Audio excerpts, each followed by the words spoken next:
Council for April 29th being conducted by the Committee of the Whole.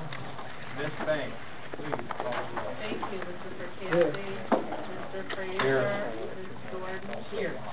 Mr. Moss. Here. Mr. Lance and Ms. Seymour are not present this evening. Mr. Sider. I'm here. You have 5 members present. Okay. We have a 3-item agenda this evening, and item number 2 is going to be a heavy workout. So let's get right to it. Mr. Charette on item number 1, and we're looking for, this one is Rule 10. We'll get consensus to move forward.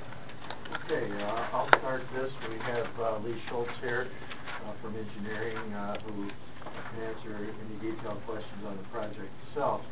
But what this is about is authorization to apply for a grant. The timing on these is getting tighter and tighter. I think it's part of how they prove that this is highly competitive. People have to respond quickly, and they have to be able to produce the matching funds.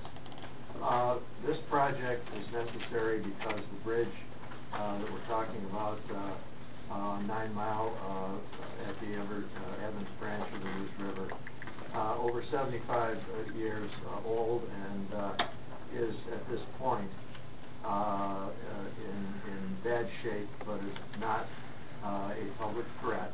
It's simply a bridge that needs attention, and the appropriate time to pay the attention is in the next couple of years.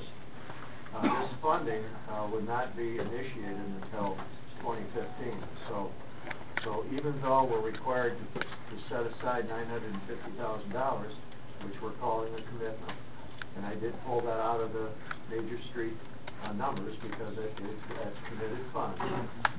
They are not spent funds. That means that these funds will not be spent unless we receive the grant or very close to the goal that we're asking for. Of course, this will come back to council. This is merely to apply for the grant. We will come back with the results of the application. It's an 80-20 split, and the timing we think is appropriate to apply now, knowing that the repairs will be initiated in 2015.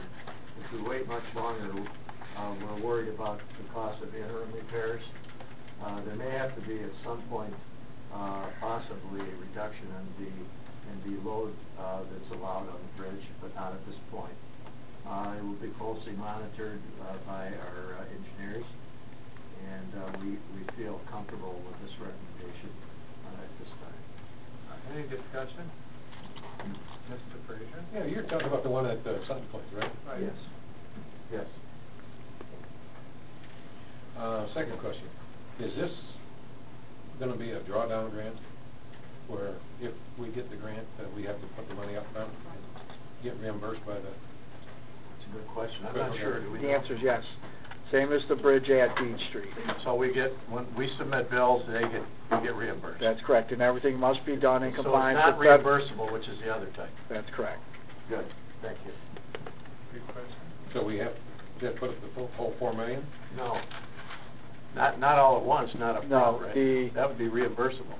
Our 20% is reimbursable. The contract is a joint contract between the state and the city, with the state paying the 80%. So when the contractor bills, the state will pay their 80%, and then they'll send us a bill, we'll pay our 20%. But we don't get the money up front to pay the contractor. The state is paying the contractor. Okay. And that was the same way Beach Street worked.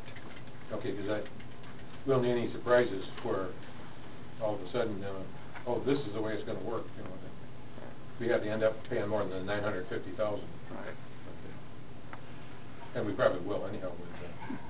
Or does this take the engineering into Takes in everything. Okay. This is why this is positive, and you know, it's fair to state it two ways. It's positive is 95%, 5%. Okay, the problem with that is, under federal formula, they don't count a lot of expenses. I did it the way that I think maybe the taxpayer would look at it, that what is the total cost how much do we have to pay, and how much does the grant cover? And that's the way to, and that's really the way to look at it, because that's real money. Right, this is the real money way to express it. Okay, I'm all set. Mr. Moss? Yeah, I'll definitely support applying for it. I have a question. Do we have like a watch list? I mean, when 2015 comes up, could there be a chance that, well, there's another bridge or another sector of road that, we might want to apply this to, and is there a way to translate? You said this isn't on the life-threatening list yet, but how many are of equal quality? This one's in the worst shape. It is in the worst shape? That we do worst first. Jim, maybe Lee could talk, why don't you just jump in for... We've replaced a lot of bridges. Yeah. And we have, that's one thing I noticed when I was preparing for this, how many bridges that we have been addressing over the last 20, 25 years. So there are probably about 3 bridges that are very old, this being one of them. So we usually, every few years, we will apply for that next bridge that's most critical. So this is just on a completely different level as the other two, though, right? This is right, this is the worst one.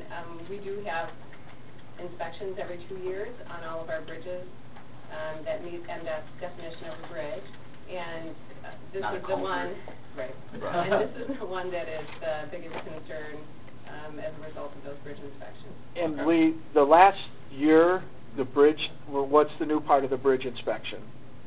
Well, we have there's load evaluation ratings that came into effect. It was a federal mandate in 2012. So some of our oldest bridges that had old calculations had to be recalculated, and that was a special type of mandate that we had to do separate from our typical inspection.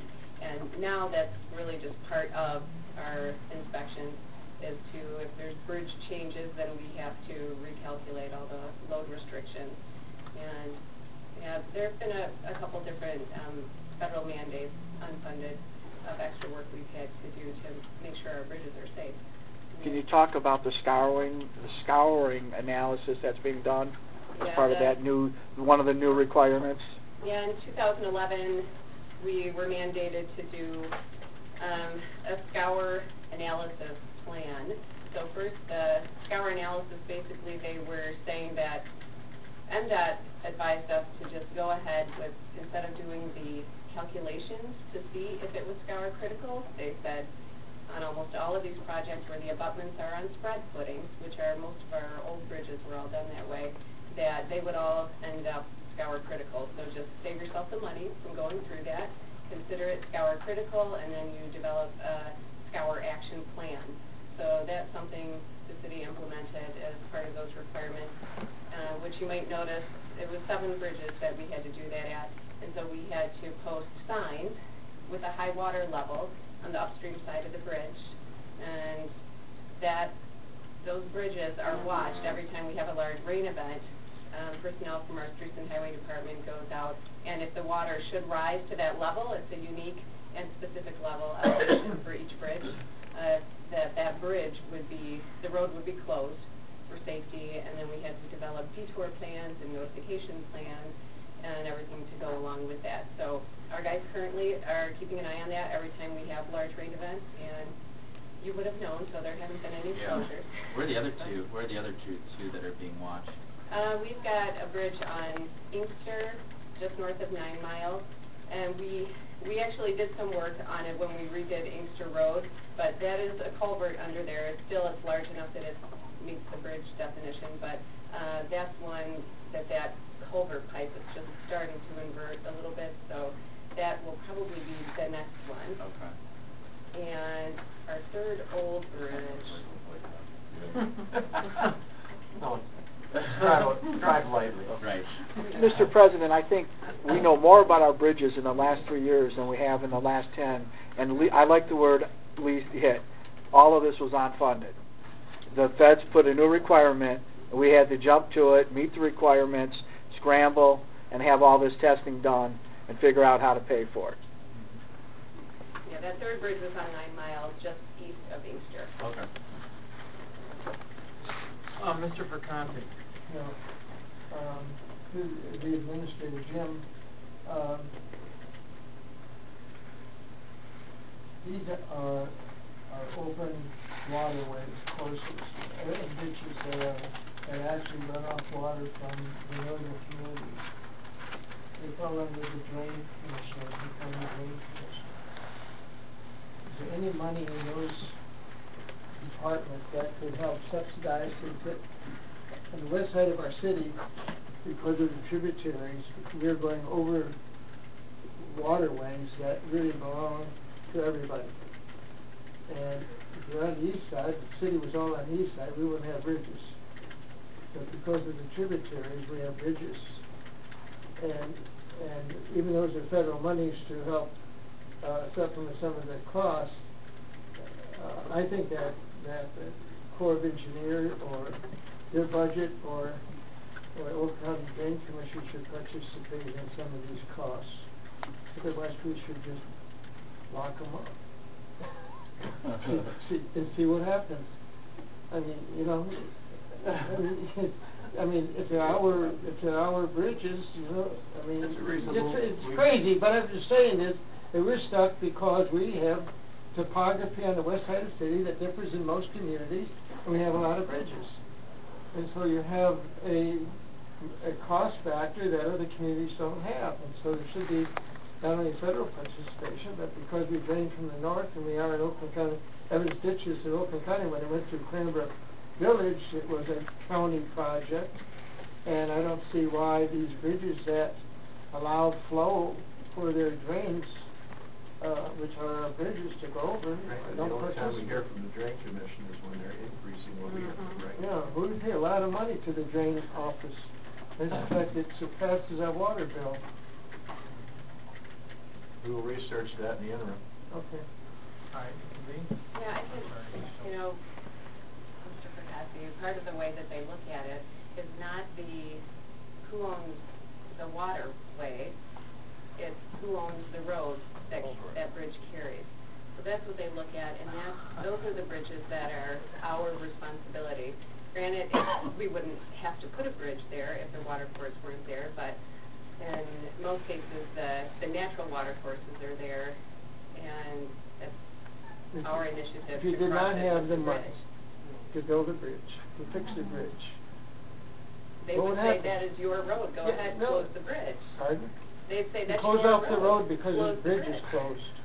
I mean, I think I'm not being sarcastic, but I'm just saying is that we have an exceptional city. I don't think there's anything wrong with looking at things a new way. You know, This question doesn't bother me a bit. I tell you, when we had the flood down there by 8 Mile Road, and those parking lots went into the Rouge because of that flood, you know, I got $650,000 from Corps of Engineers to fix that thing.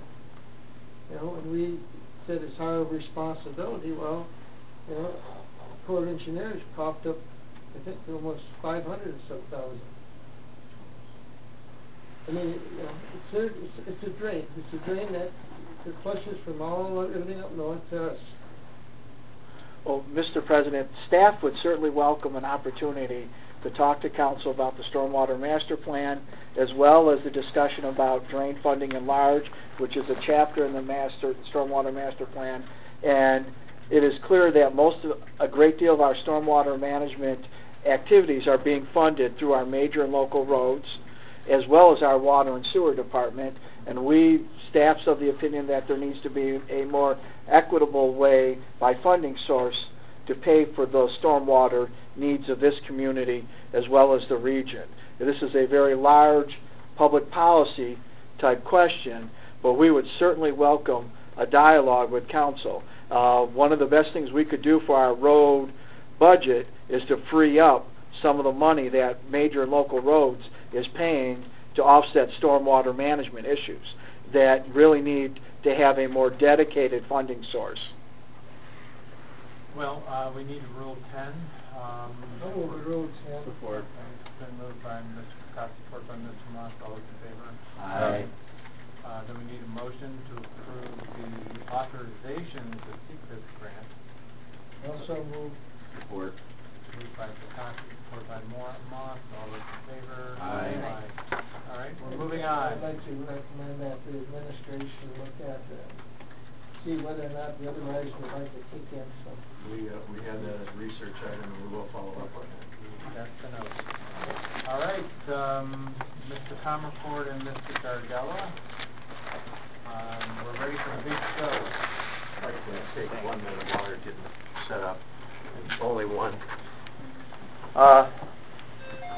Council, tonight we will reach the point where we can place a revised sign ordinance before the honorable body on May 20th.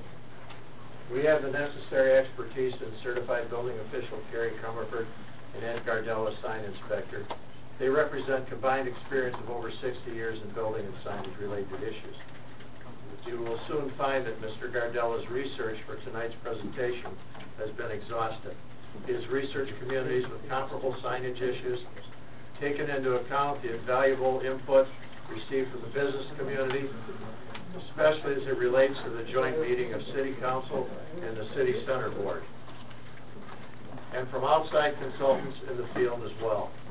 Among the jurisdictions included in his research are Troy, Novi, Farmington Hills, Auburn Hills, Livonia, and Beverly Hills, as it relates to their updated sign ordinance. He has pored over reports and volumes of written materials. Once his report is presented, digested, and discussed, we will have one more component to complete the ordinance revision and to present the recommended updated sign ordinance on May 20th. That is for the mayor and council to provide their input relative to high-rise signage. Mr. Gardella's presentation includes recommendations as to high-rise signage. To complete our research and finalize a recommended updated sign ordinance on May 20th, we look forward to your input, especially specific to high-rise signage. Thank you.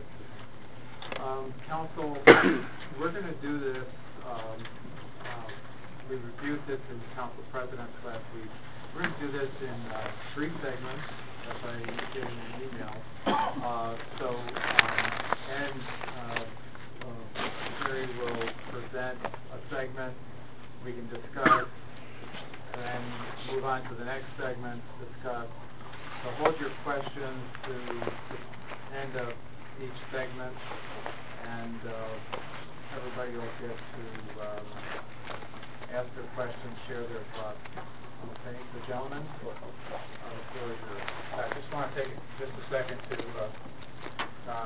everything that we talked about as far as electronic signs, ground signs, pole signs, is in here. We tried to get information from everybody and took copious notes and put together a package I think you're really going to be happy with. Ed did the lion's share of the work on here, and Sue Ward was extremely helpful in writing the ordinance with us. So, I'll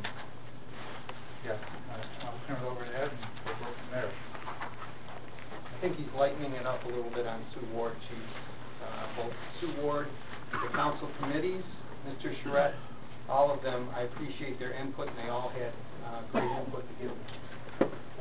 Purpose of this meeting tonight, as Mr. Charette has pointed out, we'd like to find consensus on the final ordinance language for electronic signage, ground sign height, and some minor changes.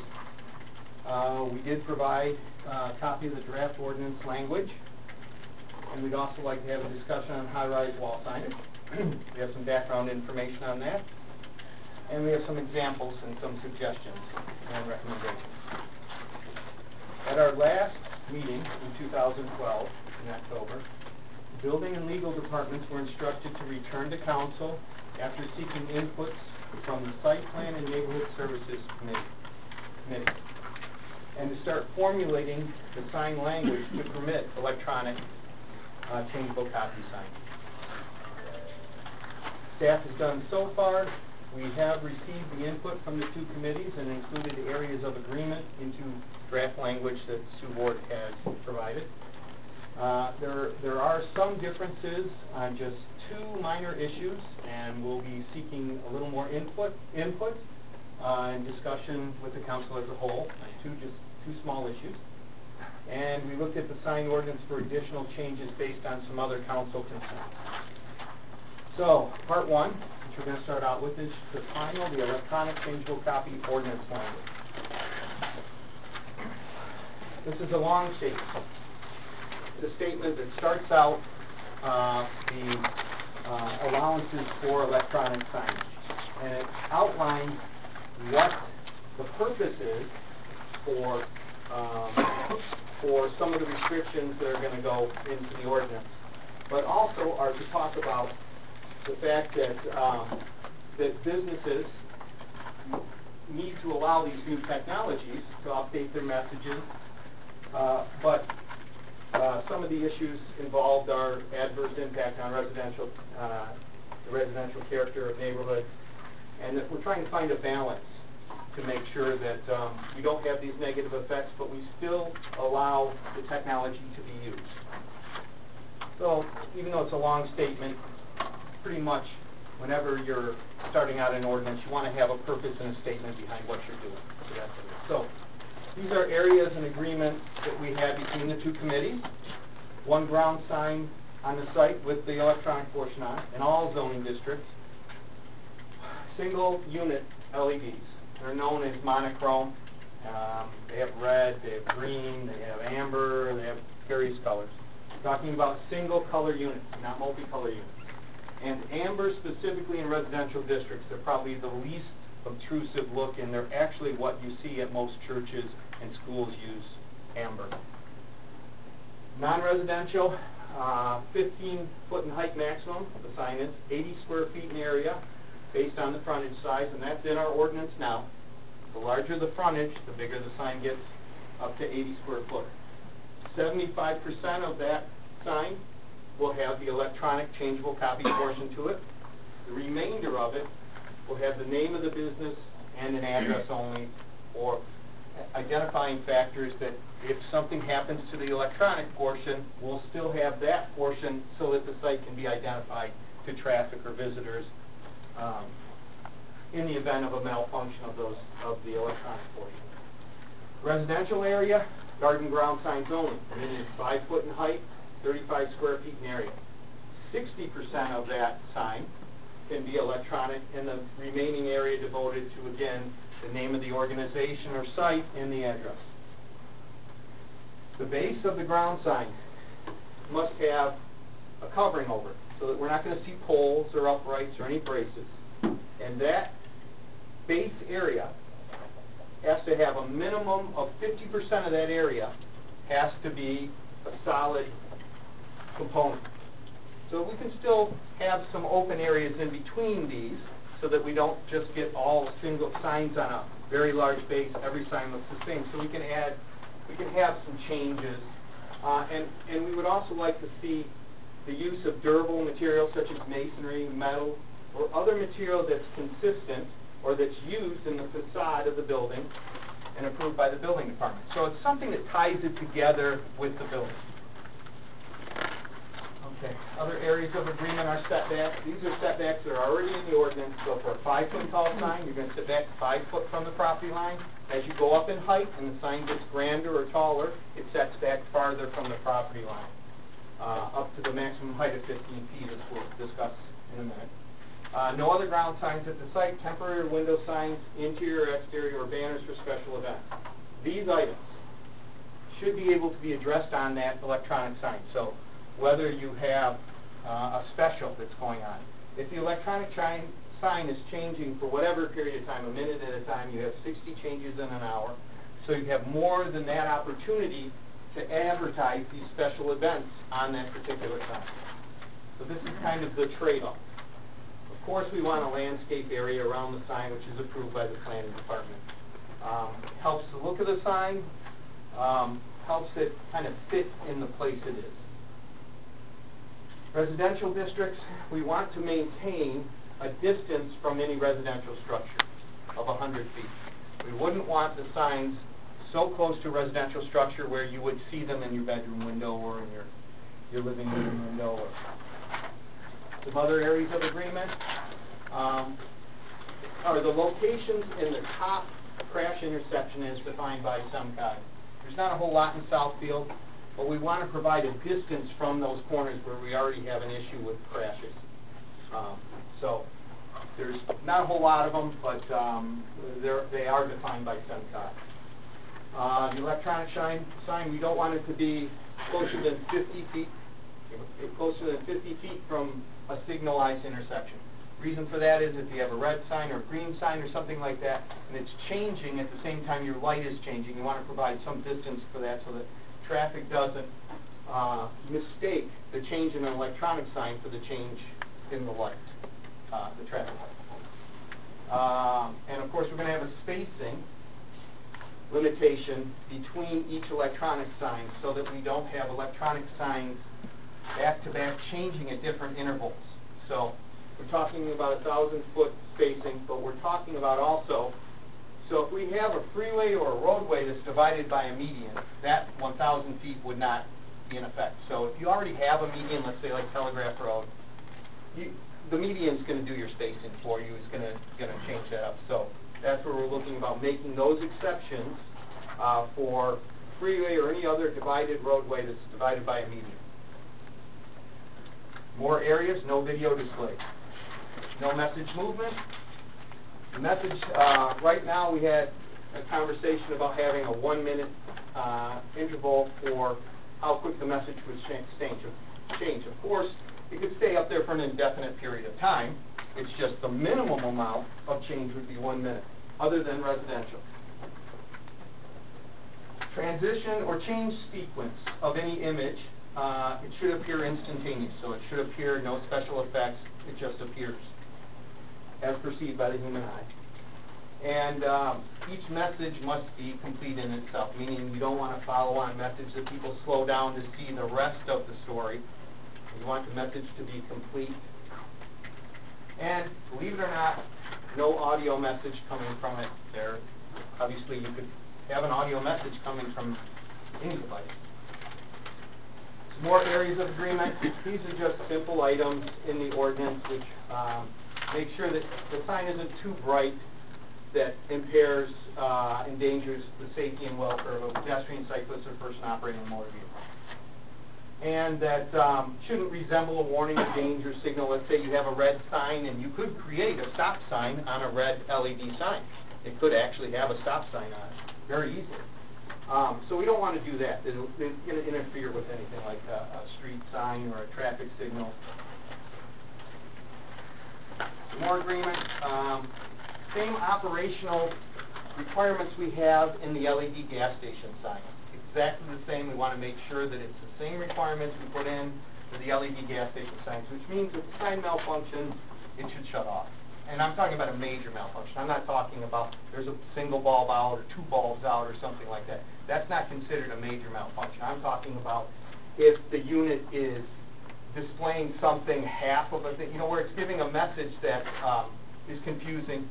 And I'm strictly not saying just, a few bulbs here or a few bulbs there. Those we'll have to address on a maintenance issue, but that's not what I would consider a major malfunction of the system. Automatic adjustment to the lighting.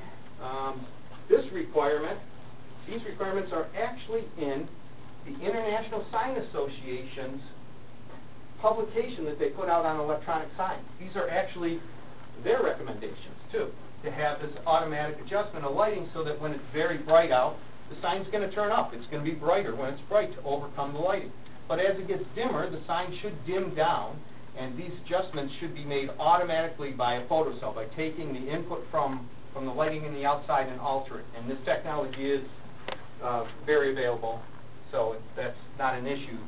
But that's something that we want to make sure that not only it's set for a nighttime and a daytime, but set for a cloudy day versus a sunny day, so that it just doesn't say, during the day, it doesn't stay all the way up at its brightest setting, and then it gets very cloudy, and that bright setting's still up there. We want it to change as the lighting changes. We're going to have a written certificate to make sure that these settings that we have in the ordinance have been set, and that's my job, to make sure that the units are set correctly, and that they're displaying correctly, and that they stay operating correctly. And of course, if we have any changes, anything happens, we need to have the changes, the adjustments made immediately upon written notice. Most of the time, probably it'll end up as a stop in and say, hey, there's something going, looks like there's something going on with your sign, and they'll probably go, yeah, I know, we got to call into the company to come out and service it. These further discussion. The length of time for display, residential zones specifically, on a major thoroughfare. So if the sign's on a major thoroughfare, not a street, side street or a boulevard, we're talking about recommending 1 minute. It's the same or whatever the commercial allowance is. If it's on a major thoroughfare and it's right next to a business that's on a major thoroughfare, I mean, realistically, the time frame I would think should be the same. That's what I would say. Residential street, anywhere between 15 minutes and 1 hour. We had a pretty good debate between everybody on the two committees, and really, these are the areas that we need to talk about and firm up so that we can add that language, the final language, into the actual ordinance.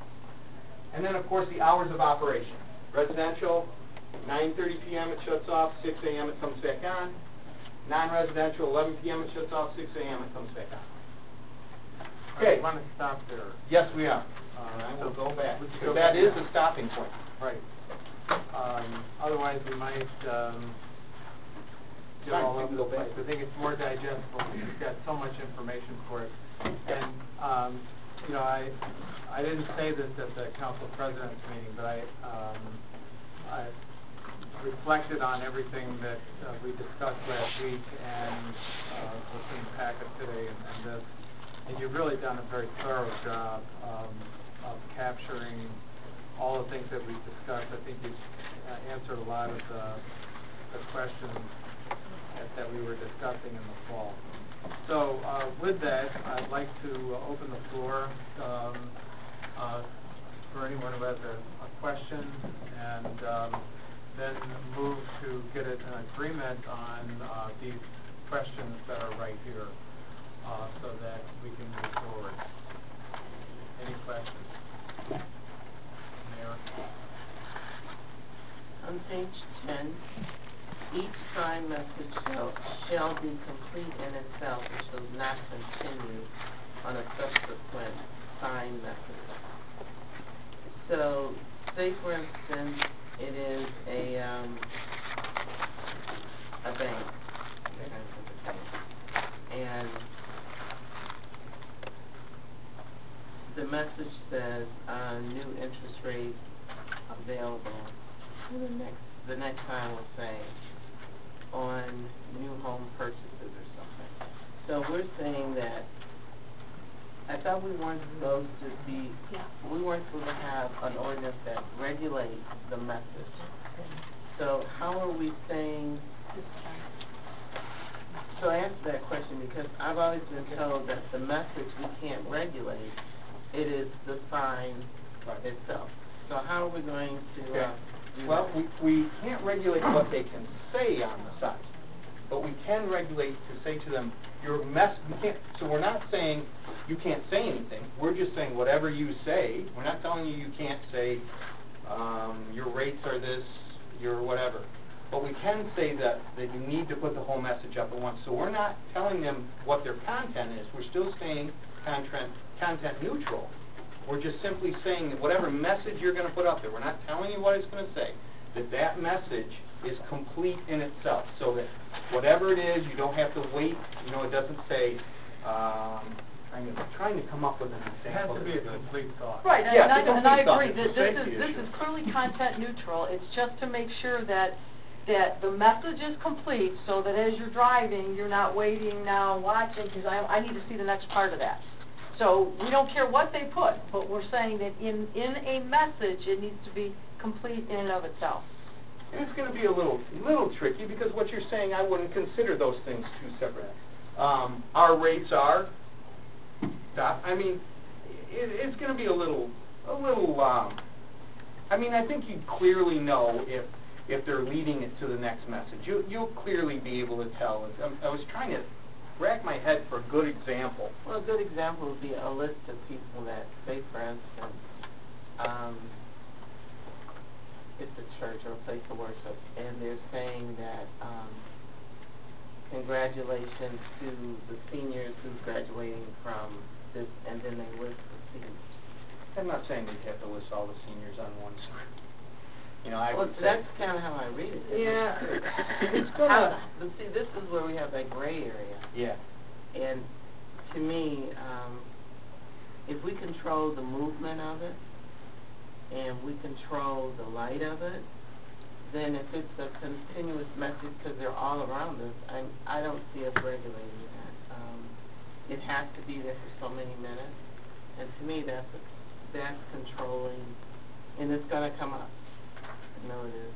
And then we'll say, well, that's our ordinance. You can't list a list of people, because you have to have it all in one.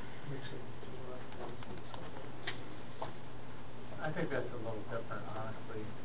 But that's what the ordinance says, and that's where we get the pushback. Well, I think that's where you use discretion. We don't use discretion in our city, we use the ordinance.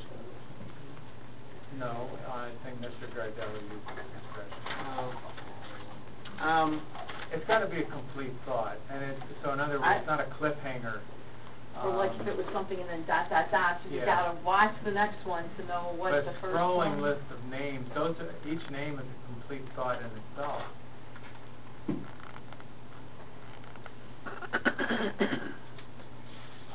Anybody else I'm before not we? finished. Okay, you done or not? No, I'm not. Okay. All right, and then Philly and then Don. It says that the transition of, you made a comment that, I think it's like so many feet, the sign has to be away from the curve. Oh, here it is, page 9. Electronic signs should not be located within 50 feet of the driving surface of a signalized intersection. Correct. Can you just in this room, well, how far is 50 feet? If you can guess from it. Well, I don't think this room is 50 feet long. I would say to that exit door, Yeah. out of this room, that'd be about 50 feet. Okay. Count Giles. Oh, okay. Yeah. So we're saying that if you have electronic sign, if there is a street where that board is, the sign has to be all the way back there?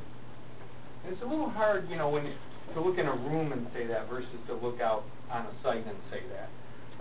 But obviously that's a placeholder too, if we want to make that 20, you know, it's up to the council.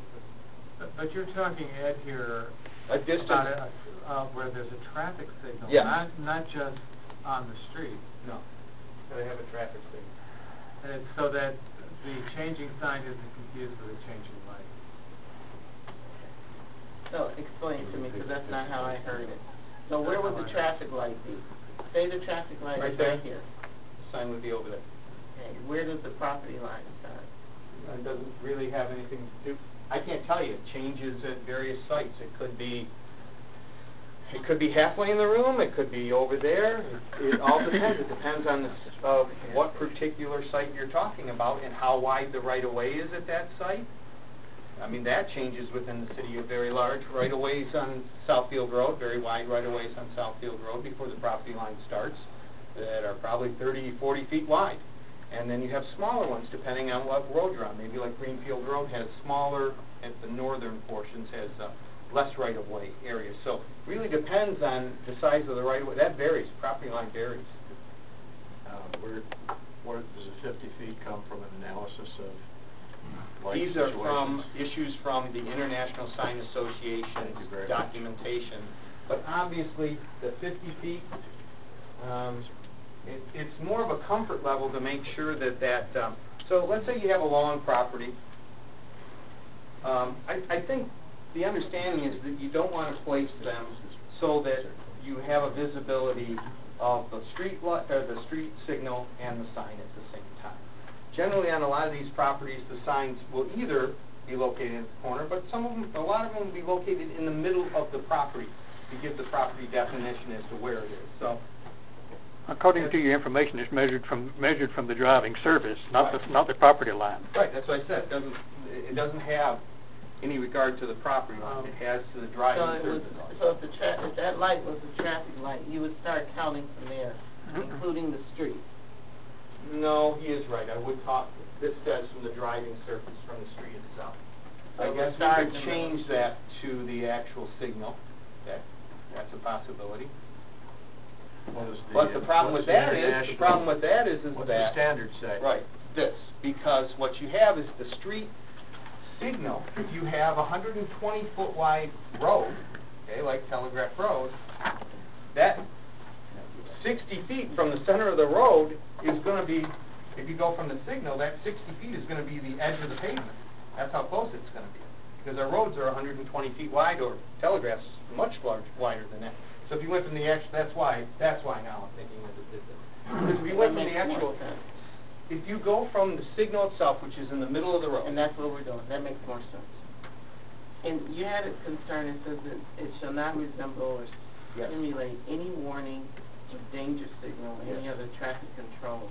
Yes. And you kind of use that as a reasoning for that, but we are not going to allow it to have any semblance to, like, you can't say stop, or I don't know how we're going to do that, but. I think you could, I think you could.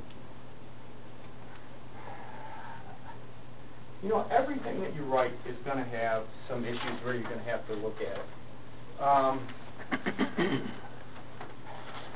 For instance, I'll give you an example. In our current ordinance, it says that it shouldn't say stop, look, et cetera, et cetera.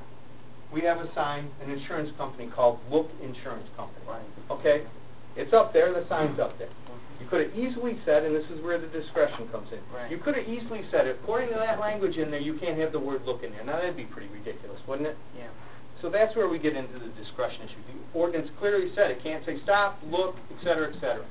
But the sign's up there for Look Insurance because, you know, it's look, it's got a couple little eyeballs in the center of it. So that's where that discretion comes in, exactly what I'm talking about. So stop is in a series of the language where it's not just stop. You know, it's stop in and see our specials or something like that. So if it had that, we would go in and tell them they had to change their message. If it just said stop. If it said stop and see our specials, it depends on how it's done. I mean, it's pretty obvious, I think, to most people if somebody's trying to say stop and they're actually trying to stop people, or if it's in the body of a message. So I'm sorry that some of this stuff does have to be discretionary, but if you don't, otherwise the ordinance would be so long that you try to have every instances in there, and it'd be very hard to do. On page 13, I'm looking at the hours of operation. So if it's in a residential community, the only time that the message can be on is at night at 9:30, and they turn it off at 6 a.m. in the morning. Is that what we're saying? No, we're saying to shut it off from 9:30 to 6 a.m. Those are the hours. And that's, you're right, the wording isn't correct. Hours of non-operation. Yeah, hours of non-operation. Okay, 'cause I was going to say that was crazy. Thank Okay, you. so the hours of Everybody looked at that, non-operation, looked so at that. 11 p.m. at night to 6 a.m. What about our 24-hour operations that we have in the city?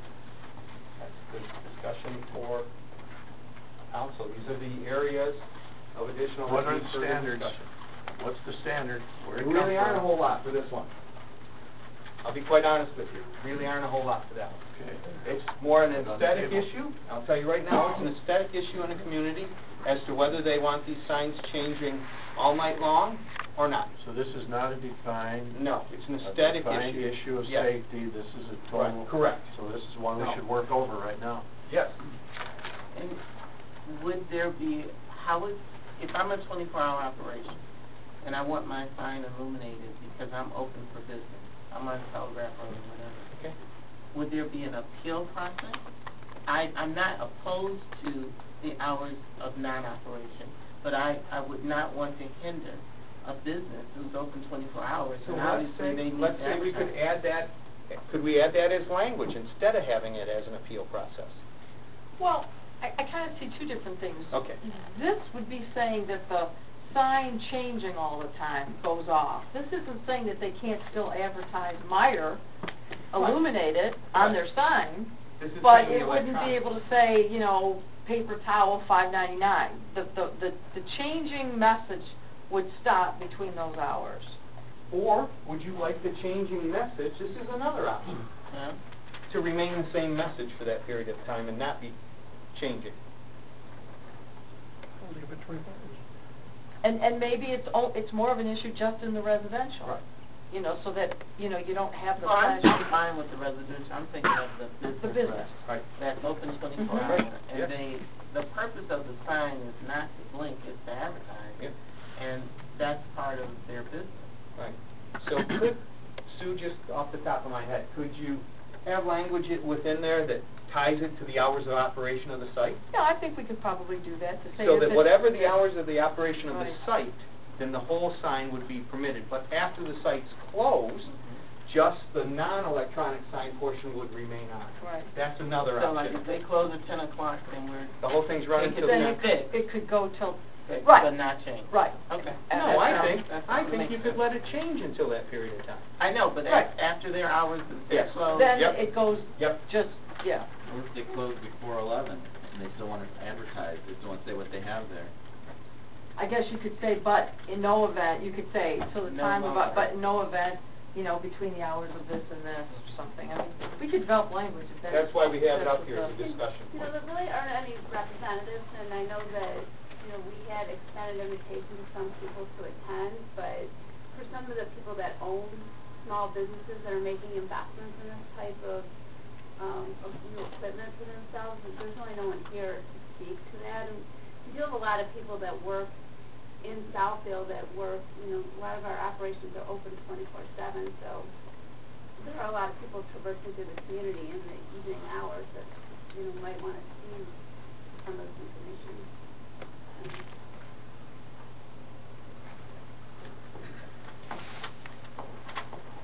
Well, I like that recommendation. Okay. Okay. What is it, for sure? Got it? The recommendation. And she's talking about limiting it to the. No, I'm not, do you have it? Is there a consensus? Yeah, I got it.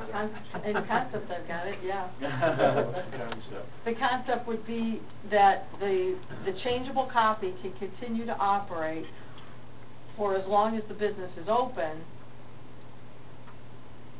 However, if you were to, well, no, the Meyer, that's right, the Meyer could go 24 hours. Meyer would Goes be 24 putting hours, their that's sign right, all the time, under that proposal. Would parallel the operation. Right. hours. Yes. But if you closed at 10, you would have the right to continue the changeable Sure. copy till 11. I think that that's a reasonable situation. That's what we're saying, so we just gotta So write you it just down. have a, yeah, I mean, you're gonna see the general trend here is to be, Well, as long as their hours is operate. is to be more business friendly. You're Right. gonna see that throughout this presentation. Okay. We're looking at what happens in the rest of the world, we're looking at safety, and we're also looking at neighborhoods. Okay. Okay, anything else, Mayor? I got one comment then. Yeah. If it's a 24-hour business, why not let it run all night long with a changeable copy sign? That's what they're there for. They want to attract people, they want to know That's what what their we're saying. specials That's are. what we're saying. Yep. Okay, That's where we and if ended they're up. not 24 hours, they close when they close their business. The That's sign what goes. we're saying. Yeah, Or 11 o'clock. Or 11. or 11 o'clock, whichever is okay. later. Yes. Whichever is later. Yeah. Exactly. Okay, Mayor, what else? Is page 14 still part of this, or is that the second? No, second part. No, Okay, it's the I'll next wait part. then, I'm done, thank you. All right, next we have, Mr. Moss. Okay, so page 13, we're trying to find some consensus and some direction. So you got residential street, the length of time for display between 15 minutes and an hour. And I was the one who said, I think it should just be a minute standard across the board. You know, the whole point of these signs are to get information out, and if it's up to an hour, you know, then there's really no point on even having the sign at all, in my opinion. And I think we're overthinking how it would disrupt the serenity of a neighborhood. We already have overnight hours gone. If we already have it amber only in residential, and the thing that I'm thinking of, let's say Adler Elementary, Fillmore Street, in a residential neighborhood, they wouldn't be able to say, you know, if it was an hour or even 15 minutes, you know, they could only put up, you know, the school play for an hour, and you have to wait for a whole other batch of information. Or even if they wanted a clock on there, you know, it would be 1 p.m. for an hour, it would be 2 p.m. for an hour. So I think that minute standard should just be across the board, because we're already putting in hurdles so that, you know, it wouldn't disrupt the serenity of a neighborhood by turning it off overnight, having it only the amber color, the setbacks. So I just think the whole point of this exercise is to help businesses, schools, churches put out information. Why don't we just do that? You know, I have to interrupt here. We had this discussion Sure did. in our neighborhood services committee in the fall. And you know, I thought about everything you said, And I think a minute's too long. You convinced me, and I'm surprised tonight you're saying a minute. Well, I'm saying a minute down from... 15 seconds. Oh, I could go down to 15 seconds, that's fine. I'm saying that an hour is ridiculous. I think we should go, I think we could go down 15 seconds. 15 seconds is a long time when you're looking at a sign. Absolutely, absolutely. Bunch of And paint the dry. whole point is to get information out there. And, what if it was election day, and, you would have vote for a good portion of the time, but the school still wants to have other things going on there. So you just want consistent things going out there, and we already have the stops in place to break up some people who might be angry that there's an electronic sign. So I could go to 15 seconds just fine. I thought a minute was being generous, but, if you're... You convinced me. All right. So even then in the, so what is it for, what is the length of time of display in non-residential? What is the 1 minute. recommendation? I think you should go lower than that. And, I'm not saying, give someone, what is it, if you blinking lights, you might have epilepsy. I'm not trying to go blinking really fast, but the whole point is to put information out there, and a minute at most, I could go down further from a minute. All right. You done? Yes. Because then I'll go to Ms. Jordan. Yes, a couple questions. Jim, what cities did you say we looked at in Troy, Novi, Farmington, Auburn Hills. and Troy? Yeah. So you got Troy, Novi, Farmington Hills, Beverly Hills, Auburn Hills. Good. I'm glad we did expand. And it's interesting when you get to your talking about the high-rise issues. The first thing is you have to define what a high-rise is, and you find out there aren't a whole lot of comparables. Most cities don't have them. They don't have high-rise. So you Troy, Auburn Hills, okay, and then there's some in certain other cities or close to it. Obviously Detroit. But actually, Ed, Livonia doesn't have high-rises. No, they don't. Nothing more than 5 stories. Correct. They're 5 stories along 2 separate places. 5 stories, yep. Okay, I tend to agree with Councilman Moss as it relates to the length of time for display. I think that should be a minute comparable to what we're doing in the major sources. But could you explain on page 9 on the electronic transfer copy sign shall be separated by a minimum distance? Yes. I'm not quite understanding that.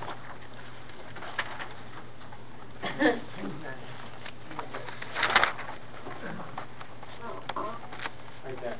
So, distance between each electronic sign, from each electronic sign to another electronic sign, so that we don't have an electronic sign and 20 foot away on the next property we have another electronic sign right next to it. Changing at different intervals, which they will change it, there's no way that you could time the two of them. So that we're providing some spacing between those, so you don't have them lined up. With the exception of when you're on Telegraph Road or wherever, so if you're across the street, so that you wouldn't want to say, well, you need to be 1,000 feet, even if the two properties were, here's the median, here's a property, and here's a property.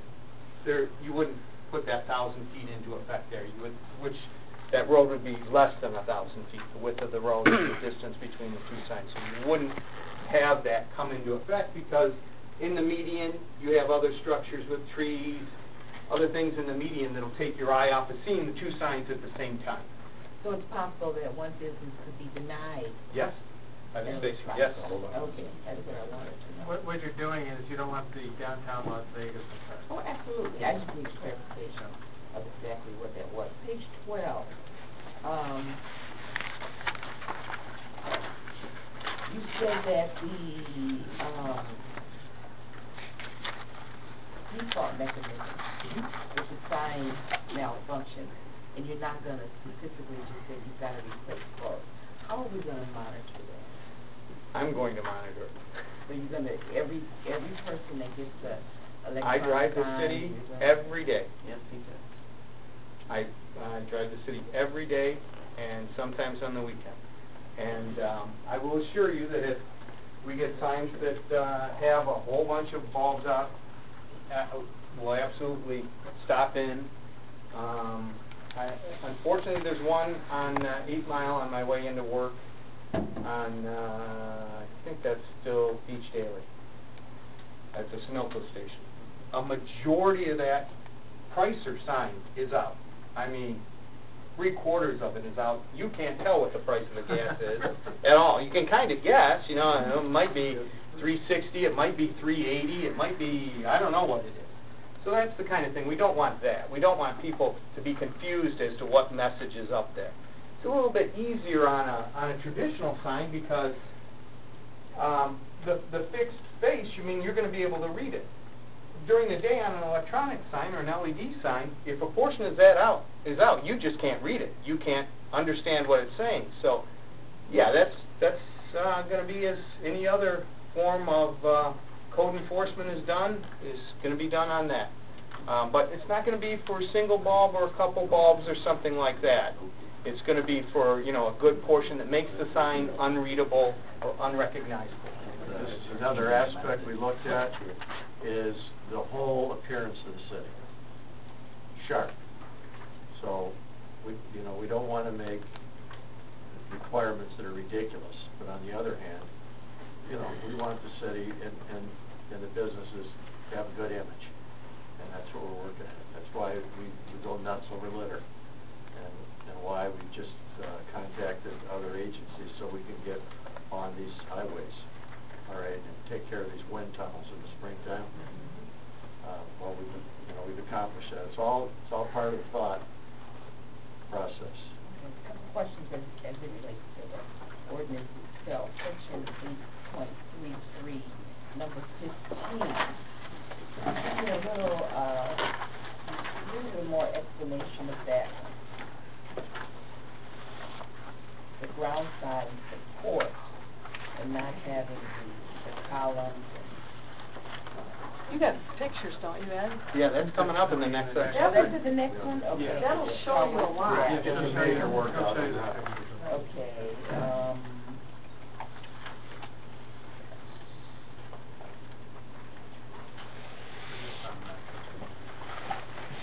our number, section 8.14, as it relates to a person that would violate our ordinance, and there are going to be penalties involved. Correct. Can you explain that? Section 8.41 penalty? Yes. Just want to let council know, this is something that was brought up that maybe a whole lot of people don't know. In my 16 years here, I've written 4 tickets. 4 tickets. I pride myself in resolving these issues without having to go to the court system. So when you see that it is a penalty, and it is a civil infraction, similar to a parking ticket. It used to actually be, before we put the civil infraction on, it was a misdemeanor, correct, Sue? Correct. Which was pretty high level for a violation of the sign ordinance. Was a misdemeanor, was pretty weighty thing to have on your record for a violation of the sign ordinance. So it was reduced down to a civil infraction. And like I said, I try and stop in, talk to the ownership, see if I can take care of it. I don't relish the idea of writing tickets. It's a lot of time, it's a lot of effort. So, if that answers your question, is there... Well, I just want to make sure that this does happen. I mean, because we're introducing the electronic signs, I'm sure there may be more instances where we're going to have to enforce what our requirements are. I agree. So I wouldn't want you to lay back and say, I won't, but I think for the first period of time, I have to be honest with you, until we get used to it, and until ownership get used to it, it's going to be a series of stopping in, saying, it needs to be this or it needs to be that. I don't think it should be heavy-handed from the start, but I think if you have continual violations where you say, hey, come on now, it needs to be these requirements. Could you please, maybe they didn't understand the requirements or something like that, But if it's a continuing situation where it just keeps, the violation keeps happening and happening and happening, yes, we're going to have to address that in the form of a ticket. Absolutely, because what we're doing is setting precedent. Yes. And so if businesses know that I can get away with it, then we're going to be back behind the 8 ball looking at the code issues.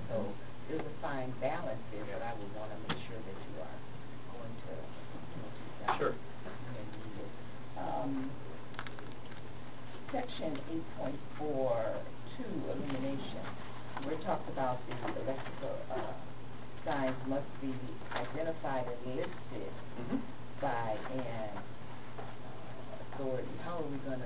Okay, so what that pertains to is Underwriter's Laboratory. Everybody knows you get a toaster, it's got a little UL label on it. Same thing for signs. The Underwriters does a lot of things. It does fire partitions, it does all kinds of things, certifies all kinds of things. But I worked for about 15 years, better part of my career, at a UL listed shop, is what they call it, a UL listed shop. Which means that you have a set of criteria on how that sign has to be built in order for UL to say, okay, we're blessing it. We're letting you put our little label that says Underwriters Laboratory, or there's a couple other agencies too, ETL and a couple other ones. This is just to make sure the quality of the sign on the electrical end is correct, so that it doesn't have any shorts or miswiring or anything that may cause a fire or anything like that. So that's what that requirement is for. So when an individual applies for electronic signs, we will then give them instructions or guidelines on how it should be done. Actually, we don't give them how it should be done. That's what the UL listing is for. They have the process of how to assemble it. So they'll have a sticker on the sign. They make the sign, they label it, they bring it out to the site, and it's right on the sign. But we'll give them guidelines of what we're expecting. We'll give them the guidelines on the things that we have put in the ordinance. Yes, we indeed will give them those guidelines on the time frames, all of that stuff that we're talking about. Yeah, that's what I'm yes, looking for, yes. making sure that people are aware of it. Yes. Okay, that's it for this portion, thank you. All right, Don?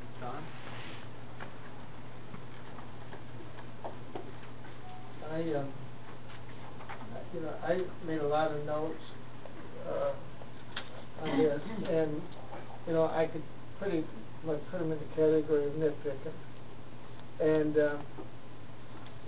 my idea of the sign ordinance, which I recommended, was to see what other cities have passed and approved and what things they ran into and amended to deal with the things that they did. And it seems to me that you did all those things. You met with the various cities. They have more or less told you some of the problems they've had. In most cases, once this is approved, the sign companies will really get the message of what the ordinances say. And I just don't think there is such a thing as a perfect sign ordinance. I think that, we can always say later on that we may have to amend one thing or the other. And then I want to make sure that you do come back to council if there is something that does come up that we feel it should be amended. I just had one question on this. Say Lathrop Village has a sign on their side of the street where the Sunoco is, and you have Marathon on the other.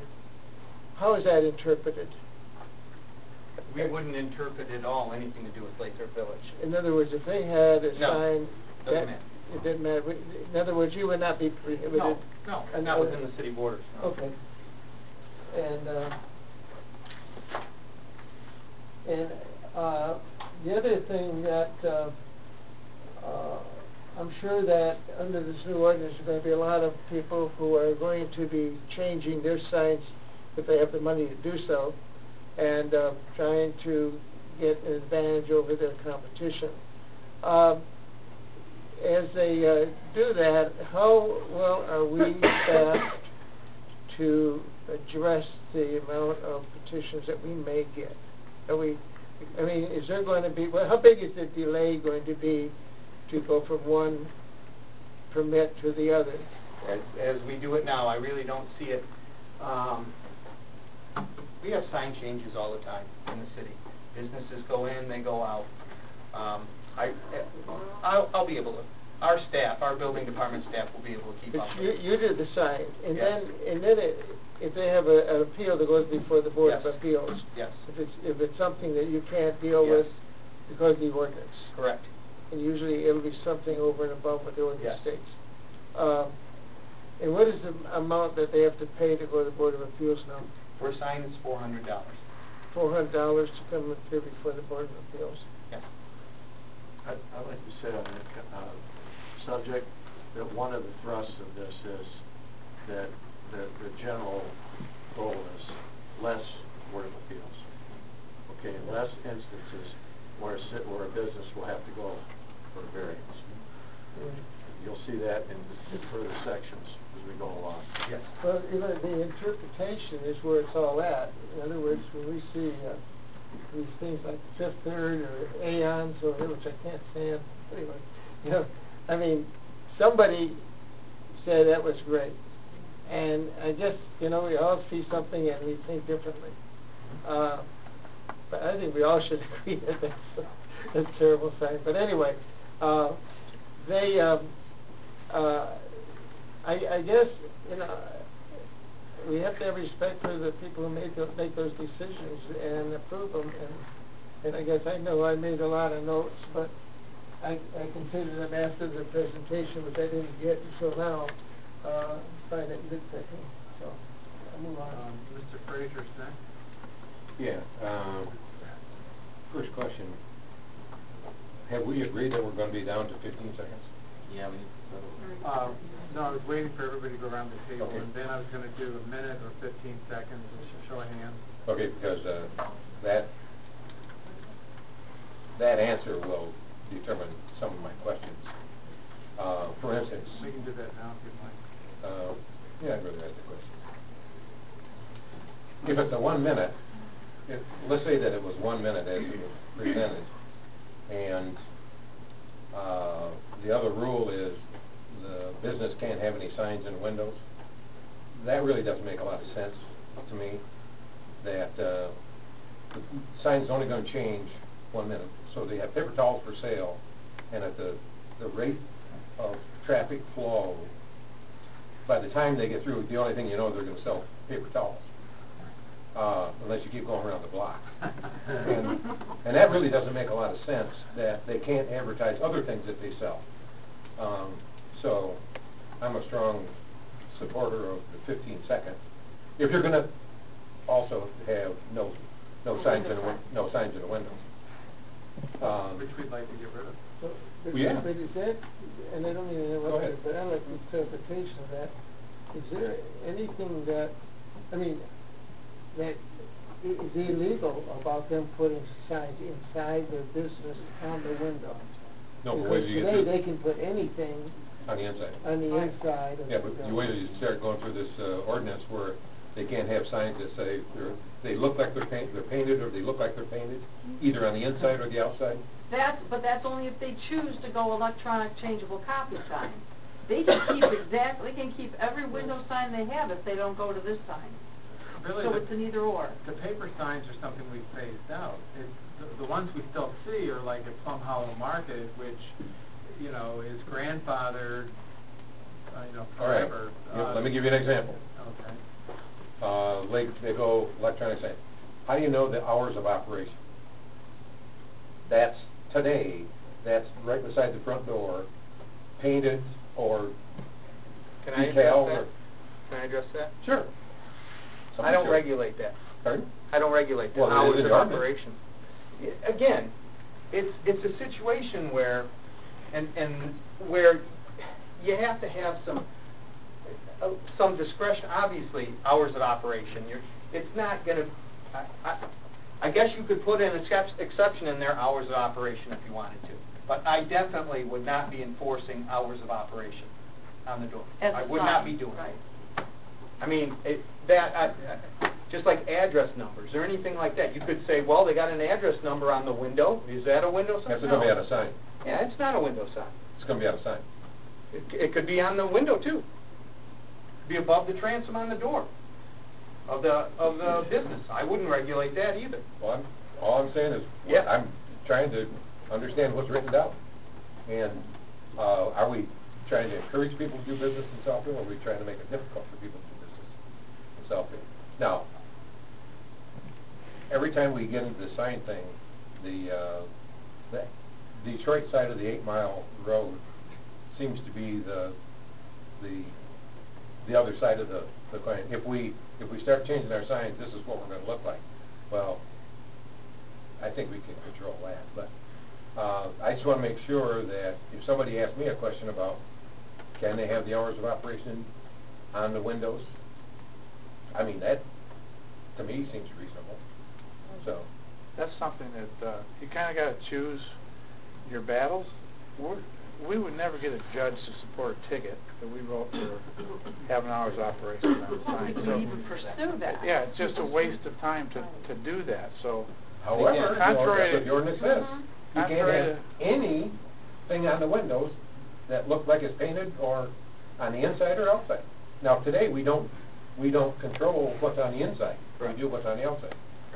So, But and I would like to get rid of those things that cover the window for safety reasons. Yeah. Right.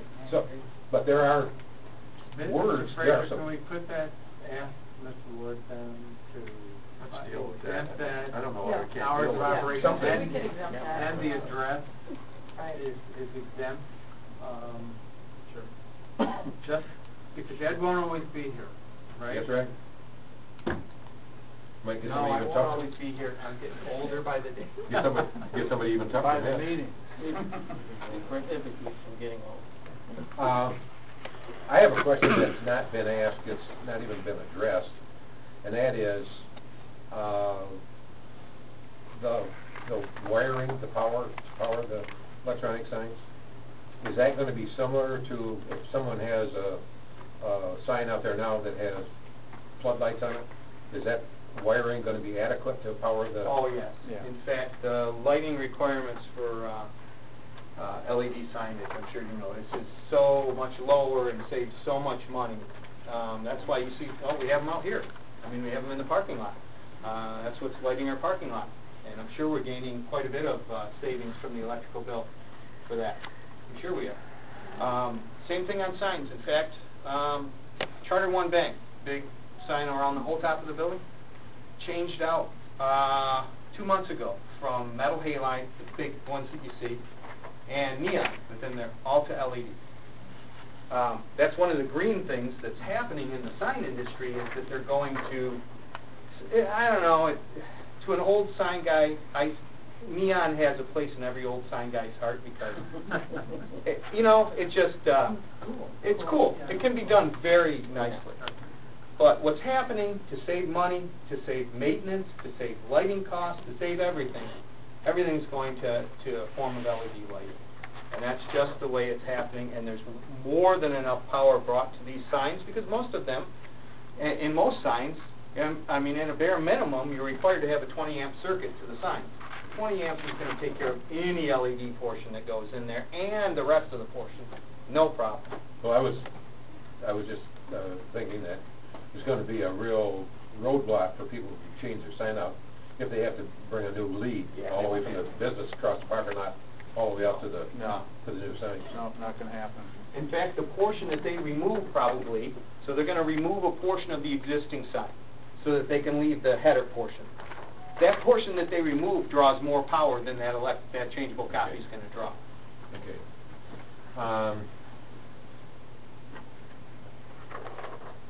I know you studied half a dozen different cities about their signs, but one question that always comes to mind is the sign that's at Southfield High School. It's been there for a long time. And I know the concern is if the sign changes, people are going to be staring at the sign and run over the curb or run over people around here. Does anybody know how many accidents have actually happened in front of Southfield Lathrop High School because the sign was there and it does change on a regular basis? It's strange that it has changed the way it changes lately.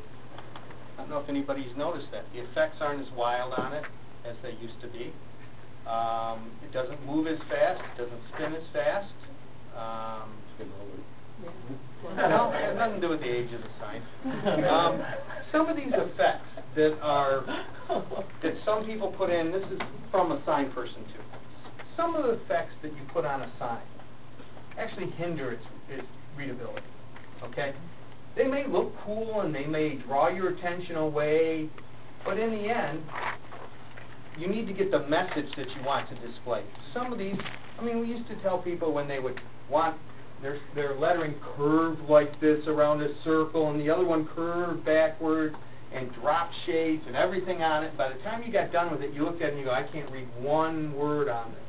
So you can get this effect on signs that make them less readable to the public. Sure. So that's this will help the readability of it. By having the fixed message on it, it'll help the readability on it versus having it do that. I don't know if anybody has driven, I'm sure most people have driven down 8 Mile just east of Evergreen Road. There's a particular sign there that makes about every effect you could ever see. You can see it for a mile and a half. It lights the road up. Yeah. So especially when it turns white. Yeah. So that's kind of what we're looking at as effects. There are you will have a very wide range from federal studies that have been done on the negative effects of electronic signs on traffic studies. There's a study that's been stuck up at the federal government for years that has been tried to being released by the Transportation Division up there. And some of the comments that have come out of it are that it was majorly sponsored and majorly influenced by the electronic sign industry. So when you're looking at these things, you have to watch where the studies are coming from and who they're coming from. And it's actually in this study is a long list of from university as to how a study should actually be done. And I mean, it's monumental, because you're not just talking about driving by and checking those. You're talking about the time of the message, what the colors of the message are. I mean, there's so many parameters within there to do a simple study to say, well, did we have any accidents caused by that? Some people may not want to admit they were looking off from the side of the road at a message. They might say, no, that wasn't it. That wasn't why I got in an accident. They might not, I'm sure they don't want to admit that I was texting on the phone when I was driving, that's why I got in an accident.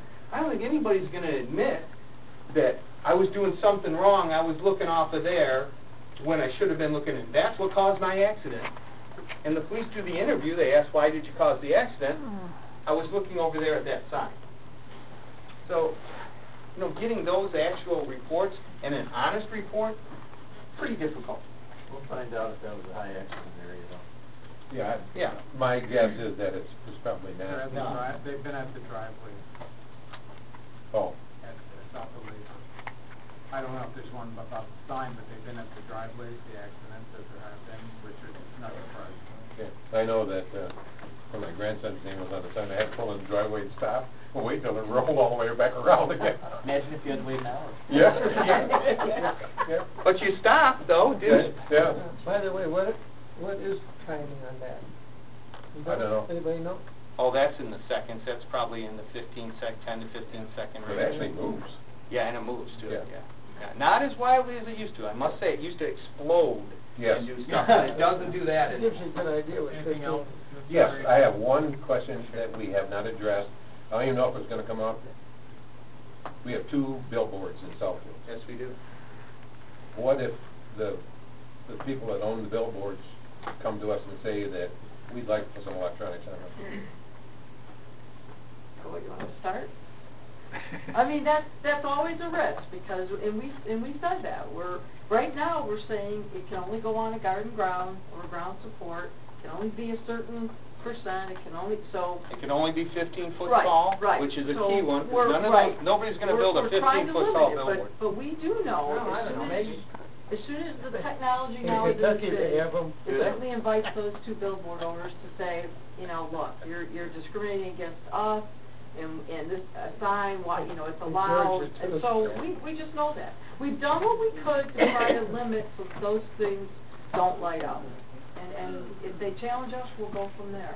But what's wrong with offering electronic signs to the billboards? They actually look more, in my opinion, more cleaner than the ones that are just, change every 2 months or 3 months. I think that should be included if we're going to do it. Problem is, so if you do go to that level, and you say, okay, we're gonna allow it for billboards. Now, those are full motions, those aren't single colors, because they're not gonna wanna use a single color. So then, you change your whole concept to size restrictions. Now, you're saying that those are 14-foot by 70-foot boards, okay, they're very large signs. You're talking about a 14-foot by 70-foot sign, okay? So then you're gonna have the reverse, where you're gonna have other sites in the city saying, why can't I have another billboard, or why can't I have a sign of that scale? Yeah, it's gonna be hard to say that, right, we want only small ones here, it's only a Right. certain percent of an Right. overall sign, but yet now we're gonna allow these large billboards to, have a sign this. And one on Telegraph, south of 10 Mile, by the 8 Mile by Allenham. Okay, I mean, we can, Between yeah, Evergreen and. yeah, We can bring that back. we can look at that, this could get us stepped into this, and we'll see how it's going, and we can be looking at the billboards while this is at least out there. I can see at least one of those billboards having on there twinkling jewels and twinkling gold and, That's an interesting issue that you bring up. In fact, the owner of the billboards, or the guy who manages them, his name's Mike Manhattan, called me about putting on that particular billboard. Have you seen those little round fish eyes? Yeah. Move around. Our ordinance does not allow them. He called me and asked me if he could put them on. So he did want to have that look to him. So. Okay, that's it for me. Okay, as your timekeeper, Yes. you've been at section 1 for 1 hour. So, Time to sign to change. So let's move to, Well, we have to talk about. that's what I'm saying. Okay. Let's move to, the changes. What we have right now is 1 minute, and we're looking at, personally, I suggest 15 seconds. So I was going to go around the table and see who supports 15 seconds or who does not. Are you saying in any district, you're not differentiating between residential or not? To me, I agree with Mr. Moss that make it standard for residential and non-residential. So it'll just be one time? Right. Okay. Mr. President, can the public speak before you take a consensus? I really wasn't going to open this up to the public. You don't have a choice, it's on the agenda. All right, Roy, what would you like to say?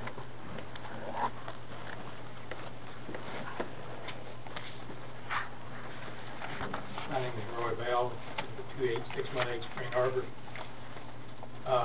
As was stated a few minutes ago,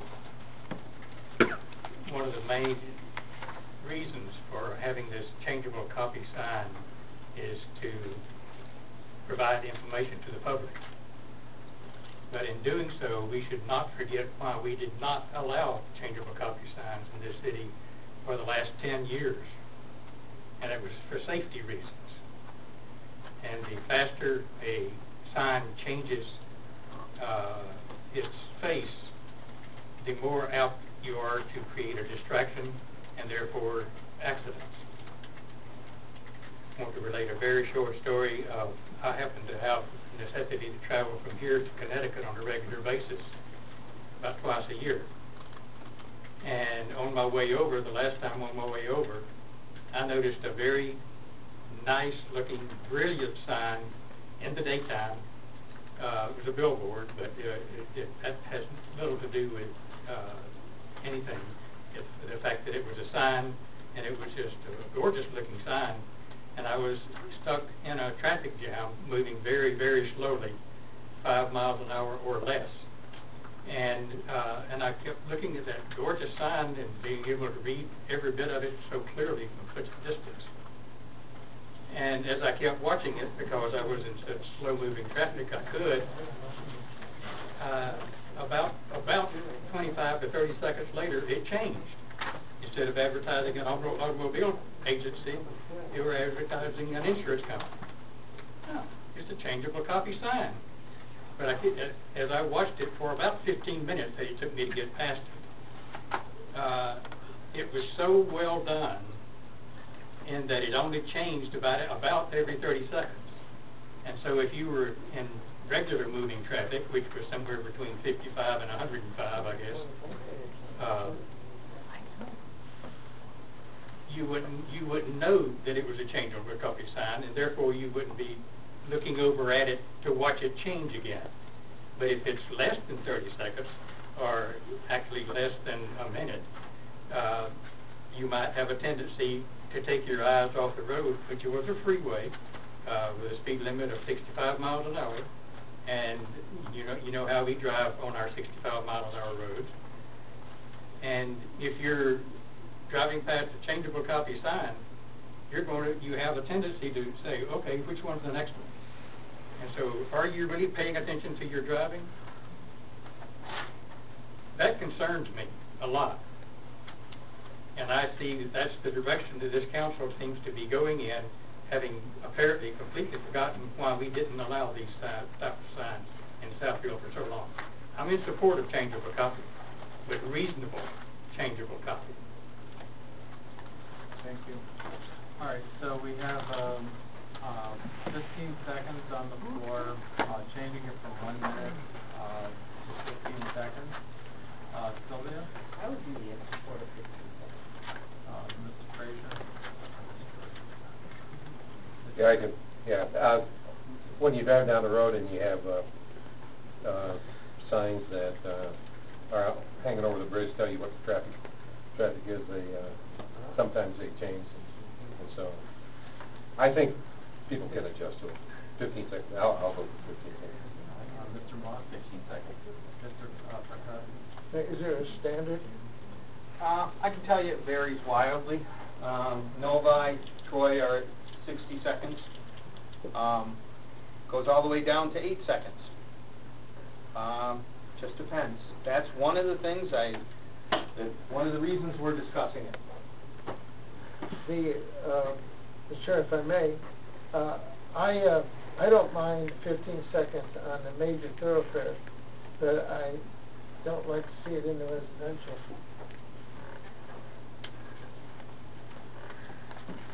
Okay, and I am fine with 15 seconds in residential and major thoroughfare. So we have a consensus of 15 seconds in both. Okay. All right, hours of operation. Yeah, I'm opposed to it. I have that. Hours of operation. Is there any disagreement with what is proposed here? Already having discussed the 24-hour exemption,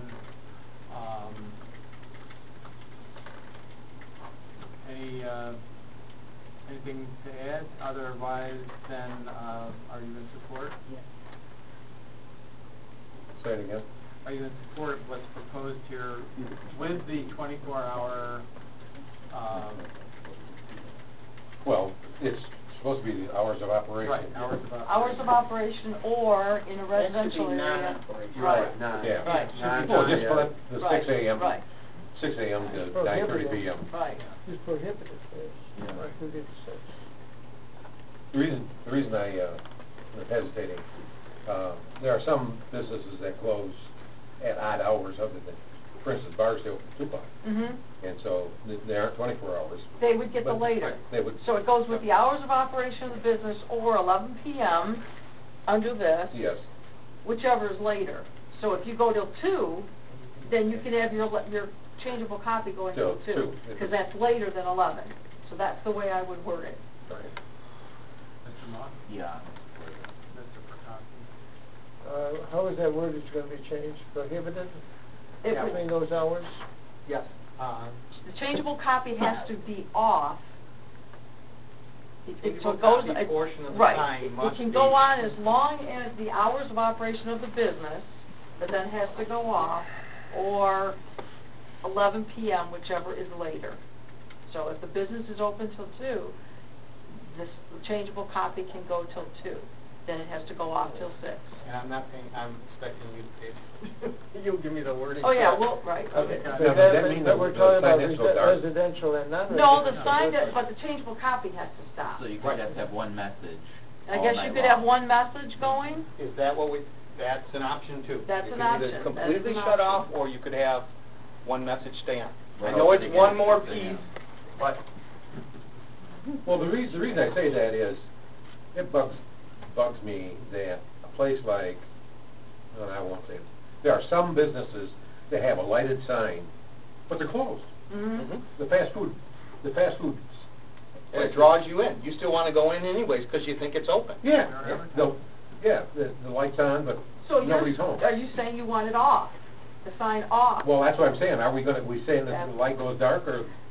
No, I think that's the discretion of the, I mean, it's, it's like what you see on television, it's product placement. Even though you can't get it right there, you see it. That's what they want to telegraph to you. This time we'll have more information at 6 a.m. All right. So what if it's not on television? So we have consensus on this as well? Except, is it going dark or just one message? It's going to one message, correct? Can we have an option for the businesses?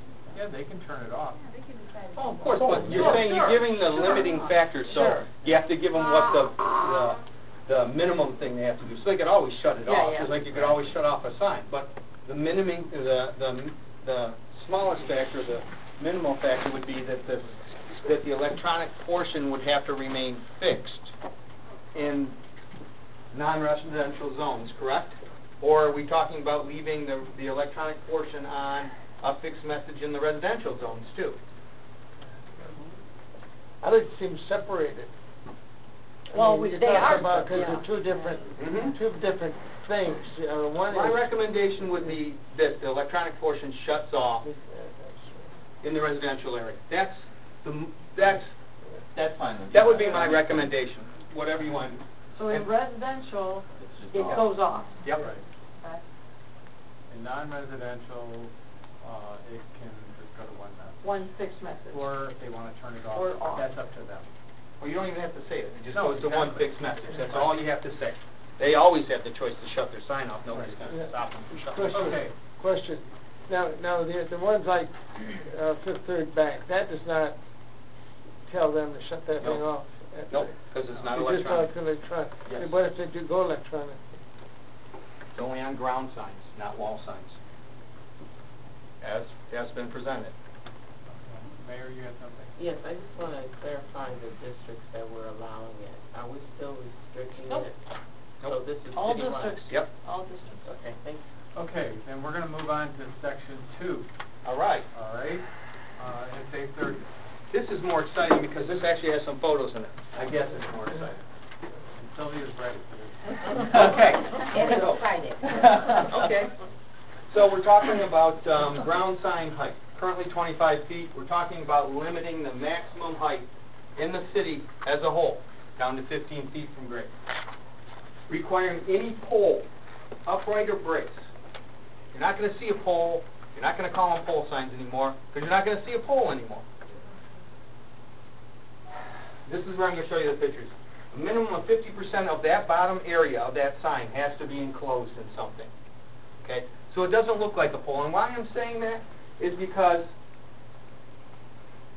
you could still have a very, you could still have something, let's say, that's 25%.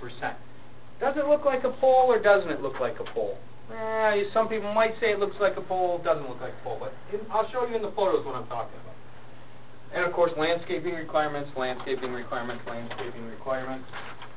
Here's some examples. This is I know it looks big, I'm sorry the way the picture shows it. This is a 15-foot tall sign. You don't see any pole, okay? Pretty clean. This does have landscaping, you can't see it because when I took it, but I drove by today actually, and stuff is sprouting up. So there actually is landscaping down there. This is where our 50% comes in. So we want something underneath it. You wouldn't say this is a pole sign, would you? Okay, good. This is a solid base going the whole way. This sign is 9 foot tall. So, when we talk about sign types, we always talk about two sign types, ground support and garden ground. Definition of a garden ground sign is basically a 5 foot tall sign with a solid base below it. What we want to have is a better idea so that we can have a mix, so that we want everything to be just 5 foot tall. We'd like to have some variance in the different heights of a sign. So you don't go down the road and they're all 5 foot and they're all blocking each other down the road. Every sign is at 5 foot that a setback? It's just a picket effect, sign after sign after sign. So, and it doesn't always blend well. For instance, this is Chase's new sign program. And what I used to love in the sign business is working for banks. Because banks change their signage programs every year or 2 years. I don't know sometimes where they get the money, but they do, and it's great money for a sign person. Because they're not paying interest. Yeah, sure, that's true. So here's some more examples. PNC Bank, 7 foot tall. Has a nice base.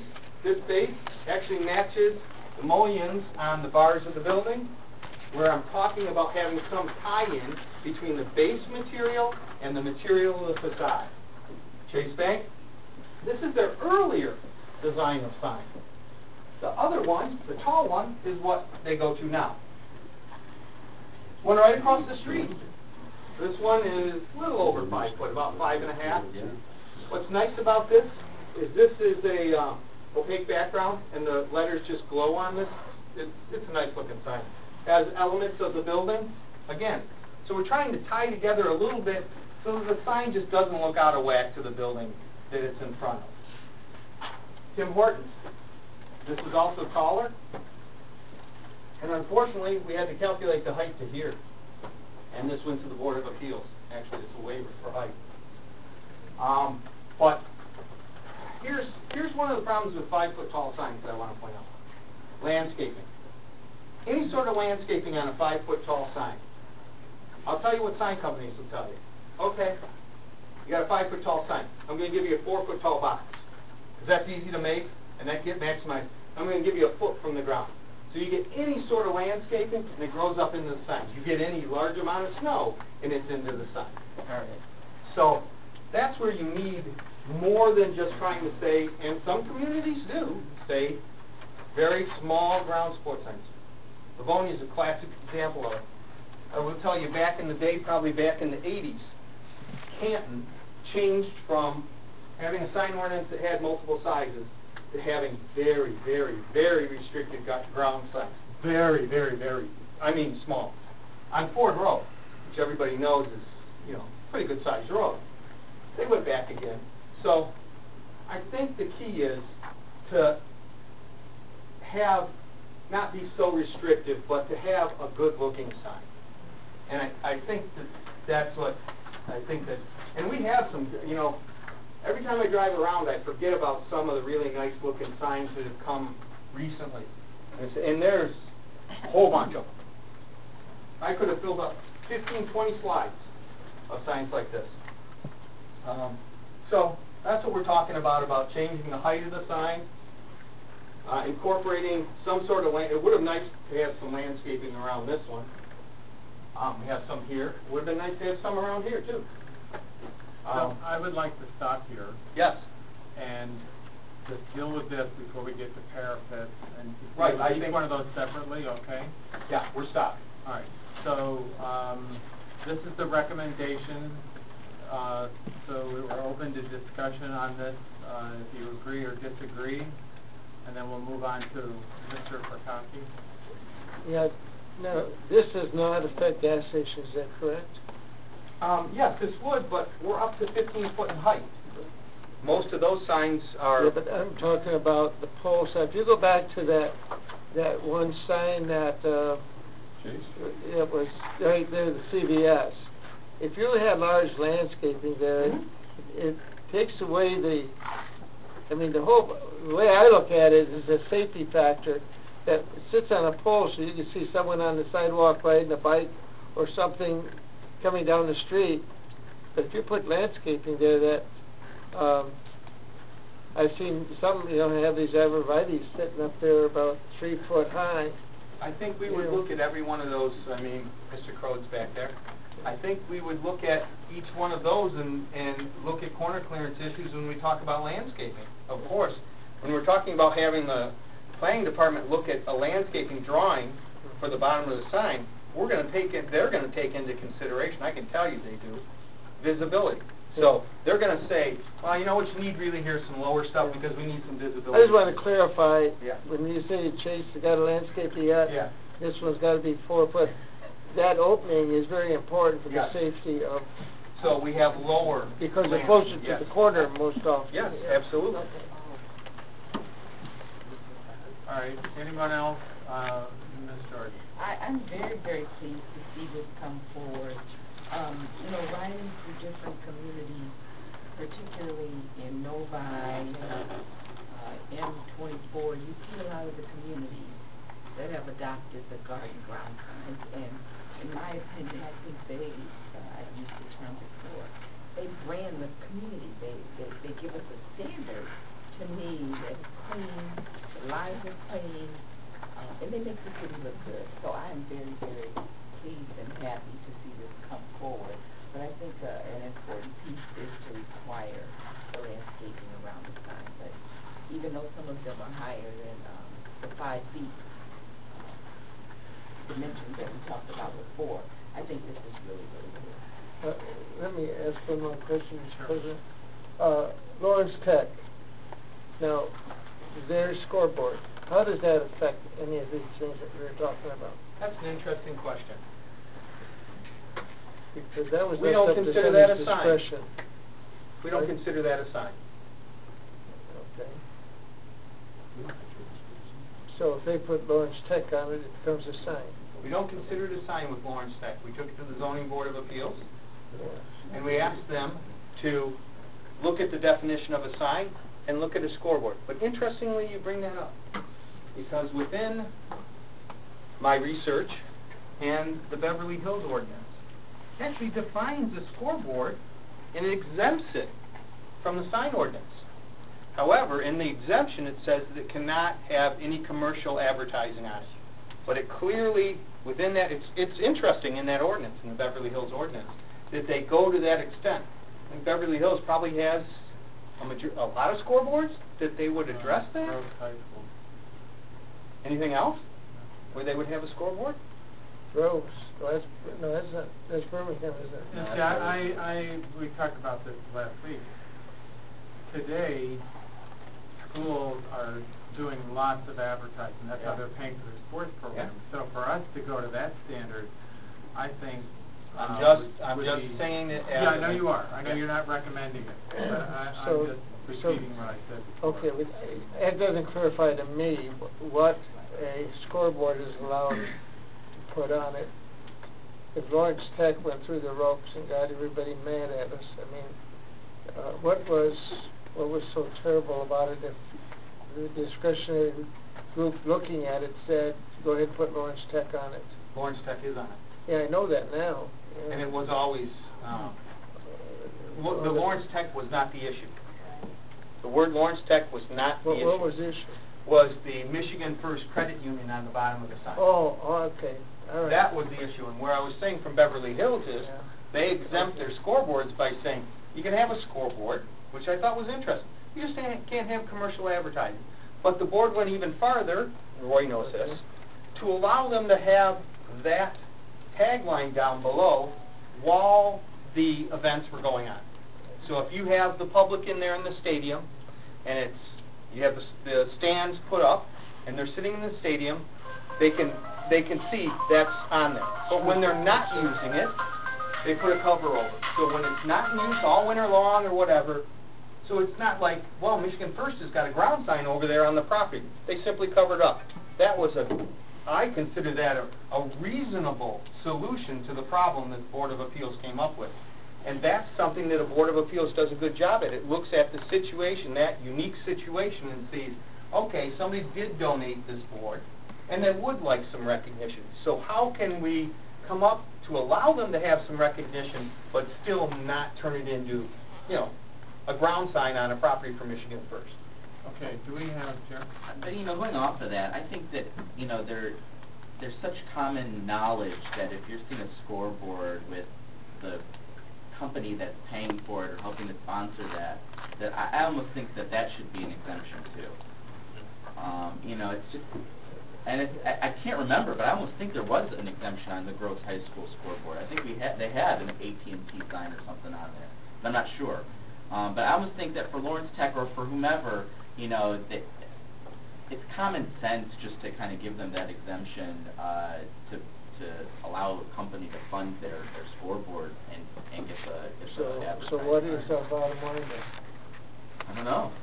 Are we going to? Well, what I'm saying about that is then you get into this whole area now where you're talking about, is it a ground sign or is it not a ground sign? What portion of it can have that? What is your suggestion? What if there's multiple? Yes, what if there's multiple people that donated money? Would each one have a panel on it? What is your suggestion? My suggestion is what the Board of Appeals did. Maybe have one section of the sign that's devoted to that.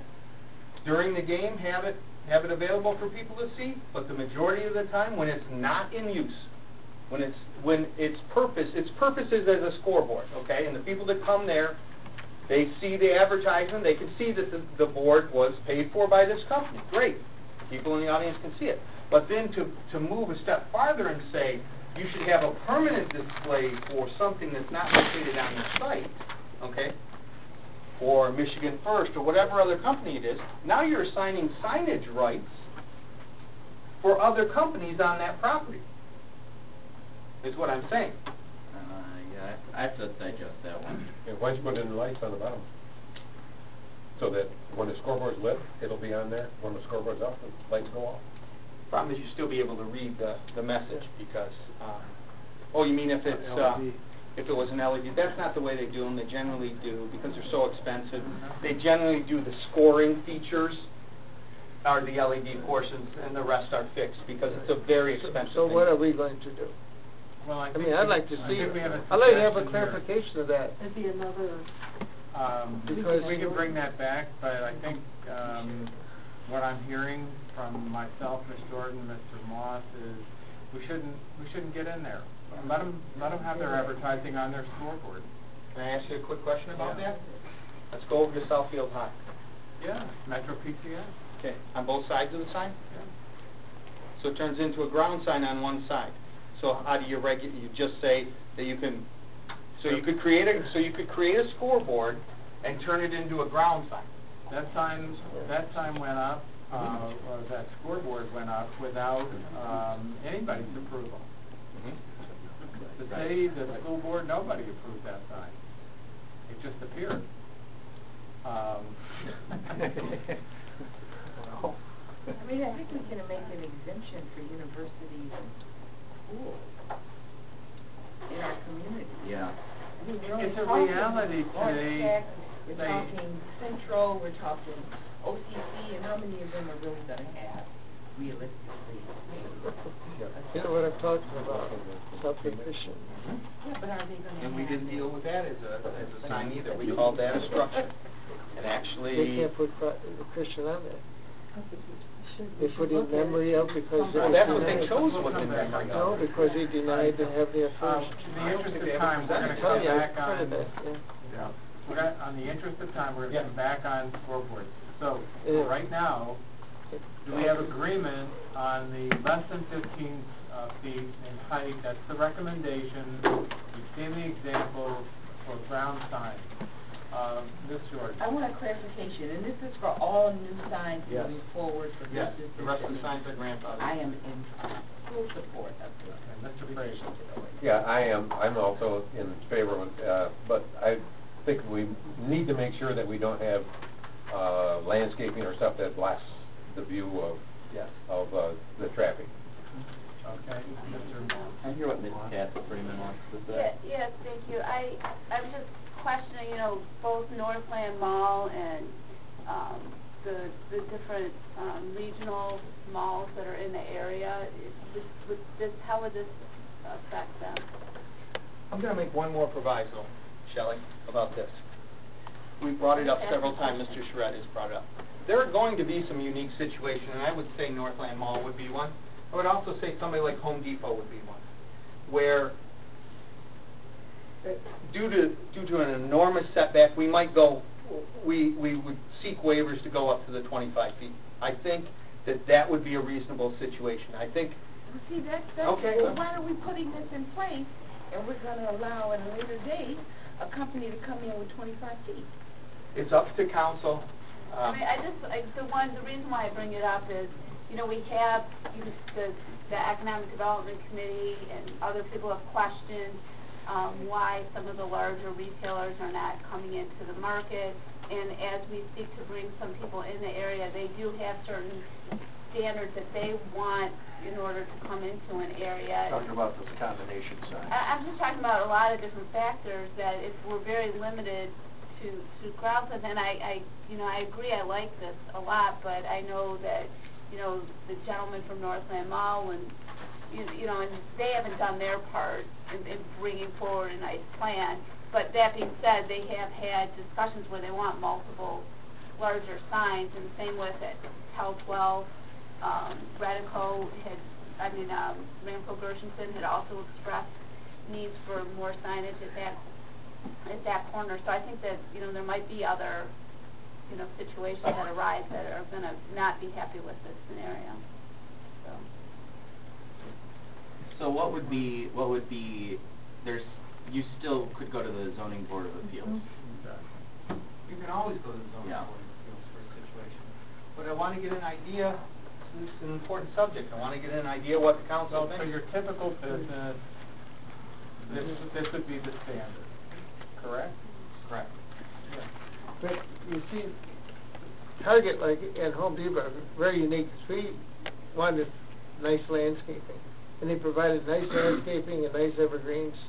And then we put the sign. Yeah, and it blocked it, didn't it? And so you can't find Target. You go almost right by it because the trees are right in front of the sign. So if you had a lower sign and it was placed properly, where it wasn't covered completely by landscaping, because when you think about it, when you're up at that height, a pine tree grows pretty fast, and that's what most of them there.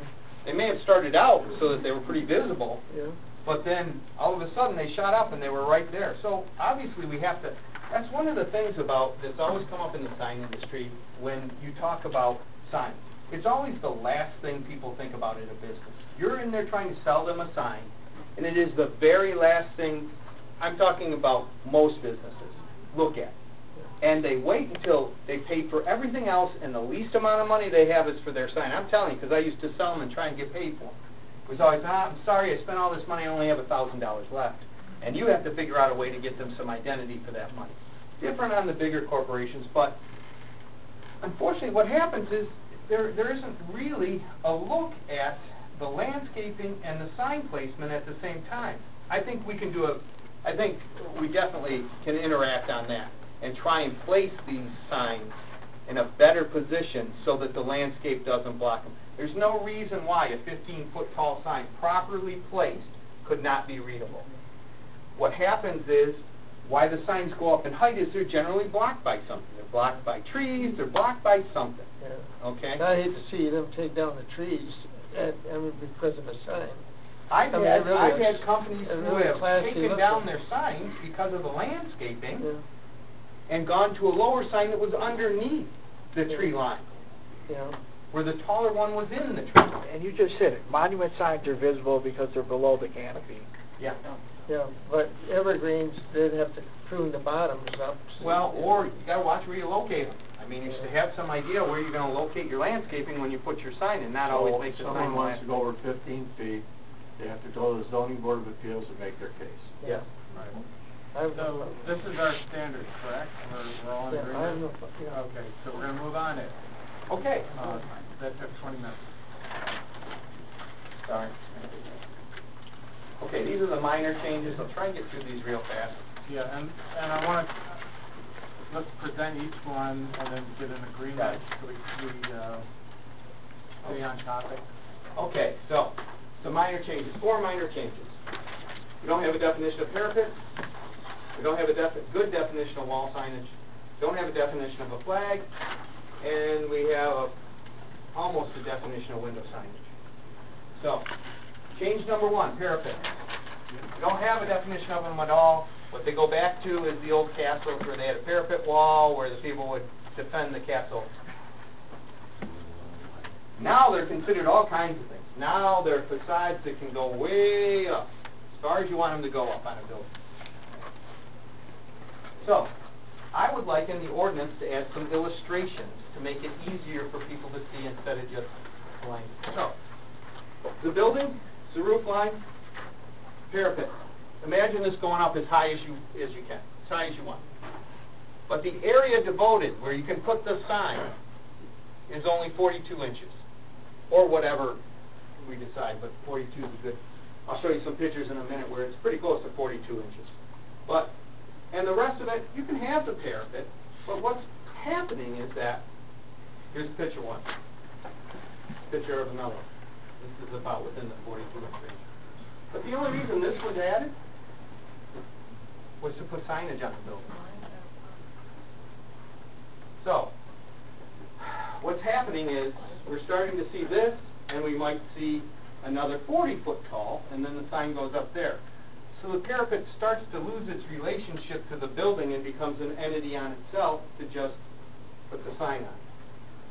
So a solution would be to change the ordinance language, define what a parapet wall is, we don't have a definition, and to allow signage on only a portion of the wall. So that's what we're talking about, and I want to stop right here and leave the draft aside. Okay. Mayor? Why is that a problem? Because what's happening is a way to, I guess I'll use the language, way to get around the ordinance on the height of signs is to build a facade of an existing building and just keep building up and up and up and up and up just to raise the sign up. I'm just saying it does become an issue where these parapets don't look like they match the bottom of the building. Well, if you go back to those Yes. two illustrations, I don't see that in those pictures. I don't, because It looks nice. but this is about 42 inches. If this was up here, and this sign moved up there, that's what I'm talking about.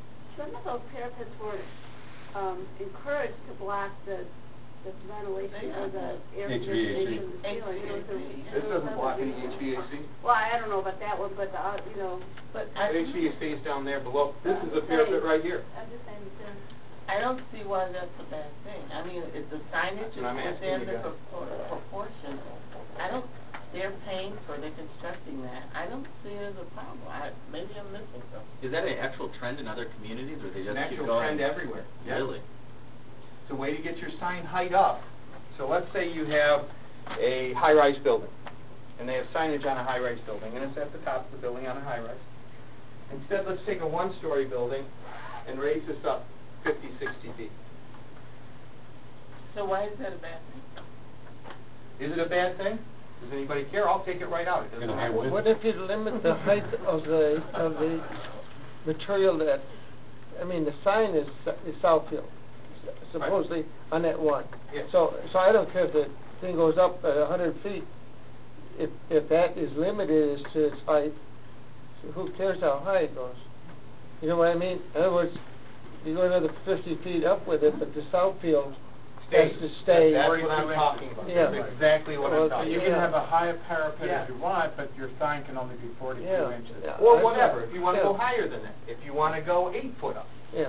What are you saying, 42 inches? I'm giving you a place From the mark. roof line. From the roof line. Sorry, let me go Yeah, back to yeah. this drawing. So take the one everybody's comfortable with. Yes. If you just, Yeah, I don't see a how high is problem that with one? that. Is it in violation? Right there. Would that be in compliance to your 42 inches? It's probably a little more than 42 from here. That's the roof line you're talking about. Yeah, if that thing was down just a little bit, it wouldn't have harmed the looks of it. No, it wouldn't. But they're on Telegraph Road, and I know that they're trying to be seen from Telegraph Road. And Mayor, I think you're hitting it. The height is because of the road setback. Right. That was the earlier part about the height of the sign Right. and Northland, the road setback. And should there be provisions to let the setback from the road drive your height sign? Where'd the 42 inches come from? Is it standard? No. Nope. Yeah, but if you use that, you know, you go down 75 in these different communities like Ohio, and you've got signs up 150 feet up in the air, you got 10 of them up there all over the place, and because they want you to see from the highway. So, but it looks ridiculous, you know, so, I mean, they could put the sign out by the road that says that they have XYZ to eat here, and, I mean, whether it be you know, McDonald's or something, they got the little squares, and you get off and you find them, it's got the little arrow, it tells you, but you don't have to go up 100, 200 feet up in the air to.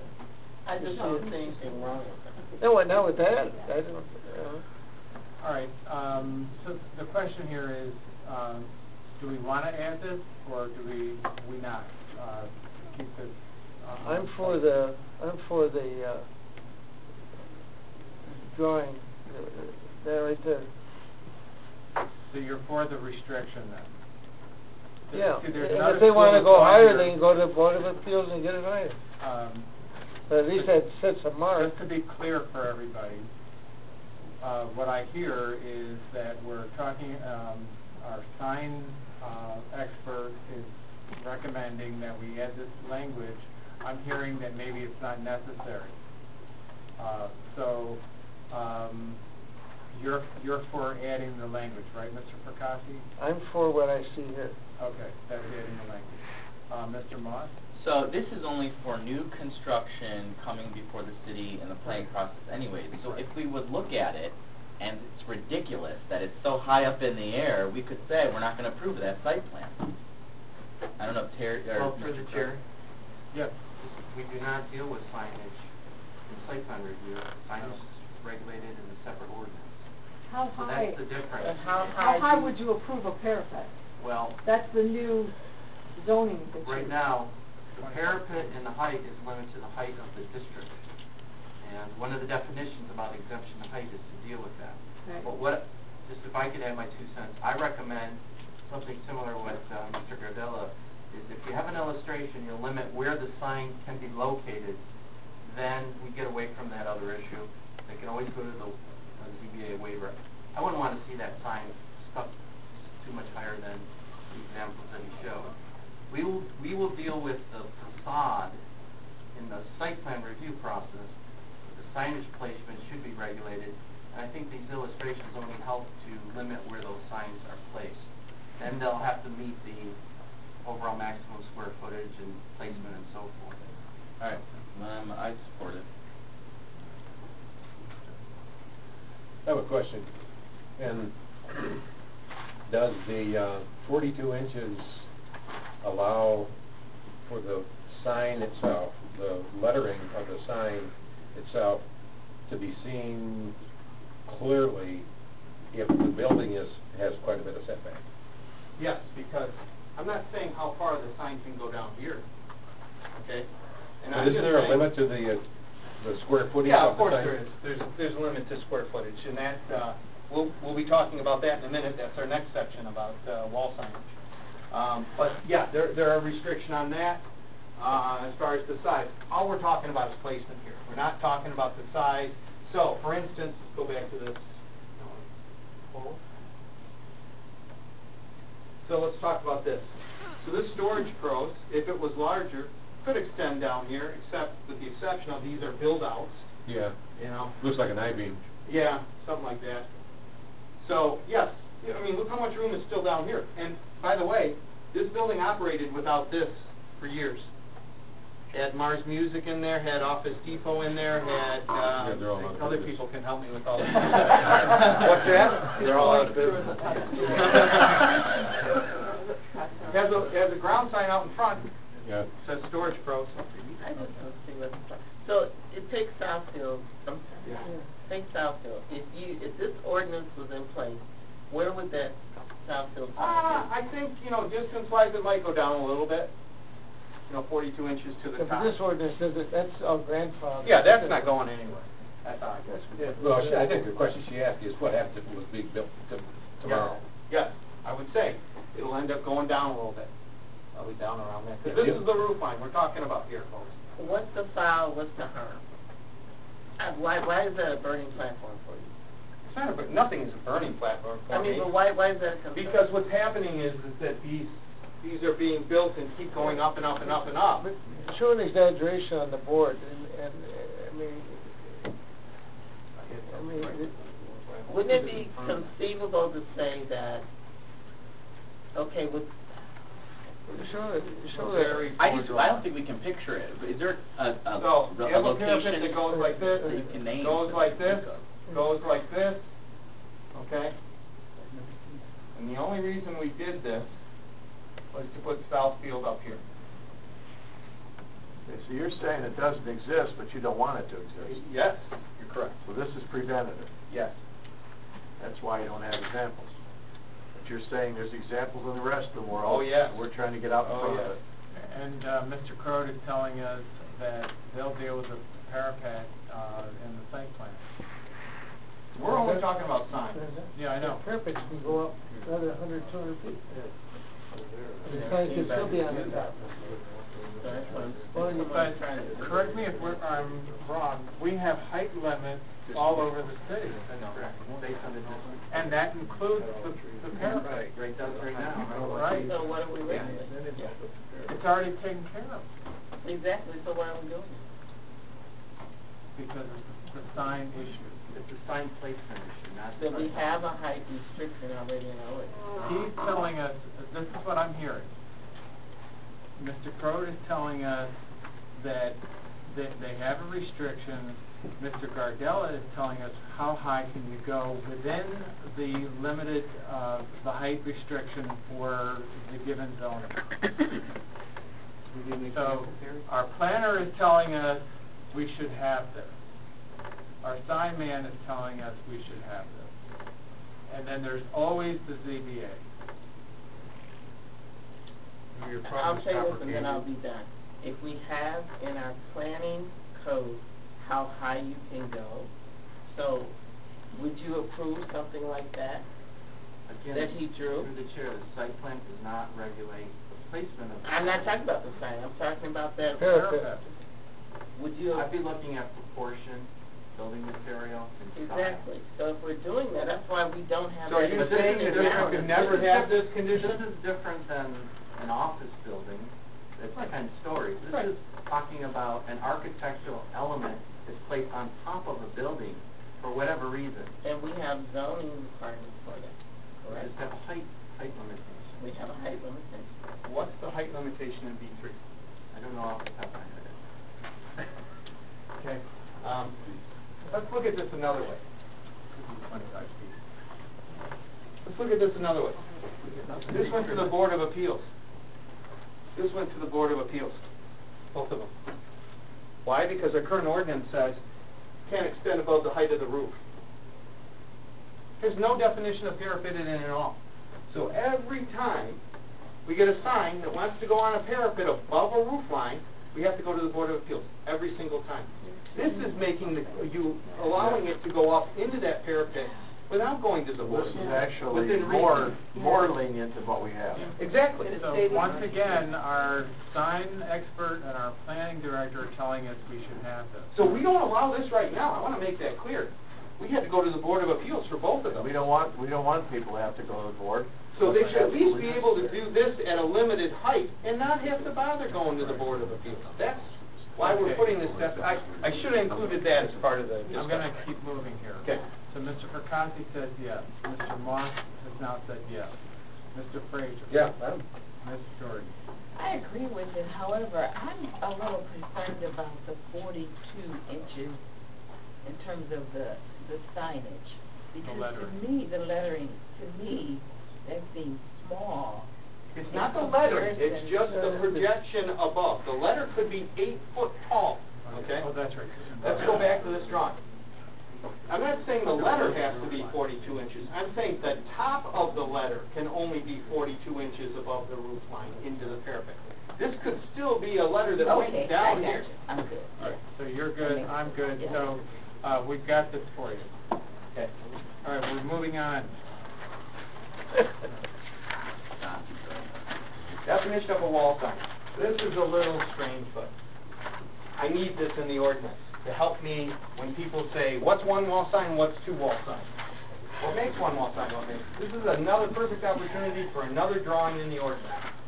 And really, I think as I was reviewing other sign ordinances, the more illustrations they put, the easier it was to understand a lot of these ordinances. So, I'm going to read this to you. Wall sign elements. So each wall sign is composed of elements. You could have the name of the company, and then a separate logo for the company. Those would be considered elements of a wall sign. And we want to look at the spacing between those elements so that we can tell what one wall sign is, two wall signs. So what I found in my really extensive research of other community sign ordinances across the country, a very interesting one.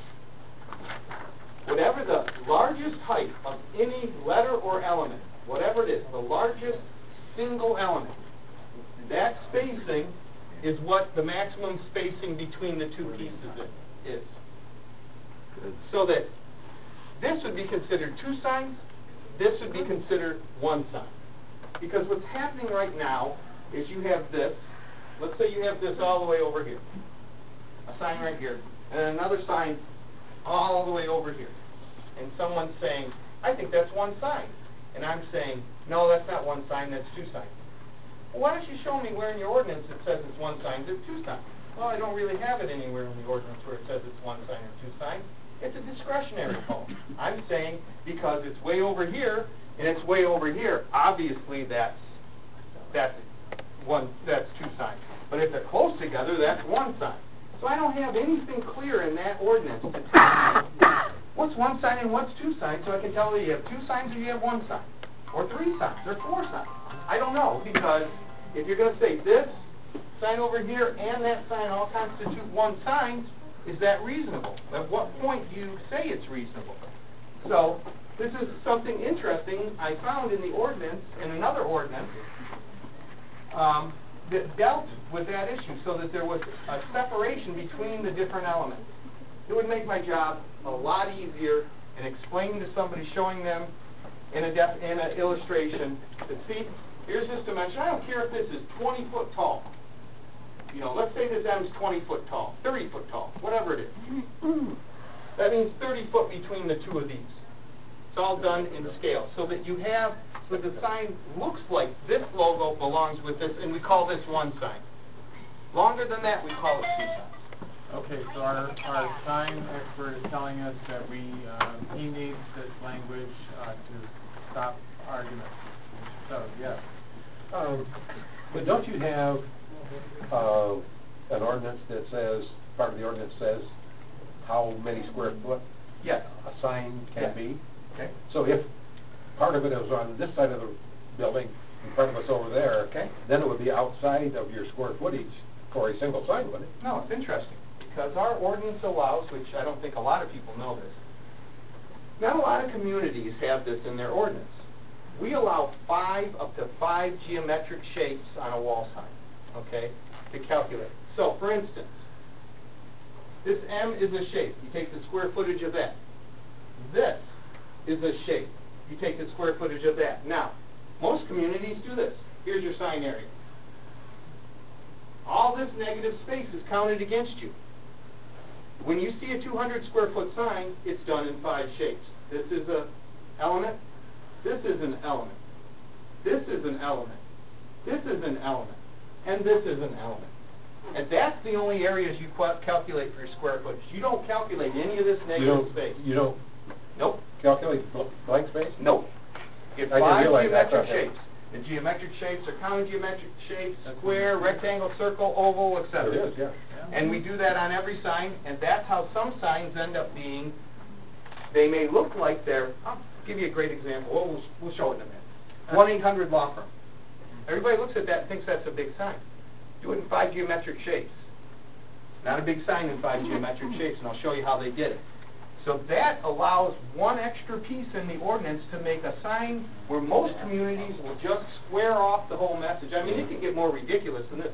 Let's say this piece goes way up here, and now you calculate this like this. Oh, would and you have this huge negative law space. firm be, under the new rule, would 1-800 law firm? Yeah, that's fine. It's still fine. There's no big distance between it. Yeah, it was my impression that the square footage would be whatever you could put a frame around. No. And if that's the case, then that would fall outside of the... Right. Okay, so when you get around to voter consensus, I guess... Are we ready to consent on this? Absolutely. Yes. Yes. I say yes. You've got it. Okay, moving on. Definition of a flag. No definition of a flag in the ordinance. Results in some attention-grabbing items or devices called flags. Flag, flag, flag.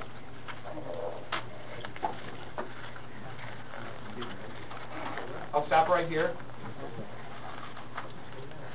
All right.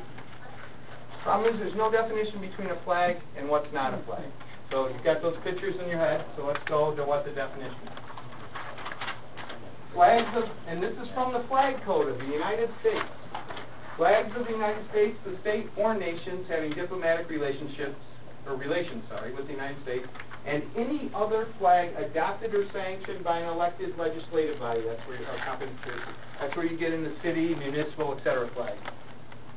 Or, and I added this in, corporate flag for the primary use of the property. Okay? We're going to call all those things flags. Anything other than that, and of course they're going to have to be governed by the Congress of the United States and Stars and Stripes, so that they're, the U.S. flags up here, the state flags, so that the relationship between the flags is correct, which it generally is here. And any other flag or device like that doesn't meet this, it's not a flag, it's a sign, and will be regulated as such. So, those aren't flags, is what I'm suggesting. Those aren't flags. That's not a flag. That says leasing specials. That's not a flag. McCraft isn't a flag. What do you think? It's advertising. Banner. No, it's not a banner. Okay. Doesn't meet the definition of our banner. Changing it to definition of banner. So Changing the definition of flag. what can we do to include? This would now say that those are signs. This would be considered a sign. Yes, And that they would would be make subject to sense. the regulations. Right. It's up to you. If this is fine, this is not, none of these items are of burning. All right, so currently, if this thing, this McDonald's thing is waffling over and looking bad and hindering the sidewalk, what happens? Gets picked up. So we treat it as a sign. Well, it's in the right of way, we definitely would pick it up in What the if right it's not of the way. right of way? What is it? Again, what is it? What do you want it to be? Not a banner. What is a banner then? No. Define a banner. We have it. In the ordinance. Mr. Moss. Trying to process the words that need to formulate my question. So right now, any business can put up, No enclosing framework. The framework that encloses this and this. so what you want to do, or what we want to do collectively, What I'm suggesting. is to say what is a flag, Yes. and to limit flags from, No, you can have a flag, we can't, no, we would never limit you Yeah. from having a flag, never. I mean, look at the large flags at Sierra Chevrolet. so we're not limiting flags No, currently. you can't. So they would currently say, well, this is a flag. Right. And so Right. basically we want to say that's not a flag. Correct. Right. And therefore we're going to treat it like a sign. Yes. So if LTU wanted to have a bunch of the McRap signs, Blue Devil territory, Blue Devil country, line Northwestern Highway, we'd say no. No, I disagree. Yeah, I don't think. Because you part should of this do is that. placemaking too, and that's what I think part of this is placemaking. Well, it's The right, it's a corporate sign, isn't it? It's Well, let's Lawrence also Tech talk flag. about something. Let's talk about Lawrence Tech. Because what you're talking about is, there's two different things, a banner and a flag. A banner has enclosing framework. So the banners that you see as a sense of that are banners that have a supporting you're framework on assuming the it's top on and some bottom. type of arm mast, and the McRap sign is on a fiberglass pole. Okay? It's up to council to decide. We're talking about city center, and we have, we want to put all these flag banners or whatever, so we would have a limitation of what we would actually only be able to have a flag. Okay. We also we're talking.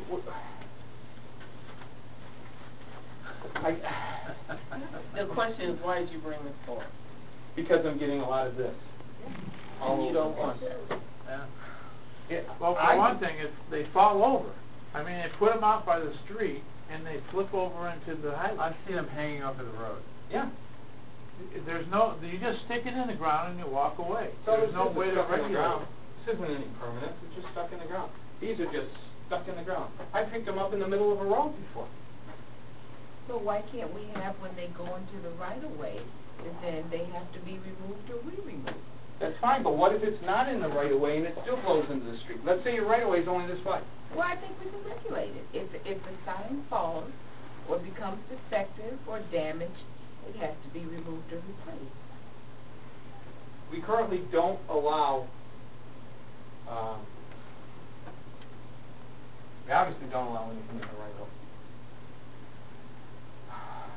We currently don't allow banners in the right-of-way. It must be on a building, according to the ordinance that you passed a little while ago.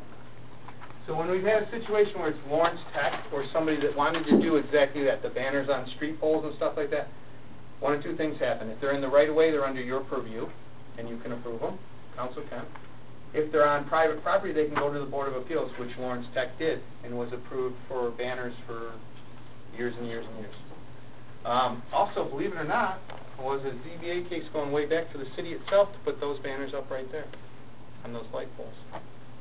That say Southfield right there. But I consider those different than this. Some of this might fall under temporary signage, too.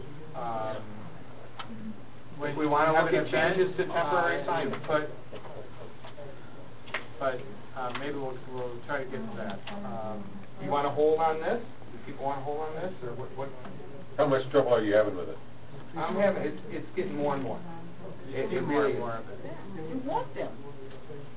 I think a business will want those. I think. Especially as we're trying to create walkable right, districts. and we want to make wanna our be city able to alive and vibrant. I think you need those sort of signs. But you don't want it to be dangerous.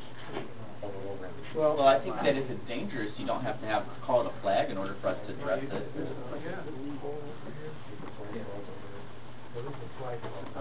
All right.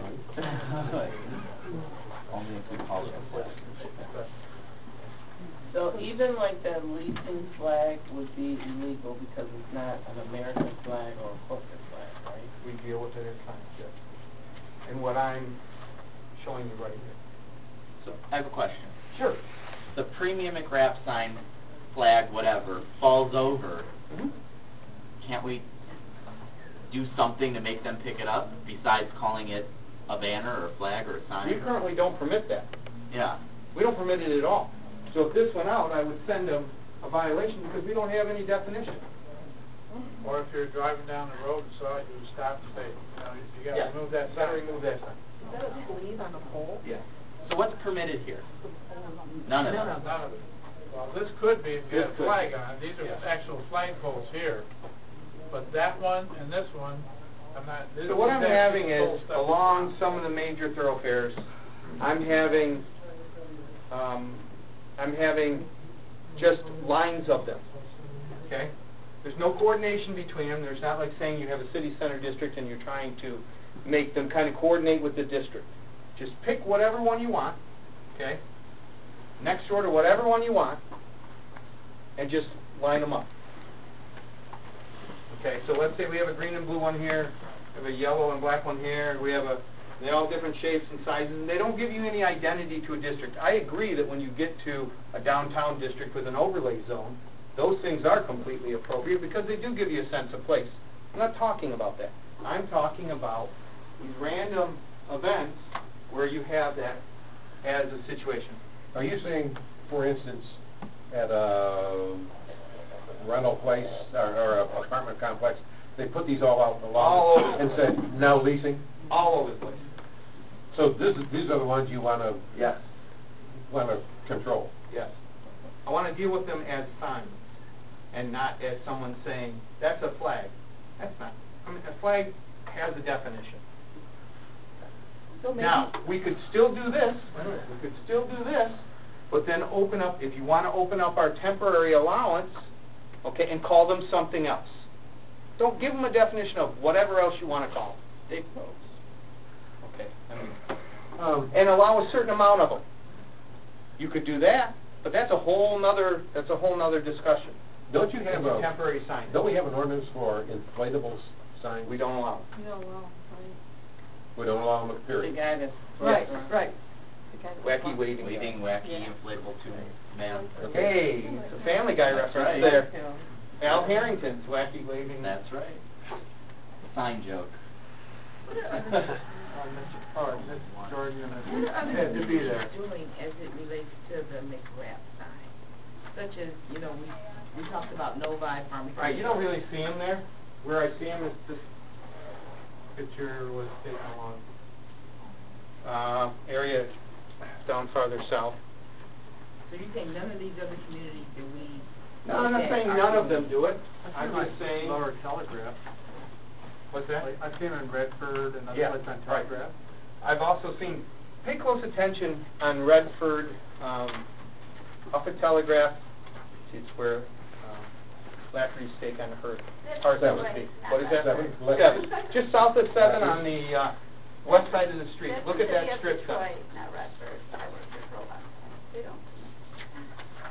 What was that, is Shelley? right. They That use is a temporary system. I think that, we have businesses that, and one of them is here tonight they're trying to lease the arbor lots, and they need some sort of assistance maybe on a temporary basis. So maybe it would be appropriate to open something up and look at a temporary situation. I mean, this is clutter, and you don't want it all over the place all the Or time, but if exemptions there was in the an ZBA or opportunity exemptions for in the people city on center, this- why don't we do that? I think this needs to be looked at a little bit more. It's Maybe we not can like we, regulate it not the like way. we don't have temporary sign provisions, we do. No, I'm Okay, not that's saying- one of the things that we do have in our ordinance. I'm not But thinking there of- are some restrictions and limitations on it. We just don't have any for these two types of signs. I'm not thinking of temporary, but I'm thinking of maybe 1,000 feet, like we have the electronic sign, that you can't have them within 1,000 feet, I'm just throwing that number out, of another business. But these are very, very, to me, I think they're kind of snappy, but I do think they need to be regulated to make sure that they don't, break down and they don't look bad. I think this may need further discussion, but I'm in favor of these, but I think we've got to just see exactly what we want. John? I'm sorry I had to leave, but for example, a corporate flag that doesn't designate the property is so the writing is. Some time ago, Roger Penske had a Chevy dealer, and he went to Indianapolis, and they put up the checker flag for the Indy race, and we made him take the checker flag down because it was illegal. And that is this would be illegal under this format also. Correct. So and also there's some churches put up church flags, which are neither American flag or Michigan flag. That's a corporate flag. I would call that a corporate flag. And I have corporate flag in it. I don't look at this. I don't know, I can't think of do we have a church flag? St. David's Episcopal usually on 12 Mile Road has a white. Episcopal church, I know it does. Does it? And what about a foreign flag flying? And You can do American- that, that's in it. Yeah. Yep. Anyways, I think that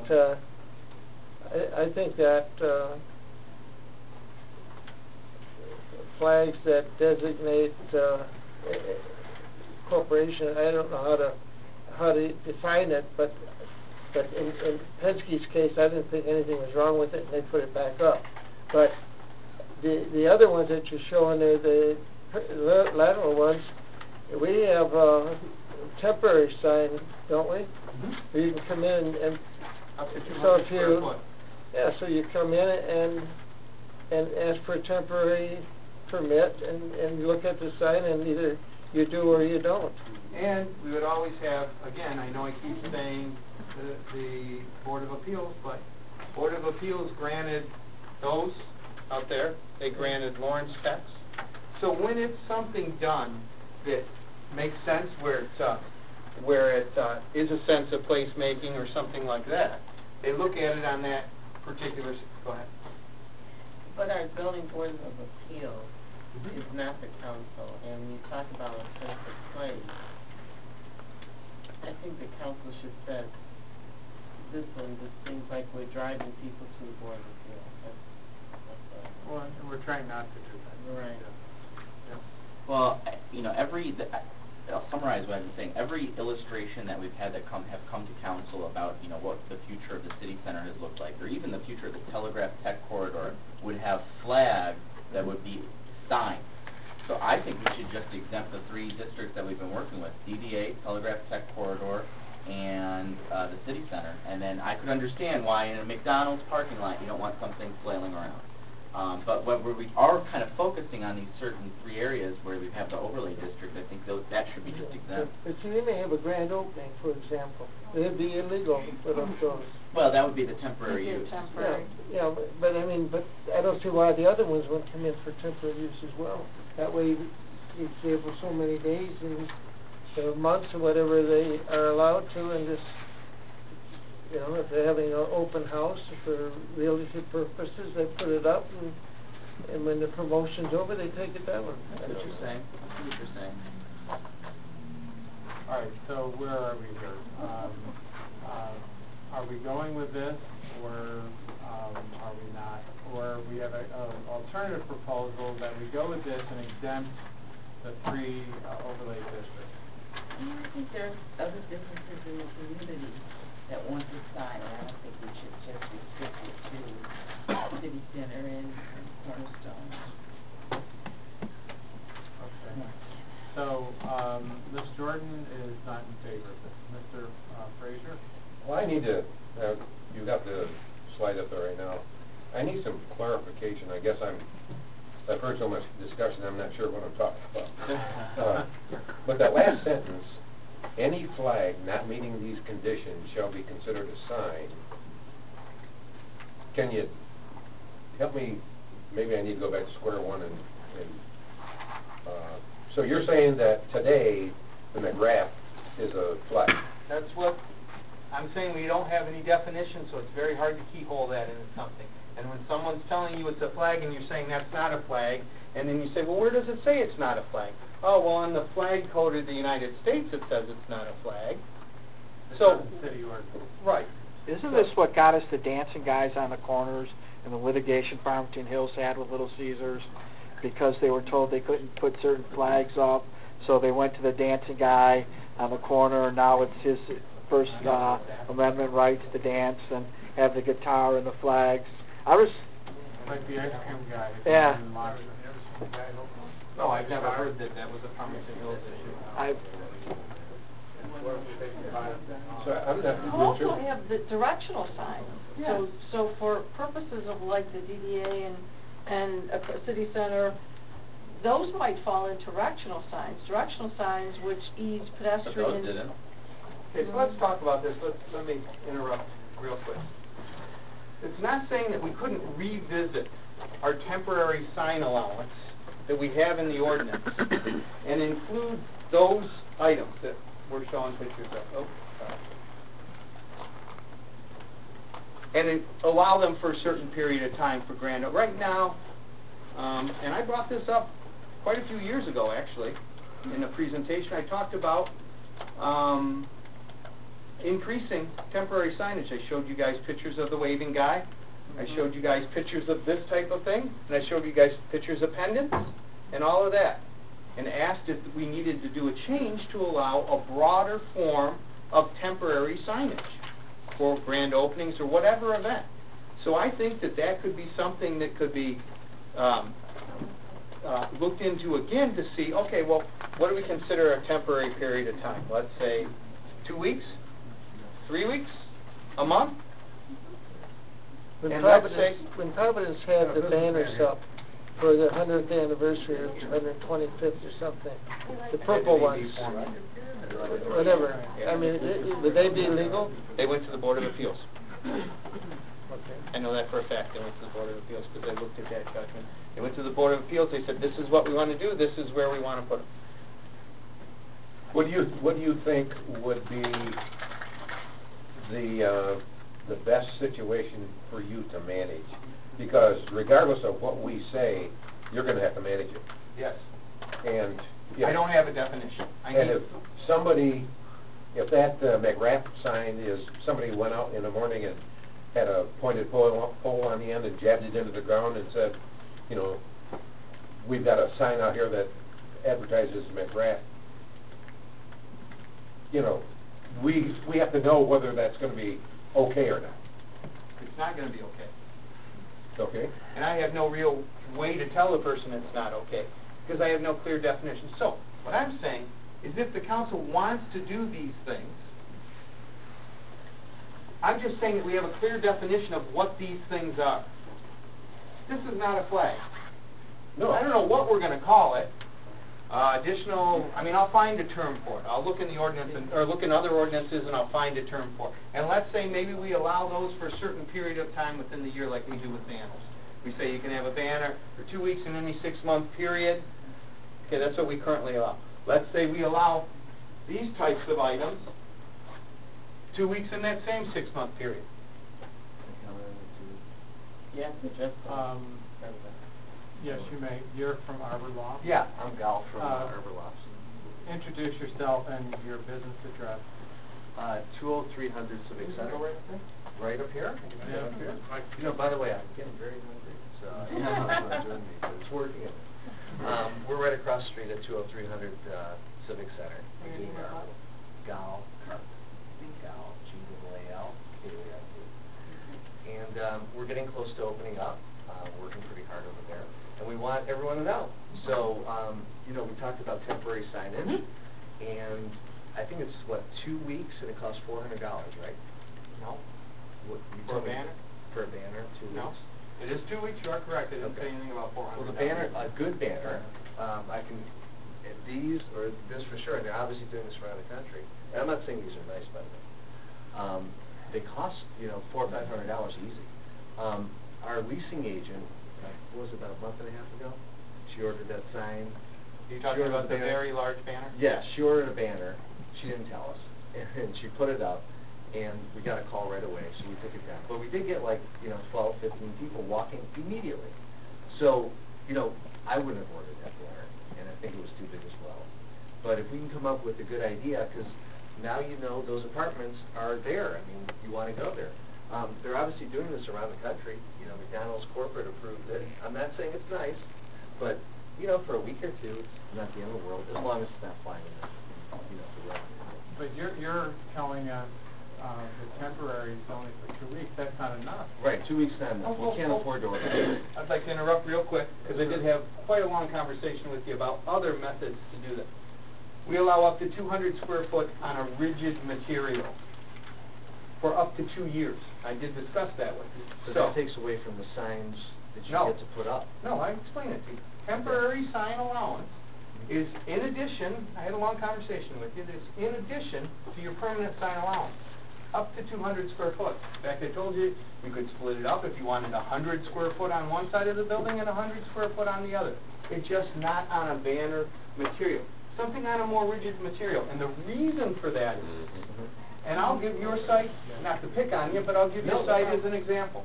The way that banner was installed, I would have been very worried about the wind coming along and ripping that off. Okay. And it was very large, and it would have ended up in Civic Center. Okay. Because it was pretty poorly installed. Yes. It was installed by your maintenance guy. And it spanned a huge space between. So I agree with you, but so all I'm 200 saying square is, foot sign is not going to do anything. To help us tell people that for a month, 30 days, 45 days. you need they're 200 doing square something foot exciting. for To get 2 your years. building built. Not for a month. The 200 square foot is for 2 years On rigid material. on a rigid material. Or, Rigid as I discussed with you, you could take that banner or a banner material, stretch it around a frame, and mount the frame to the wall. All we're looking to do is make sure that that large piece of material Let me help is here. secured properly. Where we're going is to balance things out and to be more business friendly where possible. We get together with this gentleman and maybe. Yes, the two you get together tomorrow. No, he's very accommodating. We've talked yeah, about this but ahead of time. we've got a lot to do yet tonight. Yeah, okay. And I don't want to shut you off because I want to see you be successful. Yes. But he's the guy that can work with you, and 2 weeks is not enough. I think we'd all agree. You need, and he's shaking his head no. So Well, for you'll get 2 something years. exciting, it is. You know. It's not. You need something we're about what you're supporting. doing too. But I think We're gonna, okay, so this is where we're at. So that's all we're talking. Okay, we're going to table this piece. Okay. We're just, Okay. we're all over the place, and there's other things that we can accomplish tonight. So, this will get more homework, it'll come back at a future date. So we're doing good, keep going. Window signage, definition of a window signage. That's number 4. That's the last one before we get into a whole nother block of stuff. We don't have a good definition of a window signage, and if we're going to regulate window signage due to having an electronic sign that changes every 15 seconds out in front so you can list as much as you want on there, every special you have in, turkey, $1.99 a pound, whatever. We don't have a good definition of what a window sign is so that we can say you can't have that kind of sign in the window. Okay? Window signage, window signage, window signage. Safety, appearance, and proliferation. If we had some sort of emergency in here, could anybody see in there? No. We've been arguing about that for a long time. I'm only talking about regulating it with an electronic sign, because if you have an electronic sign, you have the ability to put, you buy, we fry. Now, there's a whole other discussion on whether, and I will tell you, the majority of the cities regulate the amount of the window that you can occupy. Well, let's do that. And a lot, well, I'm not recommending going that far, okay? And I'm going to tell you why. So let's say we have this situation, and it's grandfathered in at this point, okay? So you got to take a picture of this situation. And every time the person takes this down, you have to mark down, make sure you know when he takes that sign down. Okay, so now you can't put anything back up in there. Now when you take that down, okay, you got to remember that. Now you can't put anything back down in there. Take that down. Now you can't put anything back down in there. We'd have a lot of non-conforming sites in the city. Lots and lots and lots. I think, Ed, you have a consensus of council about this. First of all, in the 12 years that I've been on council, we have prohibited window signs, paper signs. That's part of the site plan agreement. I've seen it over and over again. So what are the newer building owners done? They put neon. They put lit signs like you buy, we fry. I mean, in other words, they're not paper anymore, but they still have signs all over the window. And our concern is exactly what you're saying: safety, proliferation, and appearance. So I think you have agreement here on that part. Now let's get to the definition. Huh? The definition is where I don't know if you have agreement on. Any sign which is visible to the general public either on or against the interior or exterior surface and or within 36 inches of a window or glazing surface. So where I want to make this point is, besides just being on the inside and outside of the window, let's say if someone takes a whole stack of Bud Light boxes, Bud Light, Bud, Labatt, Coca-Cola, and they line them up right against, let's say, this close to the back of the window. Would that appear any different than this if you were looking from the outside? No. But we don't want to get so ridiculous as to, let's say somebody has in a grocery store or a 7-Eleven has an aisle sign that says chips, pop, or whatever's down that aisle. And that's hanging up over there. And obviously it wasn't his intent or the person's intent for that to be visible to the outside. So you have to have some sort of a spacing requirement in there so that you don't start regulating all the signs going all the way back just because they happen to be visible. But so that you give a distance where, let's say, 3 foot back, it's going to be pretty hard to read that sign 3 foot back from the outside of the window. So I'm looking to find a distance in there, and that's where that comes in. And again, we're only talking about regulating these right now in the current proposal if you have an electronic sign. Otherwise, what we're looking at right now is not to regulate the inside window signage if you don't have an electronic sign.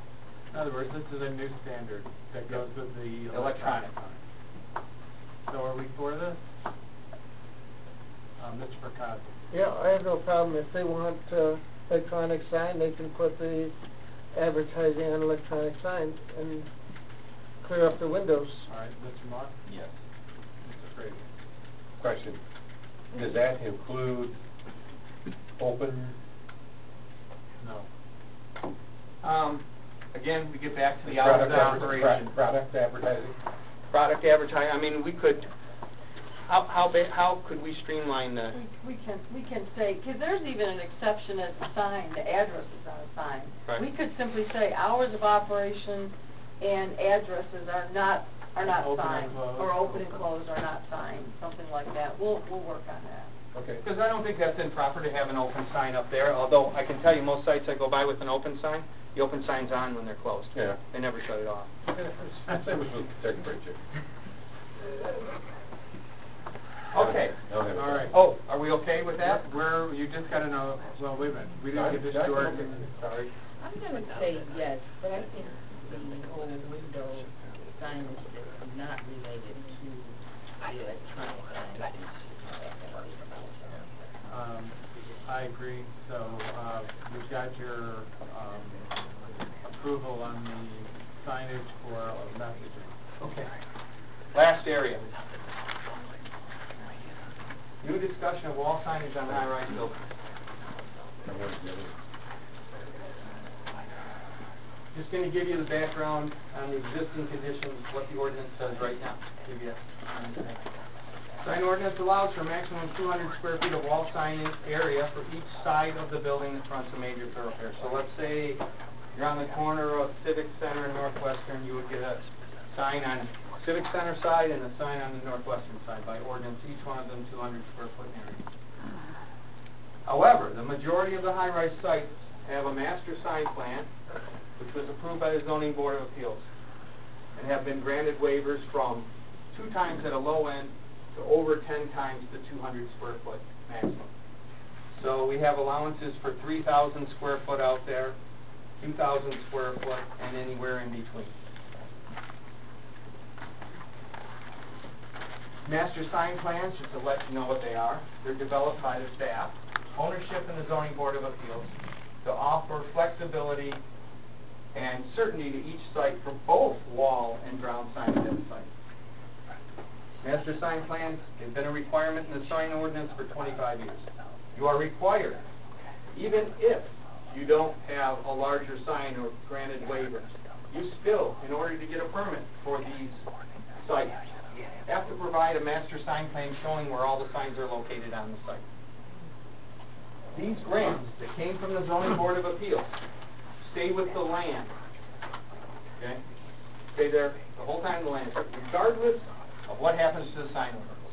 So if the sign ordinance changes, and let's say, because it happens in communities, I will tell you this, sign ordinances get more restrictive in communities. Happens all the time.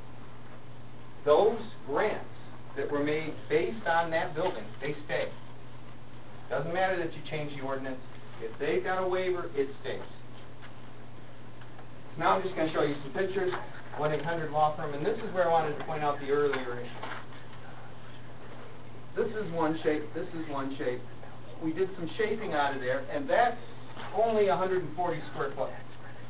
That and the ITT on the front, the two combined, are 200 square foot. Our ordinance allowance. Baker Tilly, 400 square foot.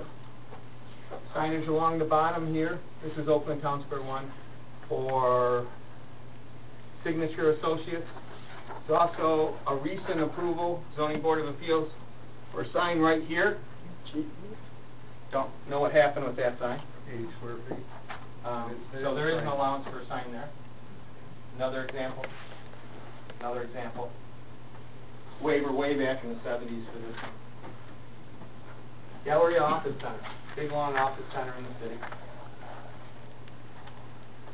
No sign. No sign. One Why sign. is that? Xerox. I mean, don't. She said, why is it? Why is it? Yeah, I don't know. How many signs do do they have on that? 6 wall signs they can have, they only have 1 installed. There was one here, Global Crossing, recently, real nice looking sign. CITI was right here. So also allowances here. I actually issued a permit quite a few years back for, I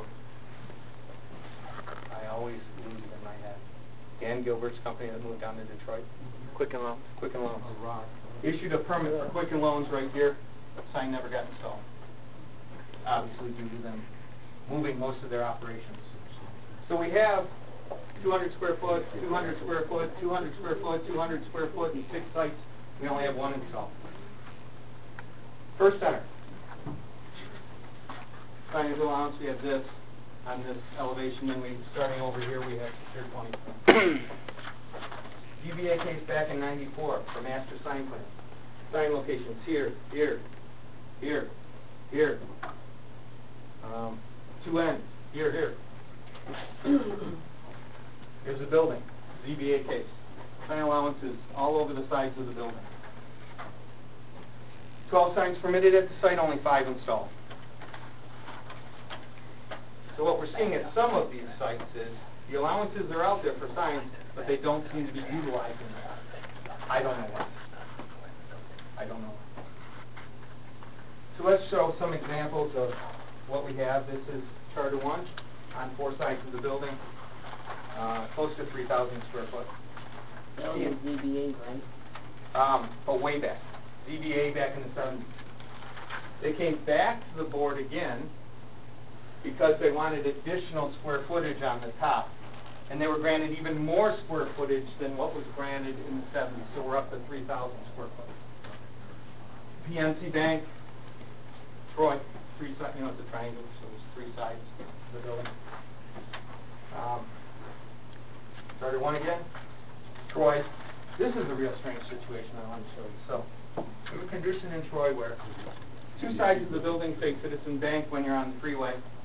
The other 2 sides of the building say Flex. So when you get on when you're on the freeway and you're going for the Citizen Bank building, you go like that. But if you're going the other way, up this road, you see Flex. So I guess when they give you directions to the building, if they use the sign, they say, well, if you're traveling this way, look for the Flex building, and if you're traveling on the freeway, look for the Citizen Bank building. Wall signage. So here's some discussion points. We could obviously allow larger area due to the height of the building. Greater number of signs, more signs. Remove the requirement to face a major thoroughfare. That would allow a lot of the buildings to have signage on other sides of the building. And align the sign ordinance requirements closer to these allowances that they already have. It doesn't make sense when you have a 200 square foot marker point in there and you have zoning board of appeals cases that are up to 10 times the allowance. I mean, that 200 marker is, I guess, just a marker. However, it does help on smaller buildings because then you get the scale, it's a little out of scale. So I'm going to show you some pictures right now. I'm going to show you this example to explain to you some of my research talking to Paul Evans and Troy. I'll give you 2 examples, actually. I'll give you the best 2 place examples I want to tell you. So, Farmington Hills, it doesn't have high-rises, mostly low-story buildings. 2 signs on any elevation, 4 on any building. 150 square foot max for each one of the signs. Troy, interesting and very easy to deal with. You take the main side of your building, okay? Take the main, call it your main entrance of the building. You get 10%. No maximum number of signs, just 10% of the area. That's all you regulate is the area. So, give you an example off the top of my head of, let's say 1,000, let's say a building 100 foot wide, 30 stories tall, 300 feet tall, 30,000. 10% of that is 3,000. 3,000 square foot for the building, you decide what you want to do. We're not going to tell you where, we're not going to tell you how many, we're not going to tell you what side, we're not going to tell you any of that. So you could get a situation where you have something like this, 400 square foot. You could add these up. This is a very large building. Take 10% of that. That's one example of one building. Let me show you another one. Before you go to... Yep.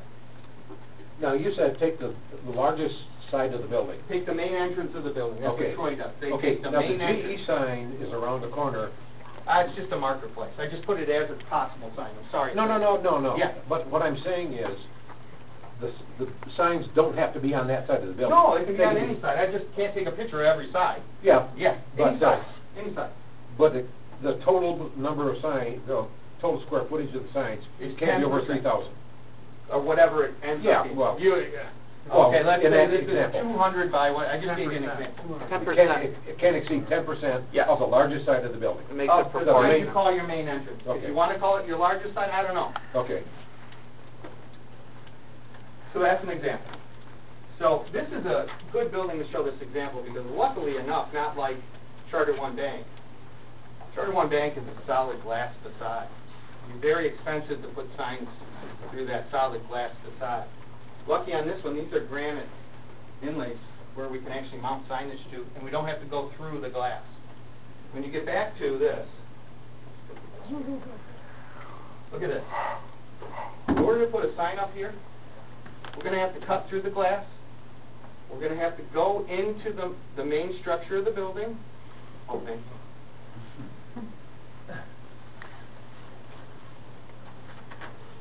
We're going to have to go into the main structure of the building, remove the fireproofing on it, either weld or bolt some connections, re-fireproof it, come back through the building with some tubes sticking out. That's why I definitely want to leave open the option of having these signs up here. I know that sometimes when you have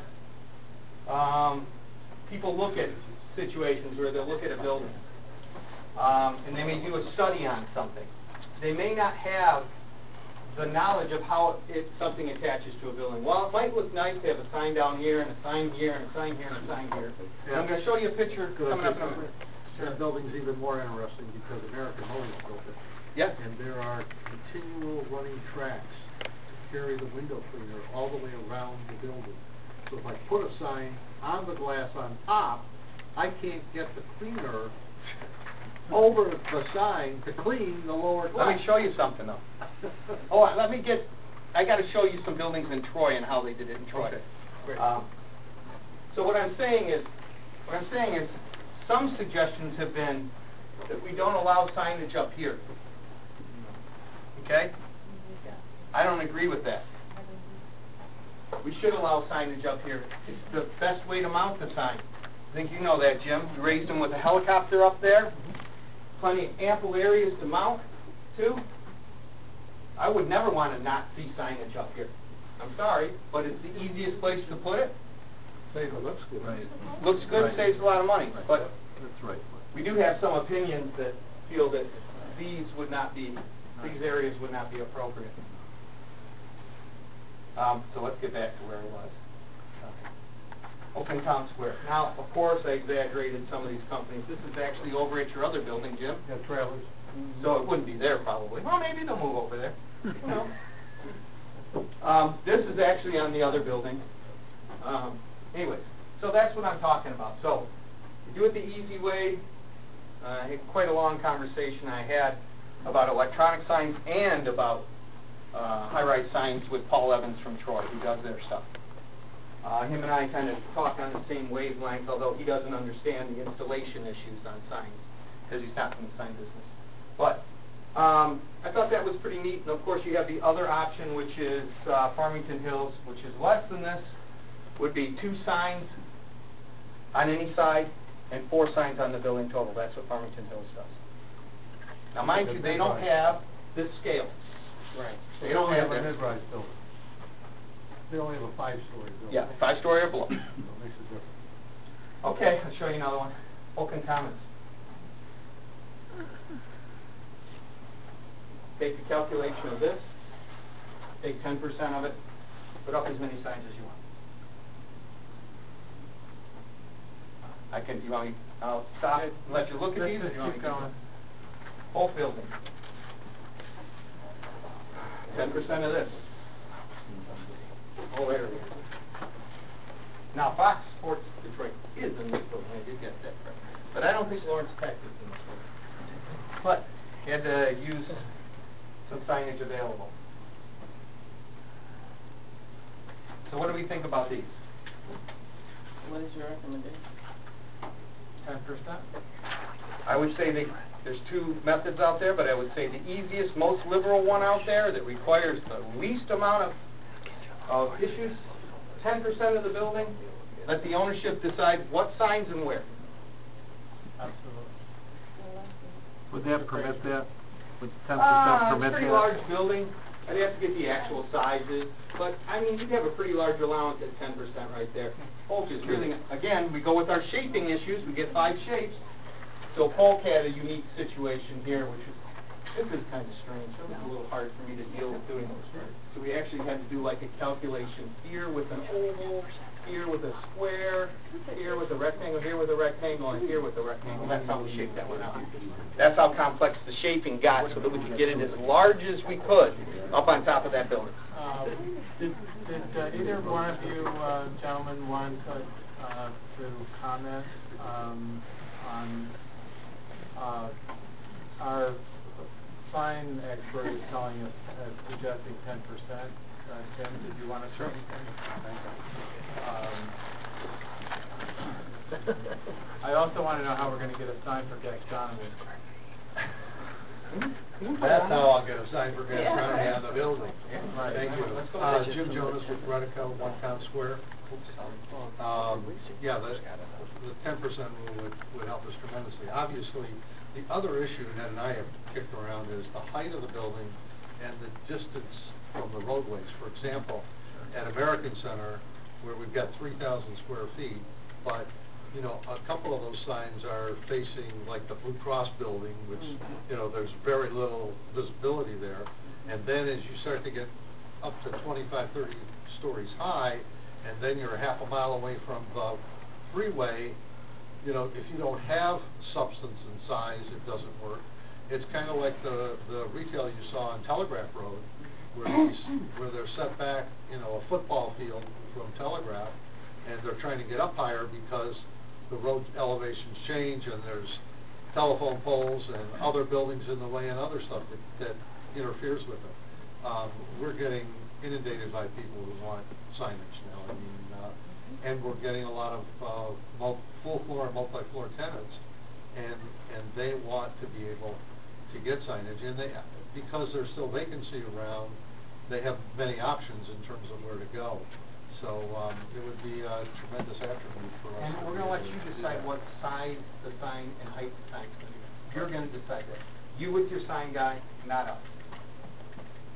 So if you think you should have an 8-foot tall letter, you decide to put an 8-foot tall. You know now there's no 200 place keeper in there anymore. All there is 10%. There's no, you can only have one on each major thoroughfare frontage, so you can only have 2 here. That's all gone.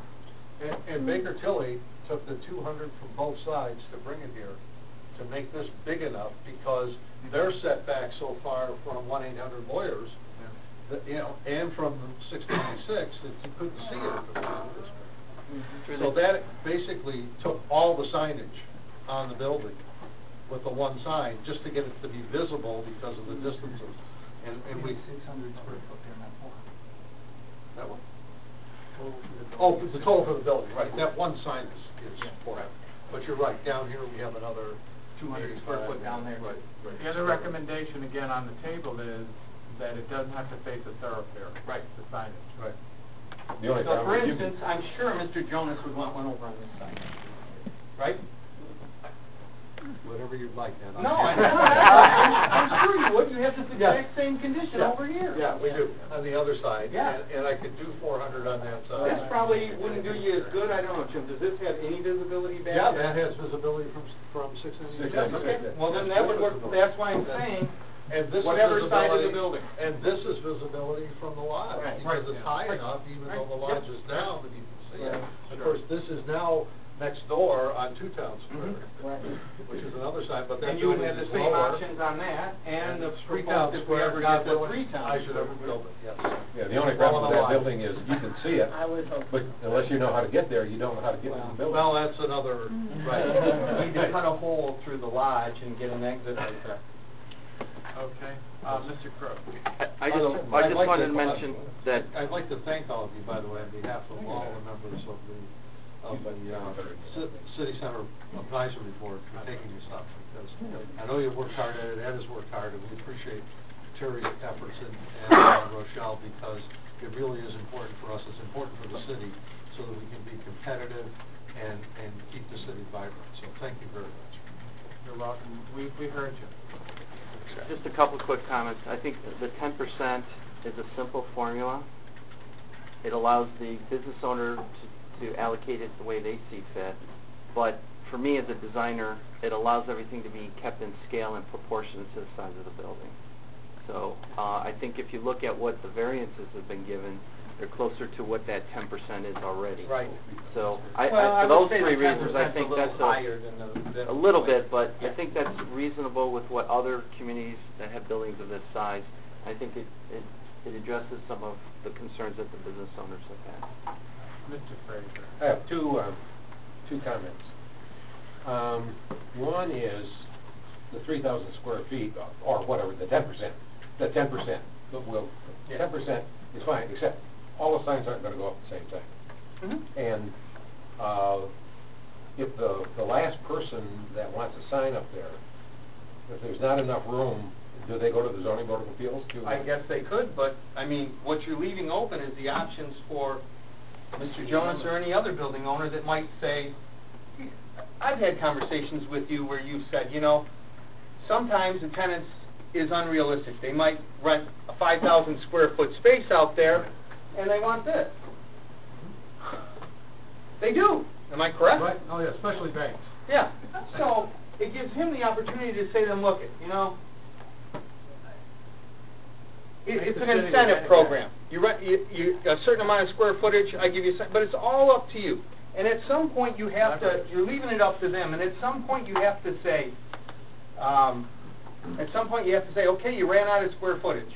I mean, I don't know what else to say. I mean, 10% is a Troy limit that I think is very easy, and the Paul Evans from Troy said, well, God, if you're above that 10% on that building, that's a lot of signs. And if you're above that 10%, man, I don't know what to tell you. Yeah, that's fair. Full. Well, and as you know, we plan the whole building out, so, you know. Right. We put a plan together for the whole building, because we don't want them hodgepodge all over the place. We want to try and make them look aesthetically good. I'm sure you will, And absolutely. identify them, and that's how we like to operate. You're not going to want your building to look bad. Yeah, no. Okay, the second question I have is, and we have not talked about this at all, but sometime in the past, years ago, there was a guy running around painting quails on the side of buildings. They were all over the country. Roger. Yeah, and the second thing is, and I think we had it here in Southfield over on it. They had a picture that was designed in lights. They had Barry Sanders on a building downtown made out of lights, and it was on there for. We talked about this. Is the banner? How does this fit into the sign, or not? It doesn't. That one that you're talking about, we actually had a basketball player. Yeah.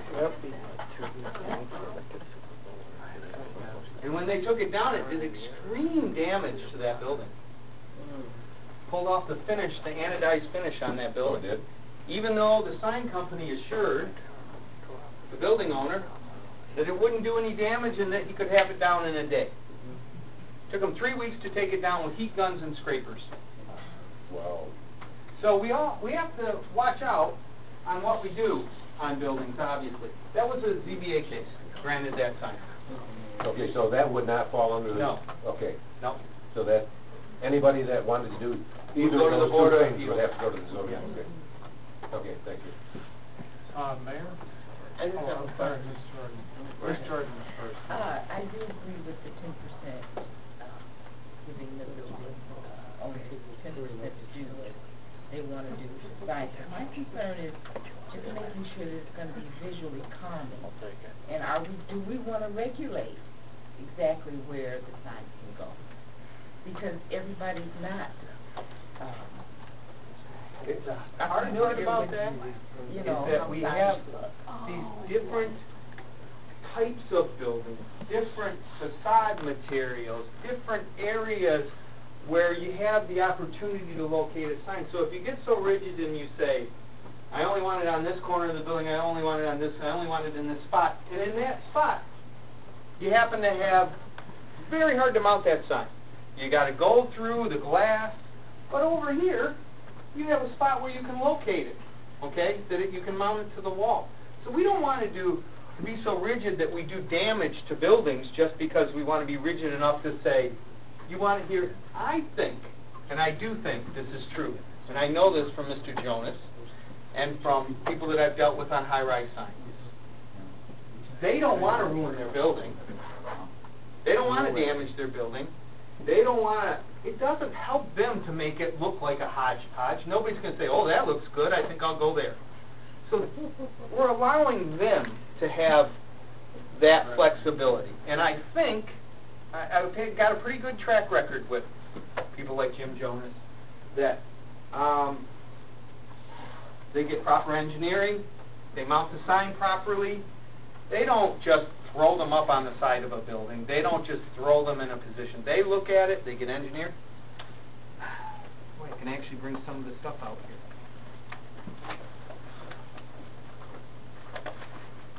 This is the documentation for the signs up on Charter One Bank from an engineering firm. This many documents. That's how much it takes. Jim, how much do you think this cost? That sign was $1 million. Each one?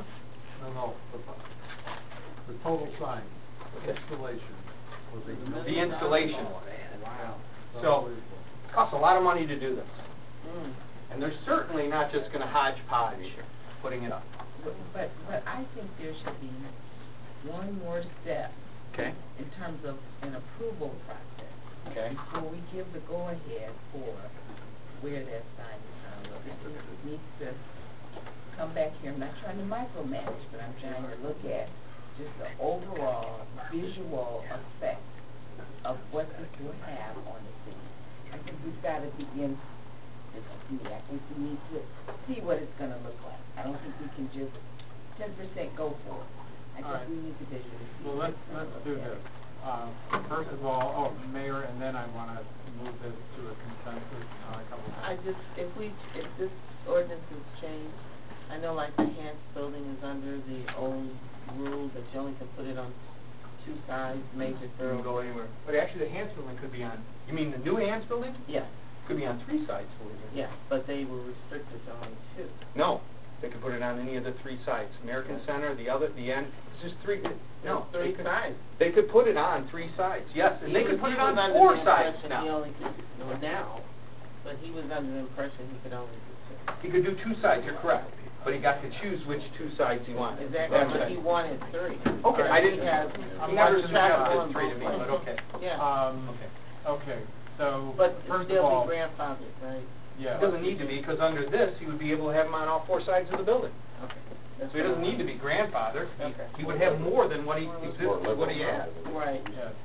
Okay. All right, so, first of all, consensus on that the signs can be on all 4 sides of the building, or 5 sides, whatever the building has. 10%. Well, we're going to get to 10%. What's your question? Right now, we're doing, Pretty much he said, there's 2 pieces to this. That it can be on all sides, not just limited to the thoroughfare. Okay? So, I think 4 sides, if that be the choice, Yeah. we have 4 sides. well, it's not the thoroughfare. It was 2 thoroughfares. All right, Mr. Moss. Absolutely. Mr. Fraser. Yes. Yes, yes, okay, so that piece is done. Second piece then is the 10% rule. 10%. Right. Yes, and it's amazing that this has come to us through so many different channels, so I think that, this is kind of one of the big steps we're taking moving Yes. forward. I agree with 10%, but I think We're going to come back to that. We're going to come back to that. 10%, yes. So you got your 10%. All right, now Ms. Jordan is suggesting that there be, I'm not quite sure how the oversight would be done by whom, of placement of these signs. And our sign expert is saying leave it to the discretion, and Mr. Jonas has told us the same thing, I don't wanna clutter up my building, so, I hear what you're saying, you're concerned about how it's gonna look, the appearance, but, all right, so obviously you're, in favor of an extra step. Yes, I am. Mr. Frazier? I think anybody that has the, funds to spend $1 million to put a sign on it, has got as much taste as I've got. I'm saying no. Mr. Yeah, if they have to pull a permit anyway, then there's kind of that step right there, I guess. Well, of course, let me just add one step into that. Obviously, they're gonna pull a sign permit. We all know that. We gotta make sure we get this level of documentation to make sure it's installed properly. So we're not gonna have them putting signs up in areas where they're not gonna be supported. We're not gonna have them hanging off the side. Strictly aesthetics and visual calming for our city. Again, we're beginning to brand Southfield again. So how do we want it to look? We want the 5 signs legally, after we approve this, the 5 signs can go right down in a straight line. Sure. You go right down the middle. Sure. I mean, how do we want this building to look? That's what I'm saying. I think we need an extra sign down here to the building to make sure. Landscape architect. So, you're for that. Mr. Frazier said no. You said no. Mr. Picasso. No, I think we should streamline the process as best we can. Okay. And I'm gonna trust the building owner myself, so, sorry, I think your point. Can I ask a question? Sure. Yeah. Not saying that, if the buildings went ahead and lit up the building, I mean, from an exterior to show off the building, is that a sign? No. Nope. Nope. It's a nice feature sometimes to light up a building. Well, you know, we have these gorgeous buildings you see at daytime, and there would be such a statement if these buildings were, at least the high rises, were lit up at night for the time to show them off at nighttime when he's getting a lot of this traffic going. We got to compete against our friend downtown, you know, and I think we got to show off our buildings and show off our wares and what we are. Well, I would think some of this will start showing off the building, I would think. I've seen buildings where they outline the building in Yes. lights. Yeah. We light up our penthouse. Yeah, I count our extension cord comes over. Do you? It comes over the side, comes right there. Into your office? Jim, is it in your office? Is that where the extension cords go? You're too cheap to buy batteries. Don't get away. Okay. All right, so, we have one last thing on signs, and we have one other item on our agenda. So, we have How you doing, dear? vehicle signage, which is a workout. Are you ready? It says thank you, but we're not like that. This is what the ordinance says. Sue can help me out with this a little bit too. Parking of a vehicle or a trailer on public right-of-way or public or private property so as to be visible from a public right-of-way. If such vehicle has attached thereto or located thereon any sign or advertising device unless the parking of the vehicle or trailer is incident to the loading, unloading, or conveyance of persons, commodities, goods, or the provision of services. That's what it says. Here's some photos. Target had that big thing the other day. That big truck that had the... Did they? Yeah. I didn't add those in there because I haven't conveniently had a good opportunity since I heard about this to take a photo, but you also have, I think you've seen them driving around their mobile billboards.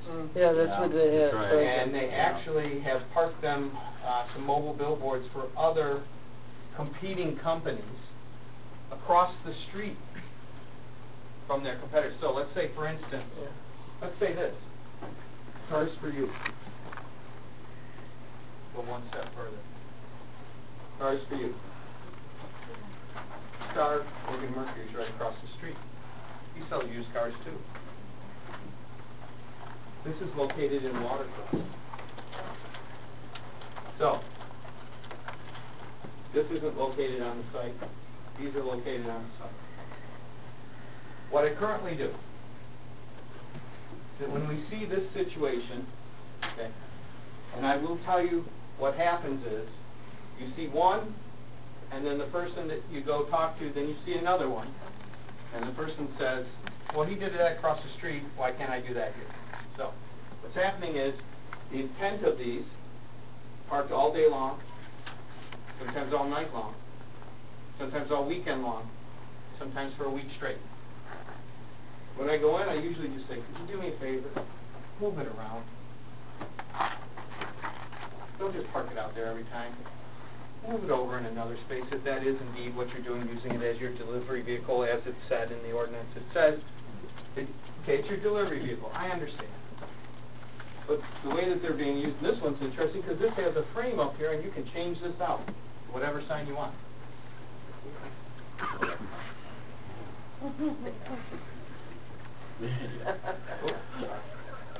So there's where we are. That's what we allow. I can guarantee you this one, you can go by at 2 o'clock in the morning on a Sunday and it's sitting right there. You can go by there. I've marked this tire with a piece of, and it's always there. So, that's all I'm saying. I usually ask them just to move it around a little bit on the site. Don't keep it in the same spot. It's also not permitted as outside storage in most zoning districts. Outside storage, correct, Terry? Not permitted to be parked there overnight. So let's say instead of this, you had a pod right there with a large sign on it, and it just stayed there. That doesn't fit it. What's your suggestion? I'm not suggesting anything. You don't This like came it? up because Ed has told several people they have to move their vehicle. And then those business owners have complained to council members that they're being picked on. So I told Ed, bring this here so that we have a common understanding of what the problem is and what Ed is up against. In the case of the one picture, it's particularly offensive because that business isn't even in Southfield.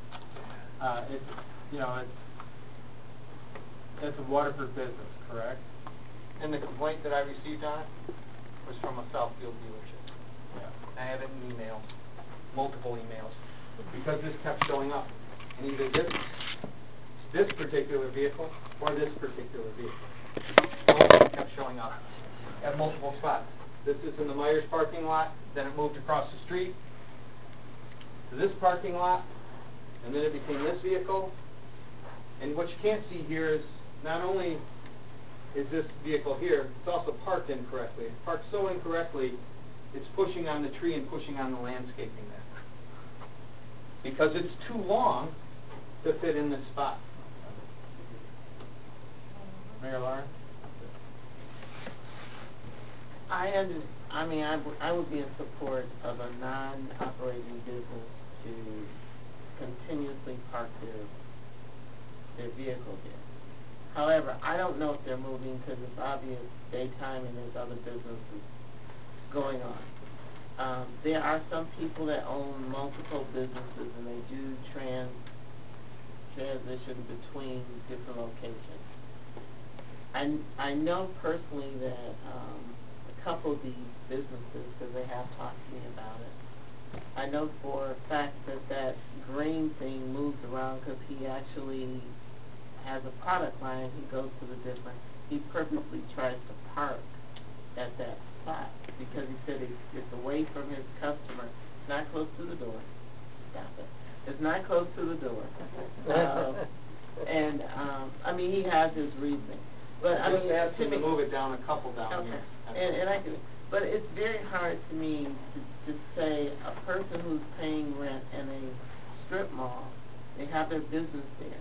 A lot of people advertise on their churches there. I mean, almost every church has a van or something that marks their place of worship.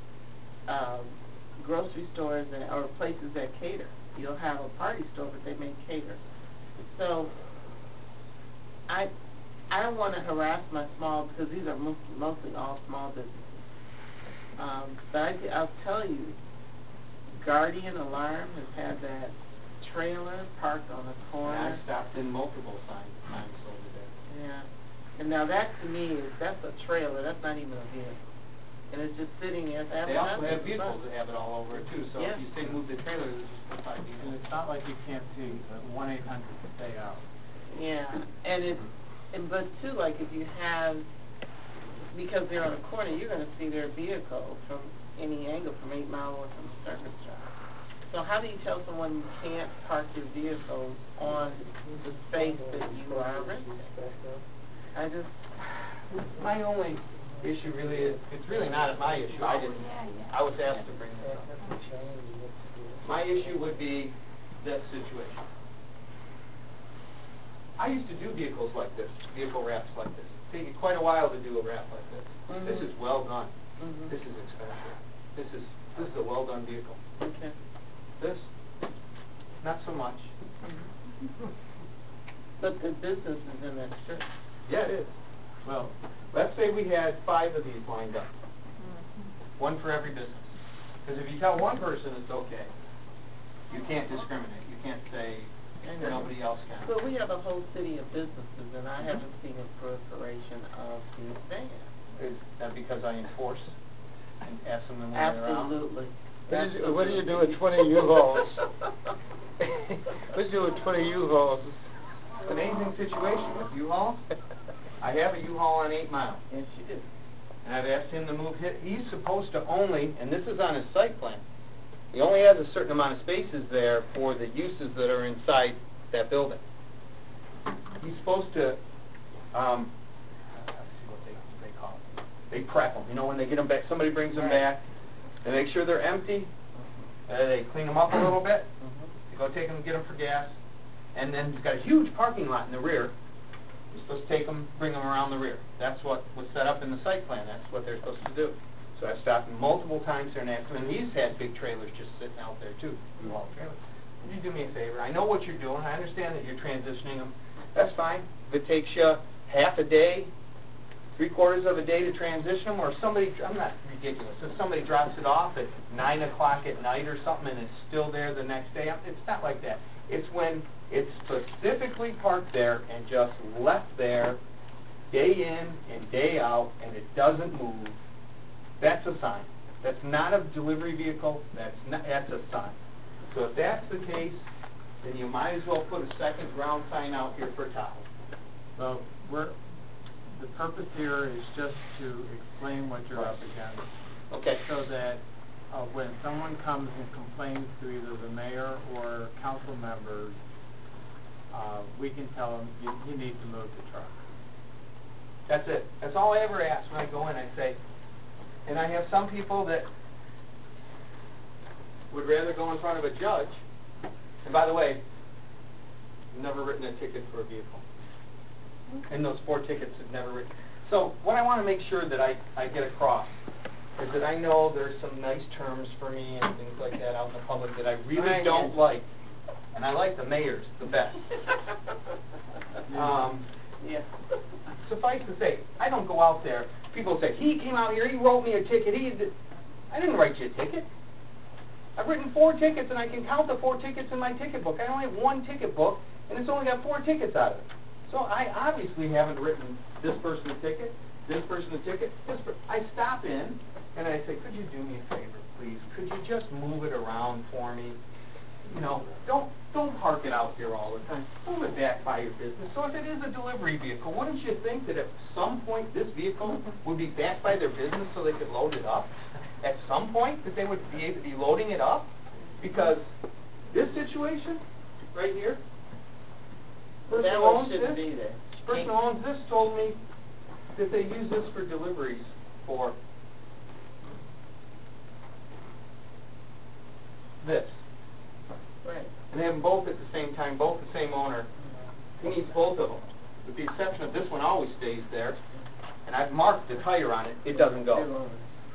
All right. Okay. In the interest of time, we're gonna end it there with the exception of, is there any other question in the language, Ms. Jordan? I thought you might have something else. It doesn't have to be to the sign that we talked about tonight, but I do have a question about political signs, since we're going to the sign ordinance.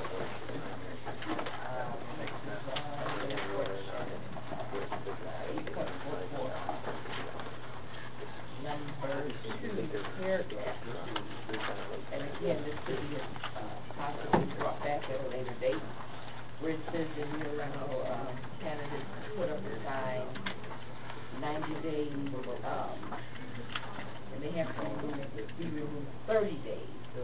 And lately that has not been the case, and I'd like to know if we can explore instilling a penalty if after 30 days those political signs are not removed. Well, there is. What is it? You cite the person that owns the sign. You don't cite them, or do they have to No, it'd be a pay? ticket, and you would go to court. And you pick them up. You could write them a ticket. But I've only written 4 tickets. That would not be good. I'd be writing. Political signs that have stayed up past 30 days. I am not gonna argue with you. But You will not get an argument. But if we've got an ordinance that says those things need to go down after 30 days. And I you're spend the not whole, writing at tickets. that 30-day period, I spend that whole day or 2 days driving around the city picking them up. The whole day. You're saying after 30 days? Yes. I beg to differ with you, because I have seen these signs stay after these. I agree. I'm just telling you, I spend the whole day. I'm not saying I'm a miracle sign ninja that people think I am. And I don't think that responsibility should fall on us. I want to make sure that if a candidate has kept a sign up past 30 days, not only are they ticketed, but they have to pay a fine. If those signs remain in the city That would be longer the than 30 penalty, days. yeah. That would be the Not just a written citation. Well, no, but a it would fine. be, it's a citation to appear in court, and it They're is a asking civil to write infraction. tickets. So I guess I'm saying write tickets and let's hold to this, it's already in the ordinance, so let's enforce it. You know, I'm gonna do a little bit of a pushback on that, because the candidate doesn't necessarily put all the signs up, and they don't know exactly where all the signs are at. And their best effort could be to try to get all the signs up and miss a sign or two that'll be up there for 40 days. But And I might miss it, because some of them are in weird spots. Yes. I gotta tell you, they're in weird spots that, I don't know why you would invest a sign putting it in a spot when nobody can even see it.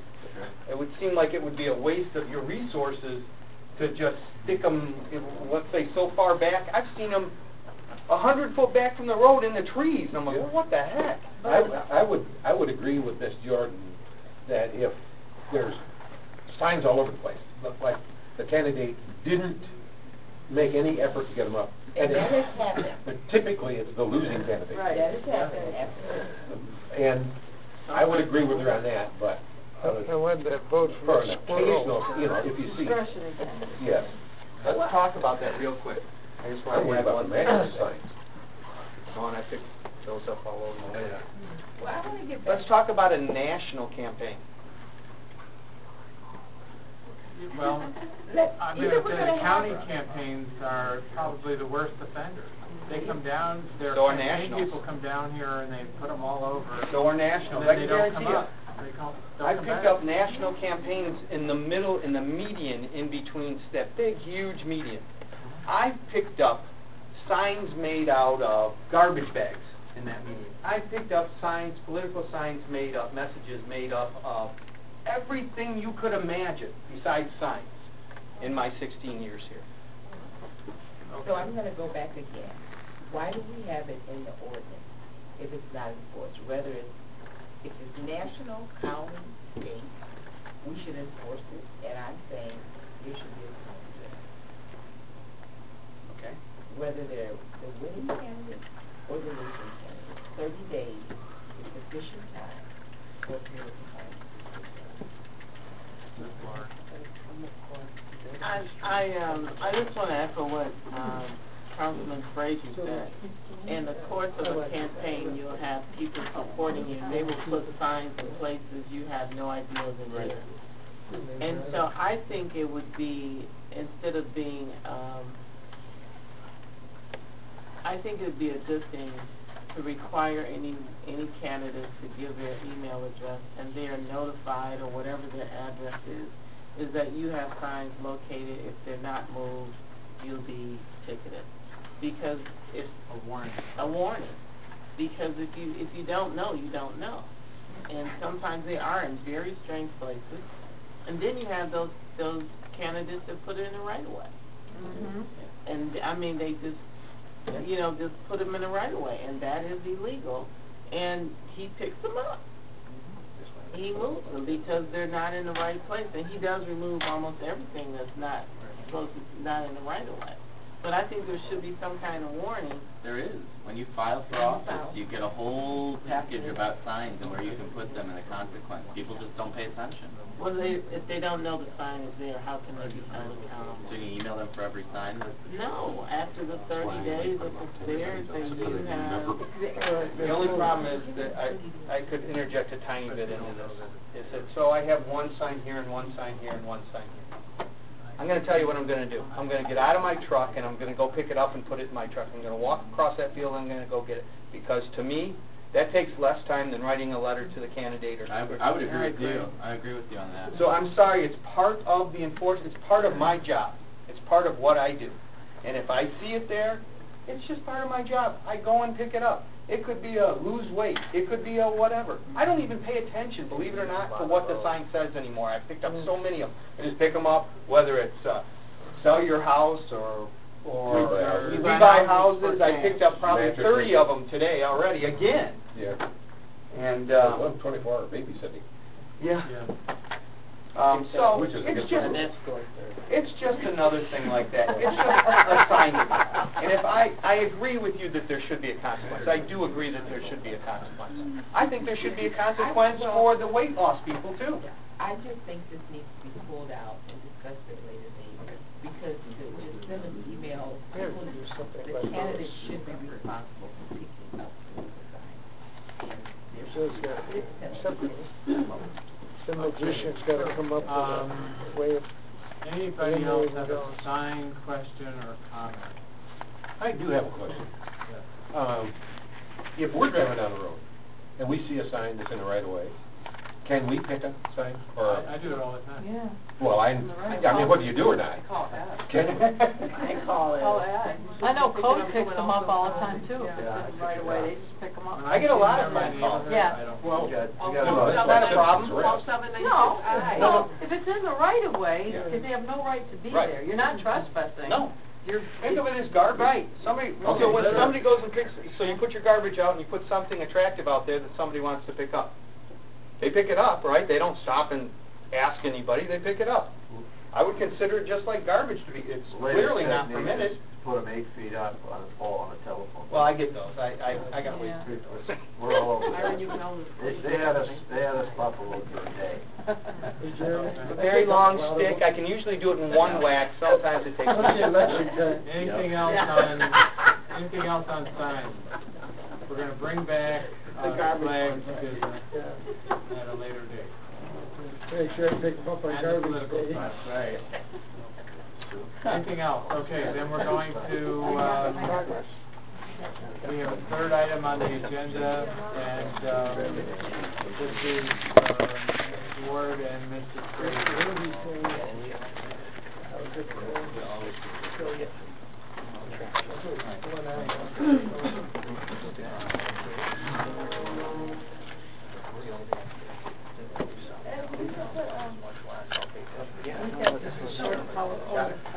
Photographs as well.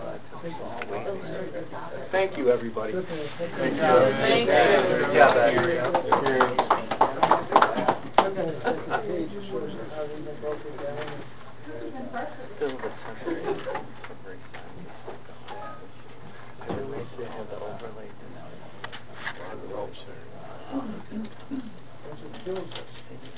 You're right. Census tract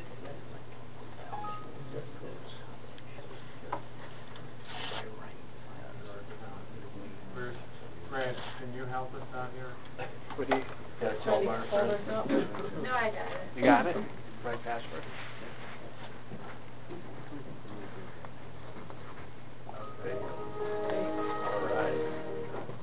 I think we should put in the...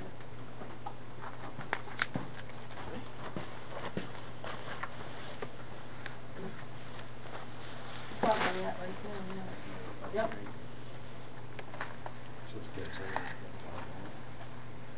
Got natural lawn.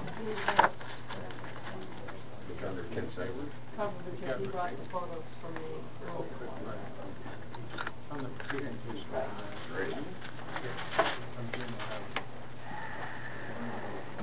So, Margaret, do you want to start? No, you, go ahead. Okay. So, there was a, there was a communication, with various homeowner groups, with the Neighborhood Services Committee meeting. And one of the areas of concern was, the natural lawns. And what we're looking at, for example, are, that's the shrubs that we've dealt with in the past, but situations where people have, I mean, it can be two types of things. One is where people actually plant a natural lawn, and there's a benefit to that. It's a benefit for stormwater management, for the ecosystem, for wildlife. The other type is where someone just doesn't want to cut their grass to the 8-inch standard, and they just let it go, and then they say that's a natural lawn, that's the way I want it. Obviously, if it's something like this is not a natural lawn as we're proposing here. This is just somebody that didn't want to cut their grass, and this would not be permitted under the new ordinance. What the ordinance would do is say if somebody, here's a manicured lawn, and this is what they went to after. So if it's planted specifically as a natural lawn, and the types of plantings that they plant, and they have a maintenance plan, the ordinance now would say they can apply to the city for a permit to have a natural lawn. And they would have to, again, say exactly what they're going to plant. None of these plantings can be any kind of noxious weeds as defined within the ordinance, because you can't have any type of noxious weeds, so that would have to be cleared. And you cannot allow litter or debris to accumulate in here. If this becomes a fire hazard, under the ordinance, the fire chief would have the right to order that it be cut if it becomes a danger, because it's I guess we'll go back to that one.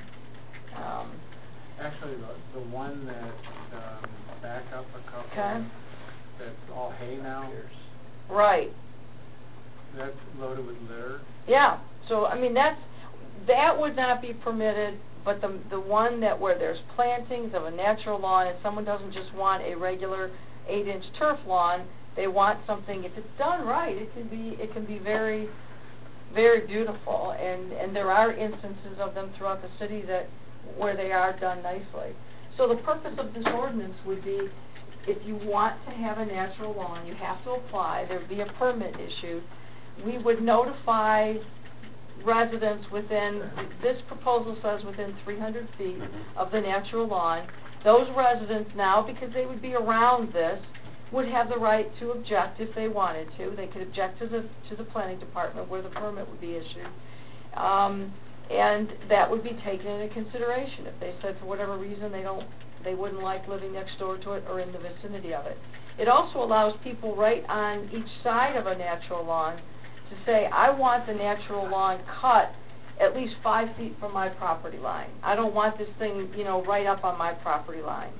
And if that's the case, then the person would have to go at least 5 feet in on each side if the neighbors on each side wanted that, so that it doesn't, tend to impact the neighbors on each side.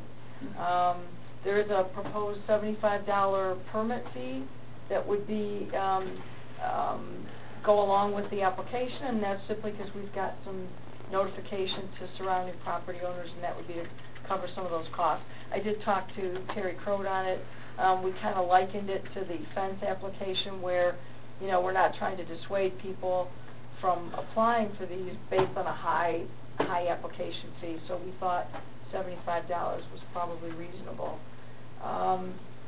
Again, we can revoke it, if a permit is granted, if they fail to keep it up and they, litter's in there and it's attracting, rats or something, then that can always be revoked because they haven't complied with the ordinance.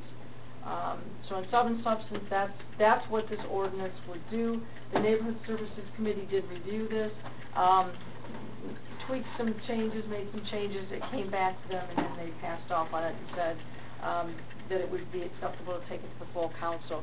If there is consensus on this, then we would presumably put it on the May 20th regular meeting for approval and introduction.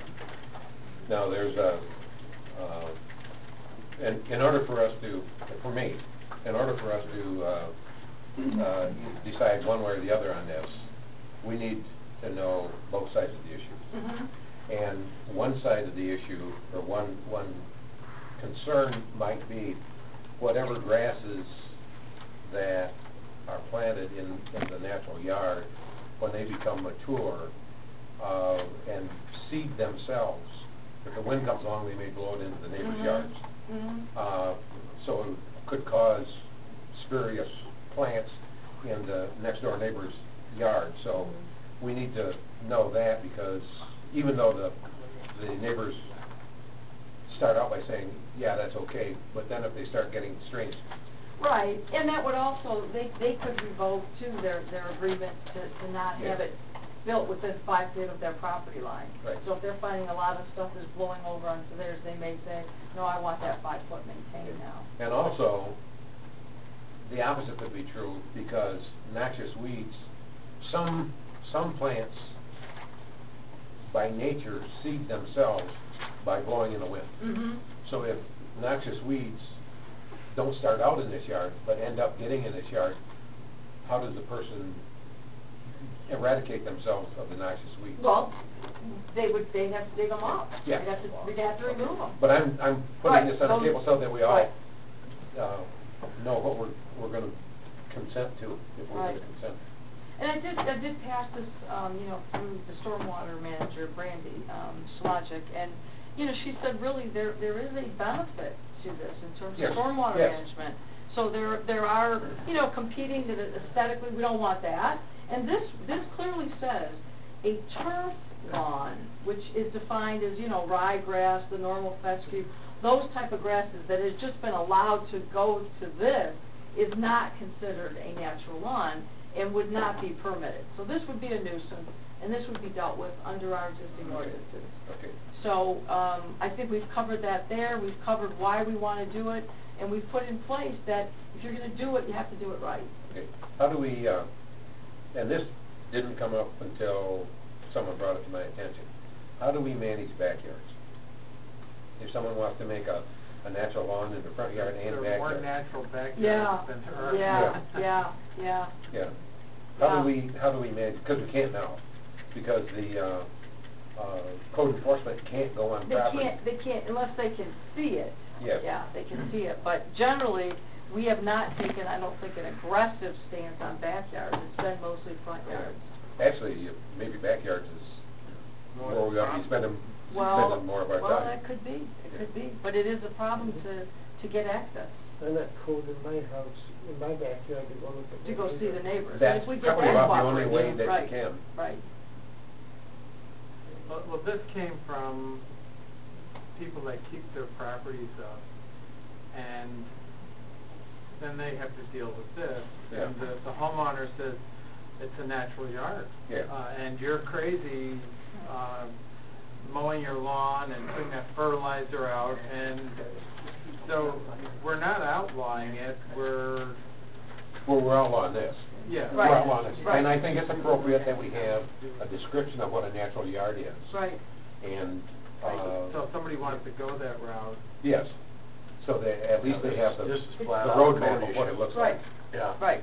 And I'll tell you, just talking to code, they have had these issues, because they'll go out, and that's exactly what the homeowner will say, well, I have a natural lawn, and I have a right to just and it's like, no, you. Because we don't own our property right. anyway. Well, yeah, but now we'll have standards. If it is a natural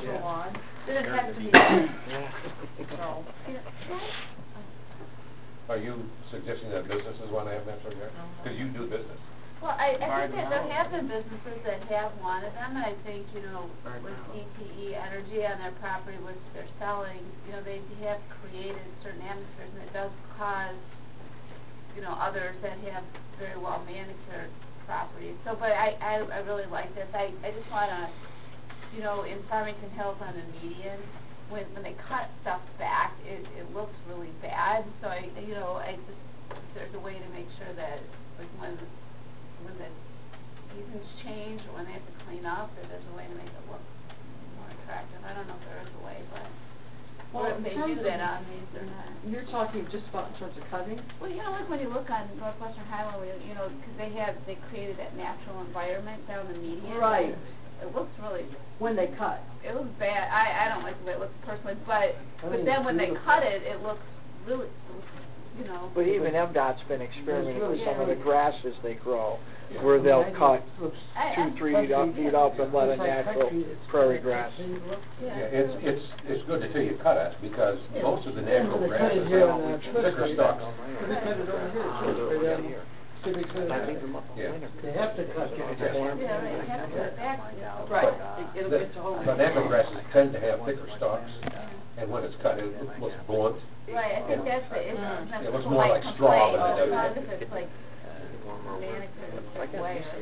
We have lots of examples in the city of people who, especially on larger lots, where they've let some of it go, and I can think of any number of homes, even on the east side, up on Pierce, in Longacre, there's some lots there where they've done beautiful wooded areas, but it's maintained, and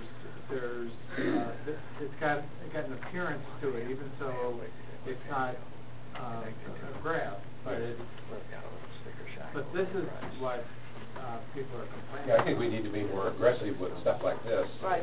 And as long as if we do have an ordinance that describes what a natural lawn looks like, we can become more aggressive.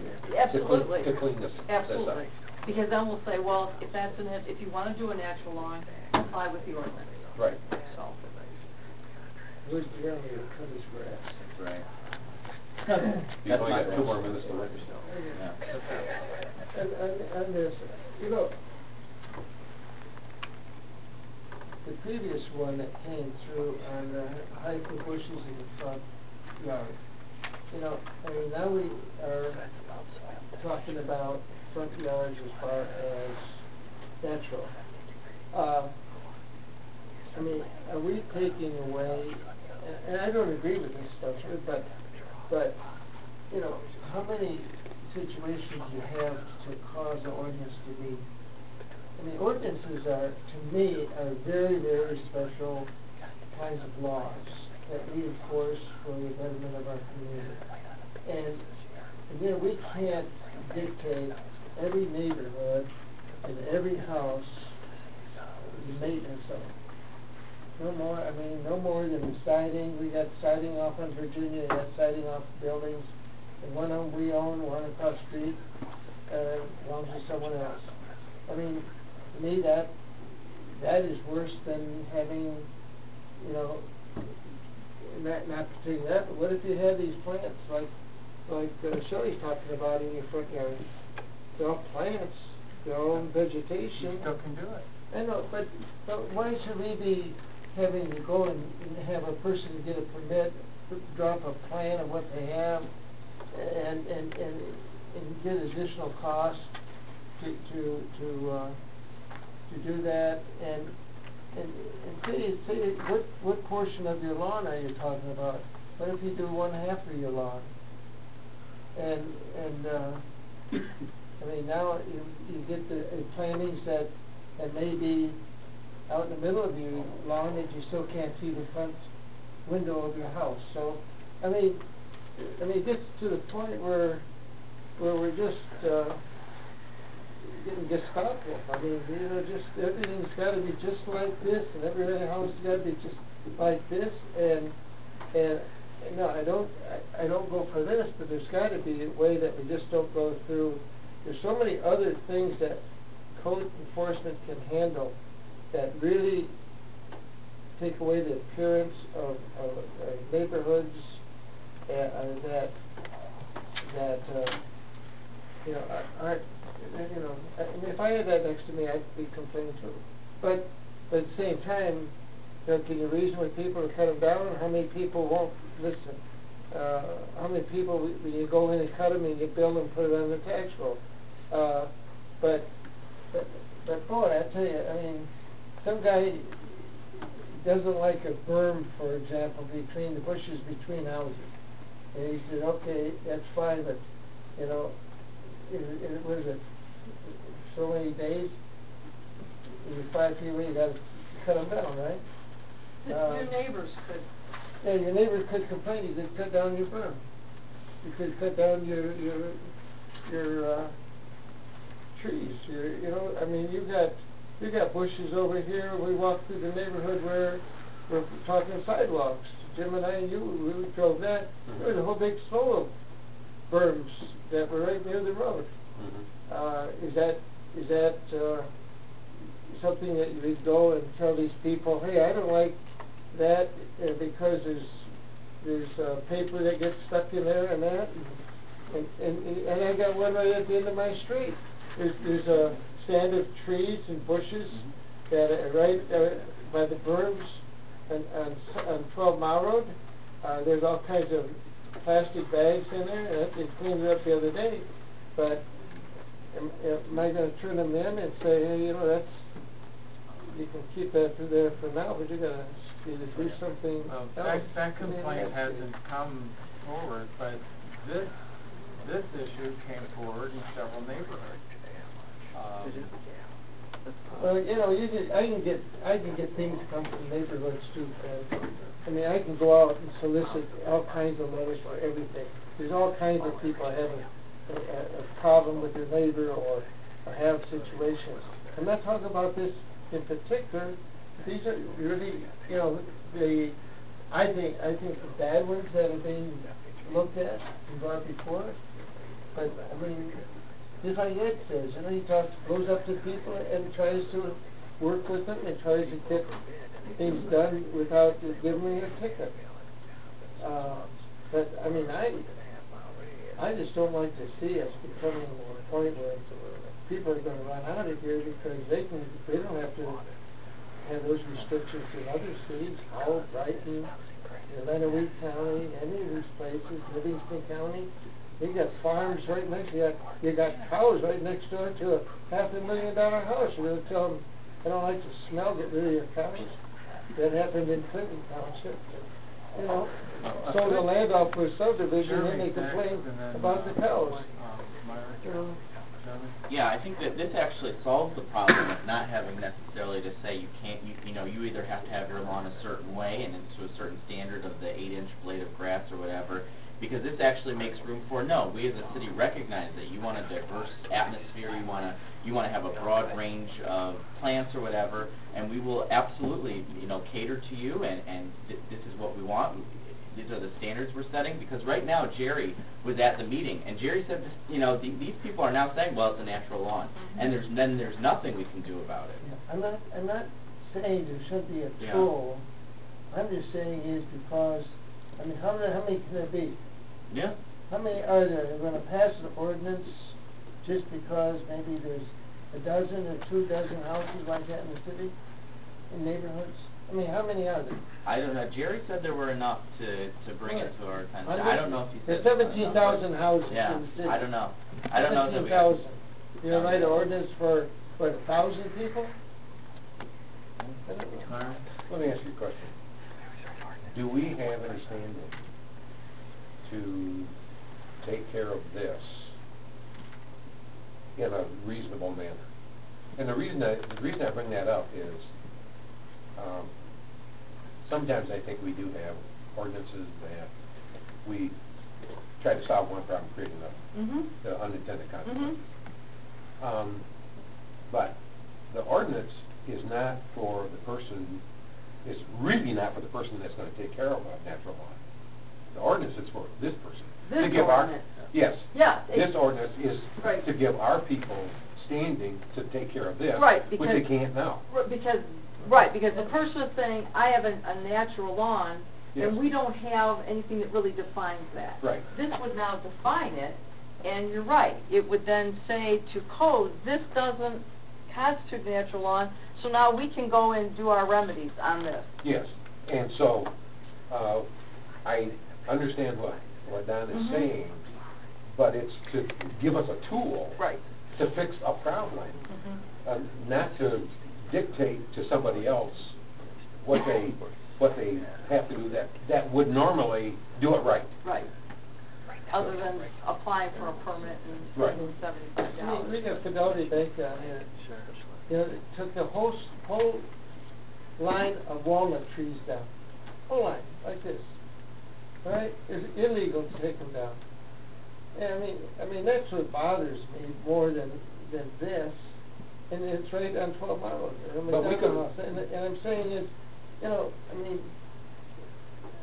the guy should be put in jail, you know? I mean, Yeah, I think this guy should be put in jail, all well, right? yeah, So, but you know, it. no, but listen, it's an not just ordinance about- is a law. An ordinance is a law. I understand And that. you keep passing laws and passing laws, and pretty soon, you know, we've got more I laws don't know of here than... anything else that's in the pipeline, Don. We had 2 in a month. Well, Hey, and that 2 was in a month. that was a year study. Let me ask you, Don, Yeah. what is your, without passing this ordinance, what do you see as a way to resolve this? Well, I guess I would try to reason with them. Okay. And if not, I guess I would just have to, I guess I would have to put up with it, I guess. I mean, if it's, I'd have to see how many situations are there. I mean, you have people who aren't taking care of their house that bother me more than, and I mean, this is not, I mean, we had a house, you guys, somebody don't come up north of out north of the expressway, we had a house on 12 Mile Road, right opposite my thing for, I don't know, 10 years. Oh, where's that? It 10 finally got years. torn down, yeah. Yeah, 10 years. I mean, this thing, then they took the siding off of it, and it stood there on 12 Mile Road for the longest time. Trees were falling down, cats were all over the place. You know, I mean, and there's, that's the way it was, you know, for all these years. So, we put up with it until the point where the guy got sick or whatever happened to him, and then somebody bought the land and cleaned it up. So it took care of itself. I mean, I didn't see anybody going over there and I mean, the guy couldn't pay today. He'd probably end up in jail. Yeah. But by the same token. I mean, I don't have an answer for Yeah, you. but by the To same really token. answer you, I don't. I just don't like so many laws on the books that you can't move. I understand that. I mean, there's people don't paint their house. I mean, I give you that curb appeal thing was in Detroit News. Tips on curb appeal. I mean, I pay attention to curb appeal, and I look and see how you know what's going on. But people don't paint their house. People don't fix a window. They don't. I mean,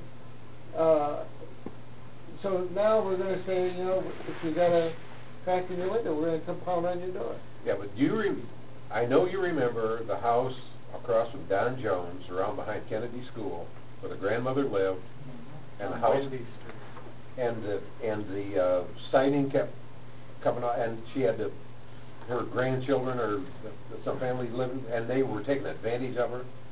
We finally got that house cleaned up, but it took us 2 years to get it cleaned up. Oil dripping down the driveway. Yeah, but that was, and the basketball net, and, Didn't she finally give us permission to come on and take all the stuff? but that's where, I think that's where we changed the rule to make it make it a civil infraction, so that we could go on the property. Right, and we get the remedy from the judge to go So on. sometimes our ordinances do work to solve a major problem. But then you had, all over television, a 93-year-old lady in South Line who had a barn and outbuildings there, and the code enforcement was going to tear down all her historical buildings, and pretty soon there was such a revolution by the public to leave the lady alone, you know. So I mean, it's you know, but if the law was said and the guy's like us, sit there and say, I don't care, get off the property, we're gonna tear down your barn and your outbuildings. I mean, we don't consider them historical, they've not been on the register, you know. Move on, lady. I mean, is that where we're headed? I hope not. And I hope not, and I have mentioned this before, that I think periodically we ought to review our ordinances, and maybe it's, you know, a block at a time or a few at a time, to find out, do they still make sense? Or should we, are they like blue laws? Right, That we ought to get them off the books if they don't make any sense anymore, because they did make sense at one time. And Maybe volunteer group can go over here and talk to them and say, hey, you know what, can we come over and, I know the kids at school come out and they service seniors, cut their grass, all the things. Yep. Out. Or send somebody over there and say, we're gonna buy you dinner tonight, and then when they come over, You know, I mean, I don't know. I just, you know, Well, I think I look at the Your point is well taken. I see that Your too, point is made, and, 22,000 pages, you know, and nobody ever will read the law, they're wheeling it into the Congress on a two-wheeler, and, you know, and I gotta say, how ridiculous can that possibly be? It's kinda like the Teamsters contract, you know, so thick, nobody ever reads it. Well, let's move on. I think the points have been made. This needs a consensus tonight to go on the May 20th agenda. Ms. Jordan? Excuse me, yes. Wouldn't I be really silly if I said no? Yes, yes. No. I say yes. So it moves to the 20th of May. I'm gonna attend these meetings, and I won't get these garbage forward. Can't go on vacation anymore. We're at the point where, any other items for the good of the order, I saw Ms. Lawrence first, and then Mr. Moss. Can we just advise the guys or the group, who are playing, the frisbee on the front lawn not to park in that circle? Because they block the views for our meetings for people to park there and come to the meetings. I'm pretty sure they don't pay to lease that space. I don't have a problem with them being there, but they do not have to park in that circle. And we wouldn't allow anyone else to do that. Do we know who they are? Nice kids,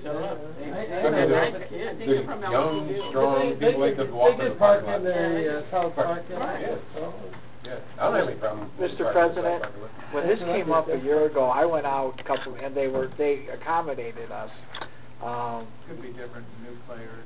Yeah, we could go out again and just make a note, you know, 6:15 to go out and they all moved their cars. That was, I'm sure it's just a pickup group as I understand it. We need to probably just tag it. We're referring this, Ms. Lawrence, to the administration. And then my second question is, are we gonna respond to this letter we received from Robert Sherrick? Yeah. I sent him a note, because I was at the meeting and heard everything he had to say. Yeah. So I did respond to him and told him that there have been a number of people, and I told him at the meeting that, when I was a teacher at Thompson, particularly in the winter, the parents complained that their kids had to walk in the street in the snow because of the snow. Now they walk on the lawn. He claims this came out of nowhere. And it was also explained to him this is just a grant application and it's about non-motorized pathways, which now there's money available for. Well, I do agree with something he said, that it did get started in a different way than we normally do. It's normally driven by the community. I think you're right. It did start in a different way, but it's because there was a grant fund available, and it may never happen. I think a lot of the people in the neighborhood are under the false impression that this is only going to cost $100 a year for 3 years. I mean, I heard that said. That's way too low for a special assessment on sidewalks. Where the grant would be huge, and the grant isn't, and it's going to be split between it's a SEMCOG grant, $7 million in the pot for 5 counties, it may never happen. Well, I just have a concern about this being fast-tracked and not going through the normal procedure. Some of the things that he's saying, I do agree with. We discussed that in our last meeting, and we will get it back on track. I think he felt really intimidated that he wouldn't be able to say anything. He didn't feel like he could say anything because he was outnumbered. And then the location of the meeting. He dominated the meeting, matter of fact. Oh, yeah. He went on longer than anybody. Oh, yeah? Were you invited to the meeting? No, I was not invited. So I heard about it, and so I thought, oh, I want to go and I want to know how much neighborhood support is there. So I came late, and I sat off to the side. But why was that location chosen for the meeting? Because apparently they couldn't get Thompson. There was something. Who are they? Planning department, I think. They couldn't get City Hall like they normally do. They could have. They wanted to do it. I can. That was answered at the meeting. I can understand how, at least from, I'm just getting one side of it, it seemed like it was put into an area where there was everyone that was in support of it. So it was just a lot of things that were just different, and we don't, I hate to say that term, we don't do things like that, because that to me is well, he tried to make this into a, I won't, well, he went there, he got a little ugly with it being slanted in favor of Jewish people, and that he's a non-Jew.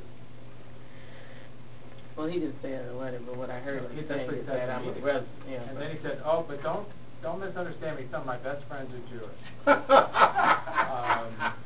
And I've lived in the neighborhood 20 He just changed the last word. Through the chair. Okay. I'd like to respond to the mayor.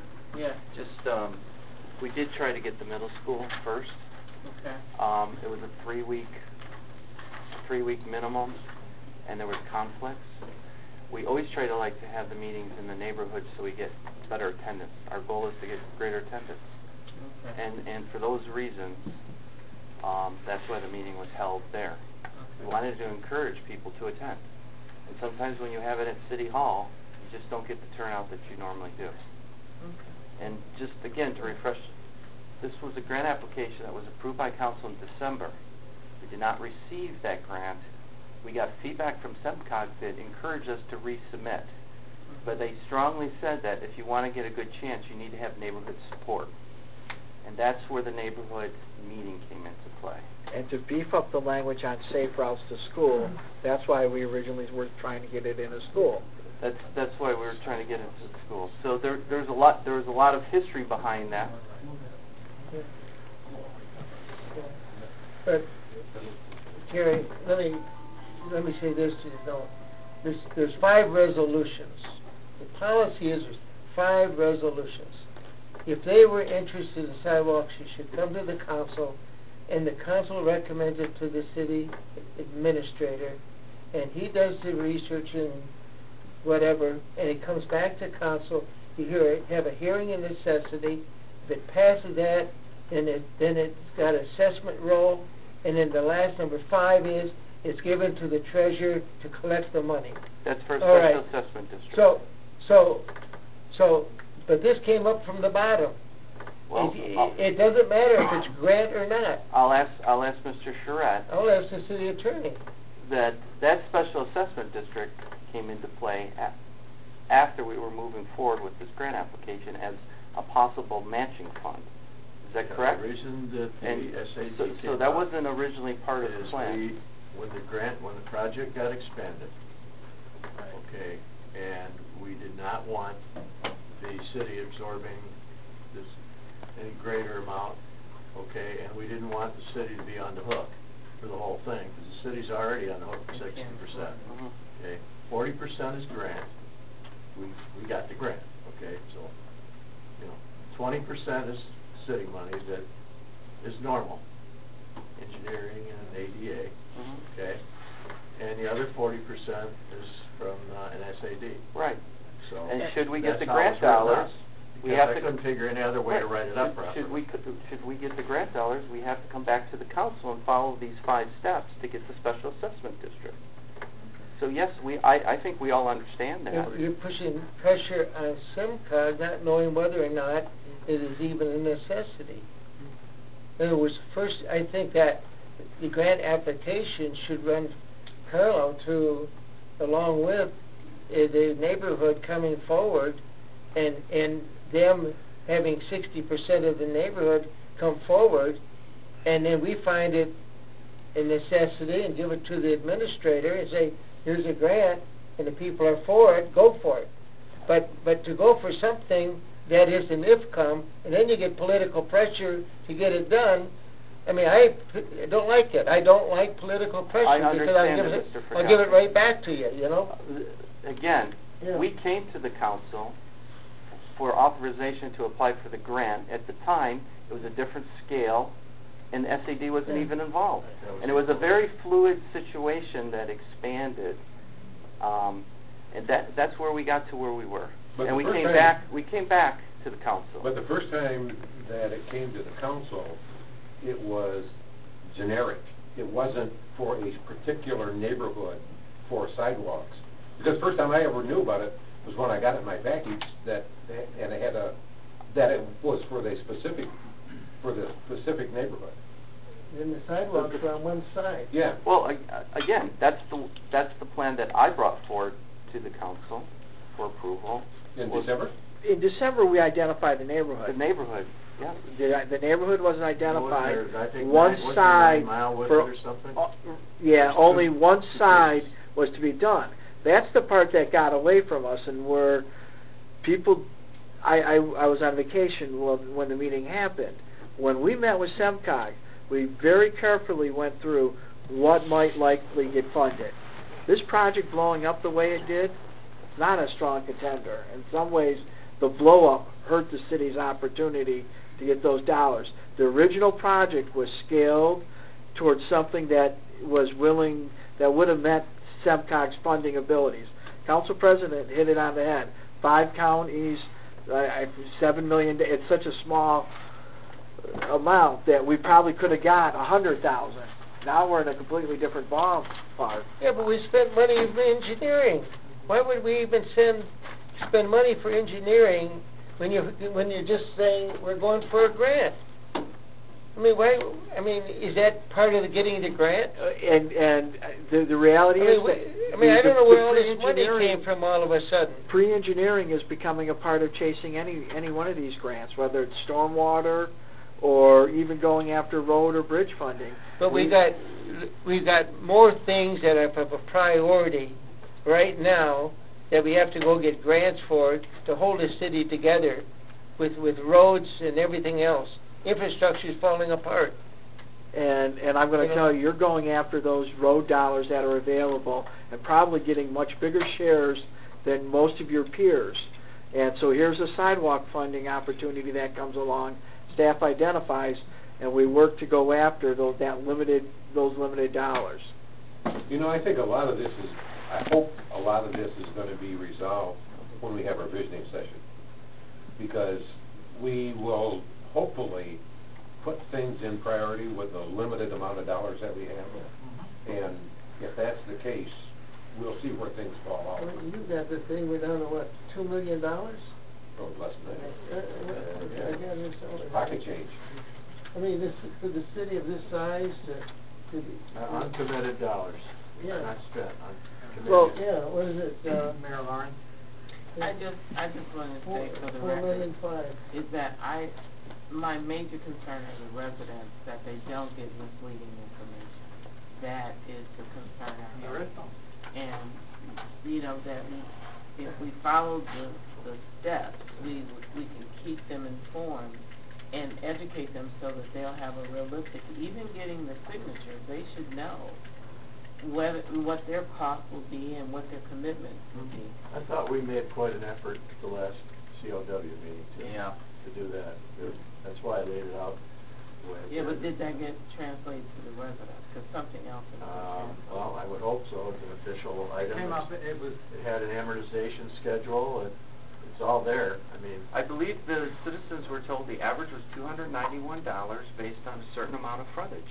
And it was gonna range from $1,900 to $5,200 depending on the frontage. I was not at the meeting, I was out of town as well. George, That's what it was explained, yeah. they were told. under 300, 200 year. something. Yeah. For 10 years. Right. A year for 10 years. For 10 years. At the meeting, they were told that we may not get the grant. There may be no subsidy, so you'd have to, if you wanted, you'd have to pay for the whole thing yourself. That the city will not pay for these sidewalks. Okay.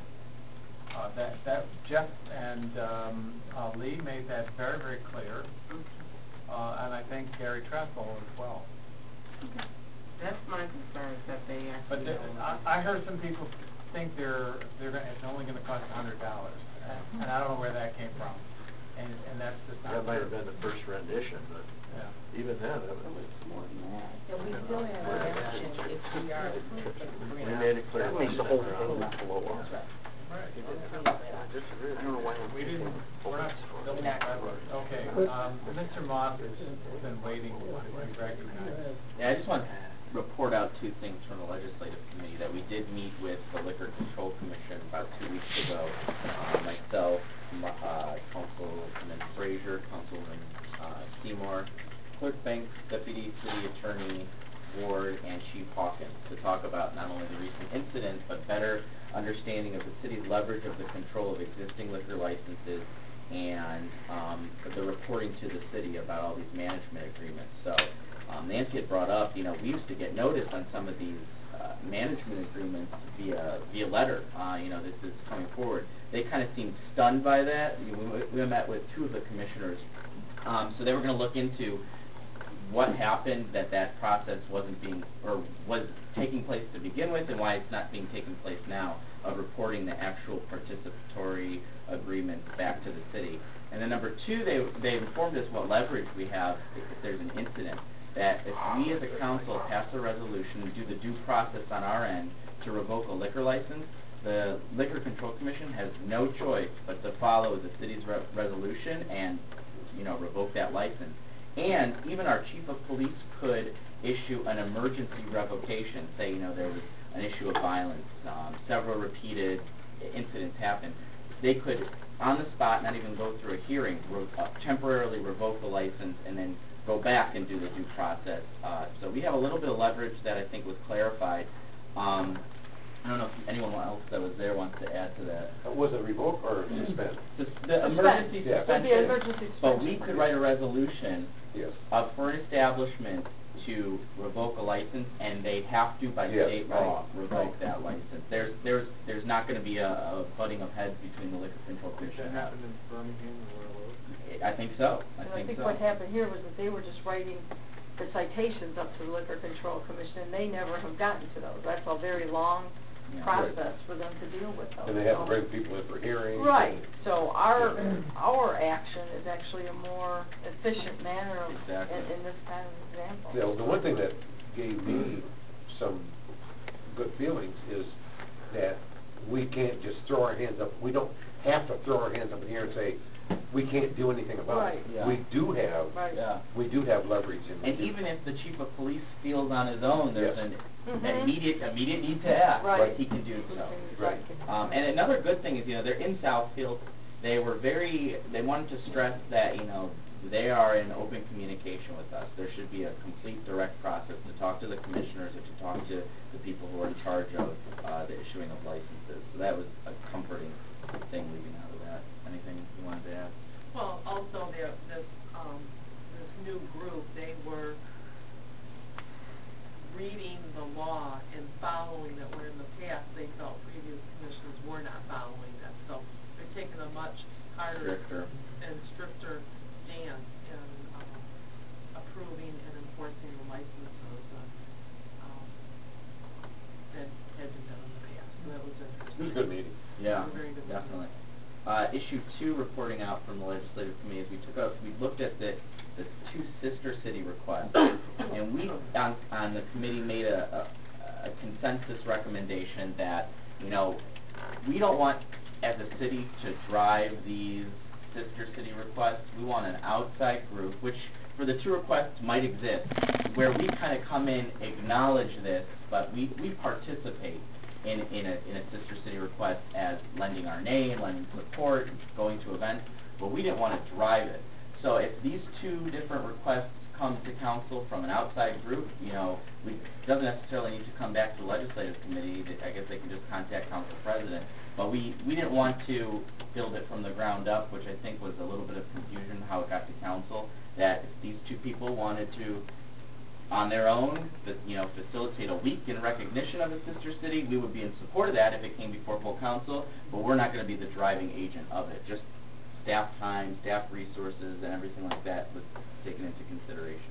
I think we need to get back to them and let them know what our stand is on this, so they aren't waiting for a word from us that... I think I sent the information back, but I'll double back to make sure that they're aware of that. So, I don't want to contact it. Yeah, that's all. Well, I wrote it, Barbara Kelly wrote me, and I wrote her back and said, that was before the meeting, that we'd let her know when she could come to the meeting. We'd give her time to get her people together. So I'll follow up. But if it's going the other way, we need to let her know. All right, anything else? Yeah, I've got two things.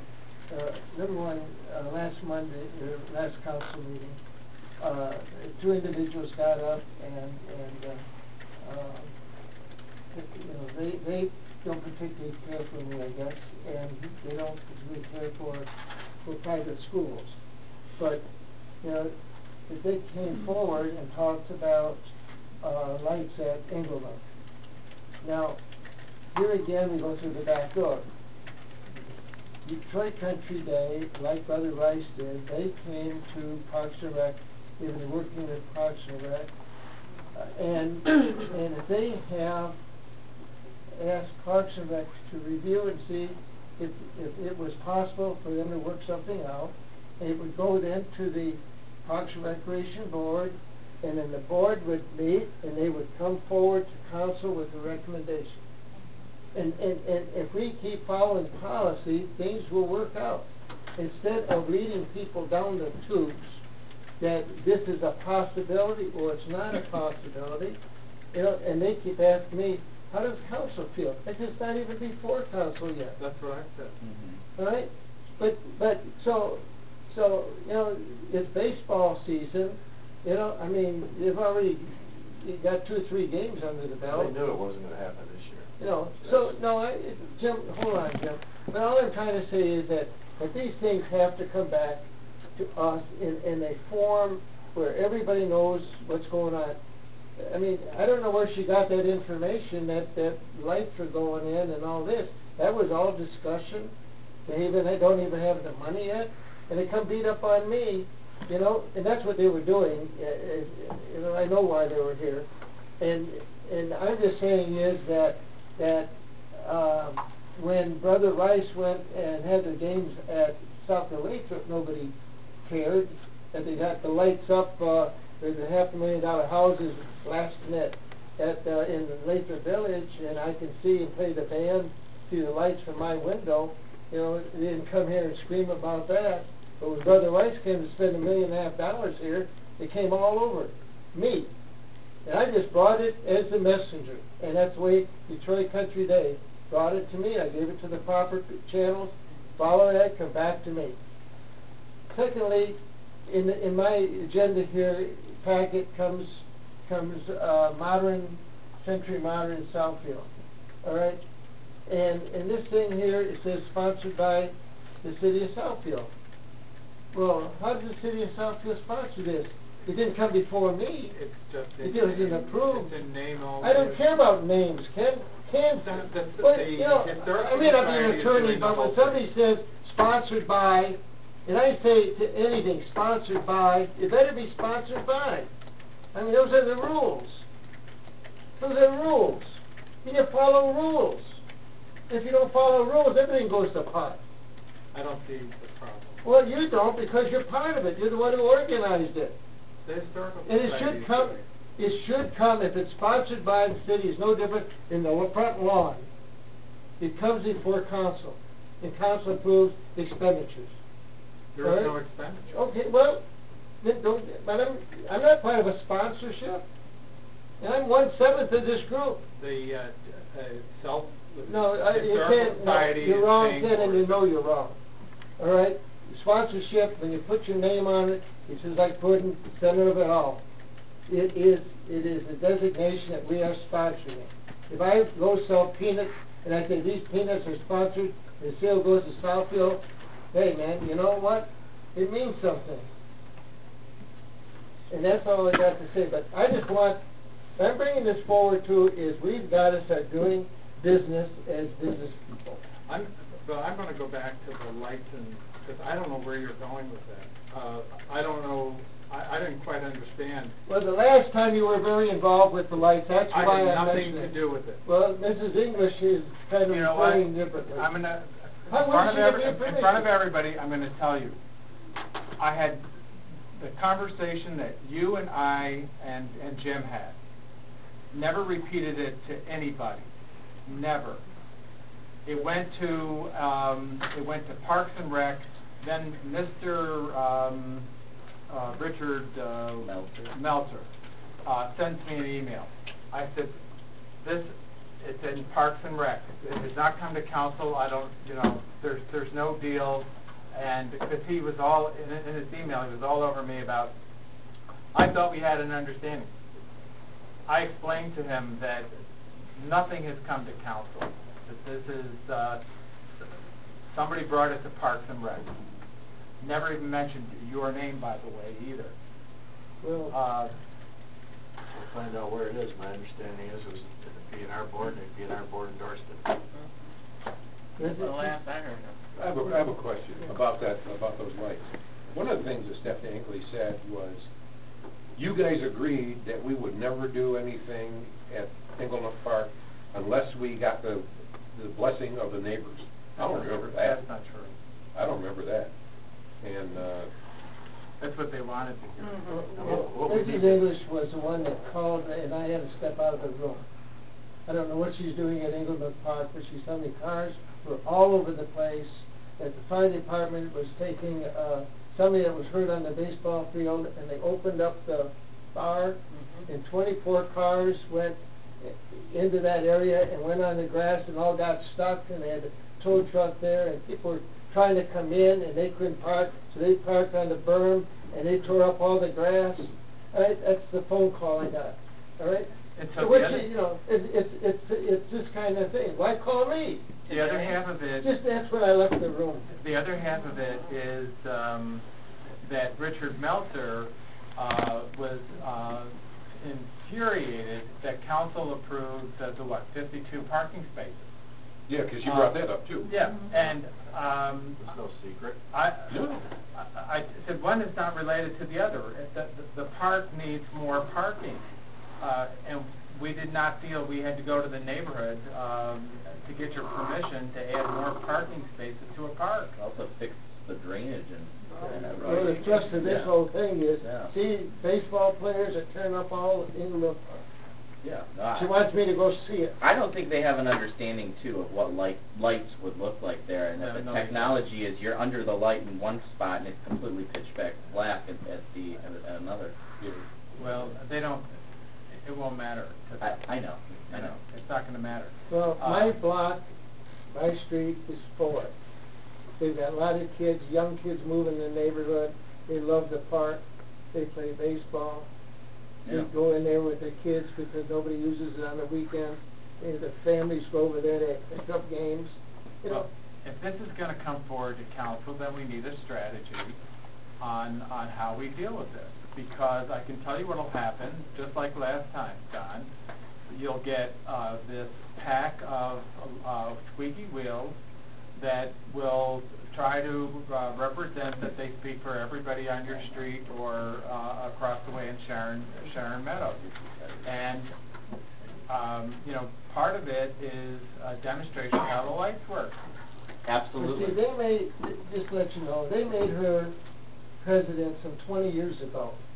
They've never had a meeting, nobody knows where the money is, nobody knows where the bylaws are. I understand that. And I thank God that Parks and Recreation goes and cuts our berms for us, because that was our responsibility. So she doesn't represent anybody. I'd like to get the money and also the bylaws back and get them in the hands, because we haven't had dues there in 20-some years. And by our bylaws, $35 a year she's supposed to collect. Keep up our subdivision. So, I'm just ticked off, I'm sorry, but I have to tell you, we cut down Southfield Christian tree, it was on our property, on Southfield Christian property, because she didn't like the stuff coming, the cotton's coming down. She didn't like the dog kennel that was floating, so we go drop 4 yards of dirt for a lady, and then she complained, why didn't we spread it? I mean, this is... Mrs. Jordan, you have something? Don just mentioned the trees coming down. I know Terry, he said that the cemetery was gonna come to us, but they started cutting some of the trees already on that. Yeah, through the chair, we've actually issued citations. They've illegally done grading, erosion control, and cutting down trees. We've been working with the city's attorney's office. We had a meeting with them, saying what the process was, telling them that do not do that. We got called that they were cutting them out. We went out and investigated, found them red-handed. Tractors, graders, and fully sepulchre. They told us they were not expanding, they were just doing some tree harvesting, and before we knew it, we had to send a stop work order out there, and we've been working with the attorney's office on... Are they gonna build a building there? They had told me there was no expansion. They had told us they were only gonna harvest 400 trees.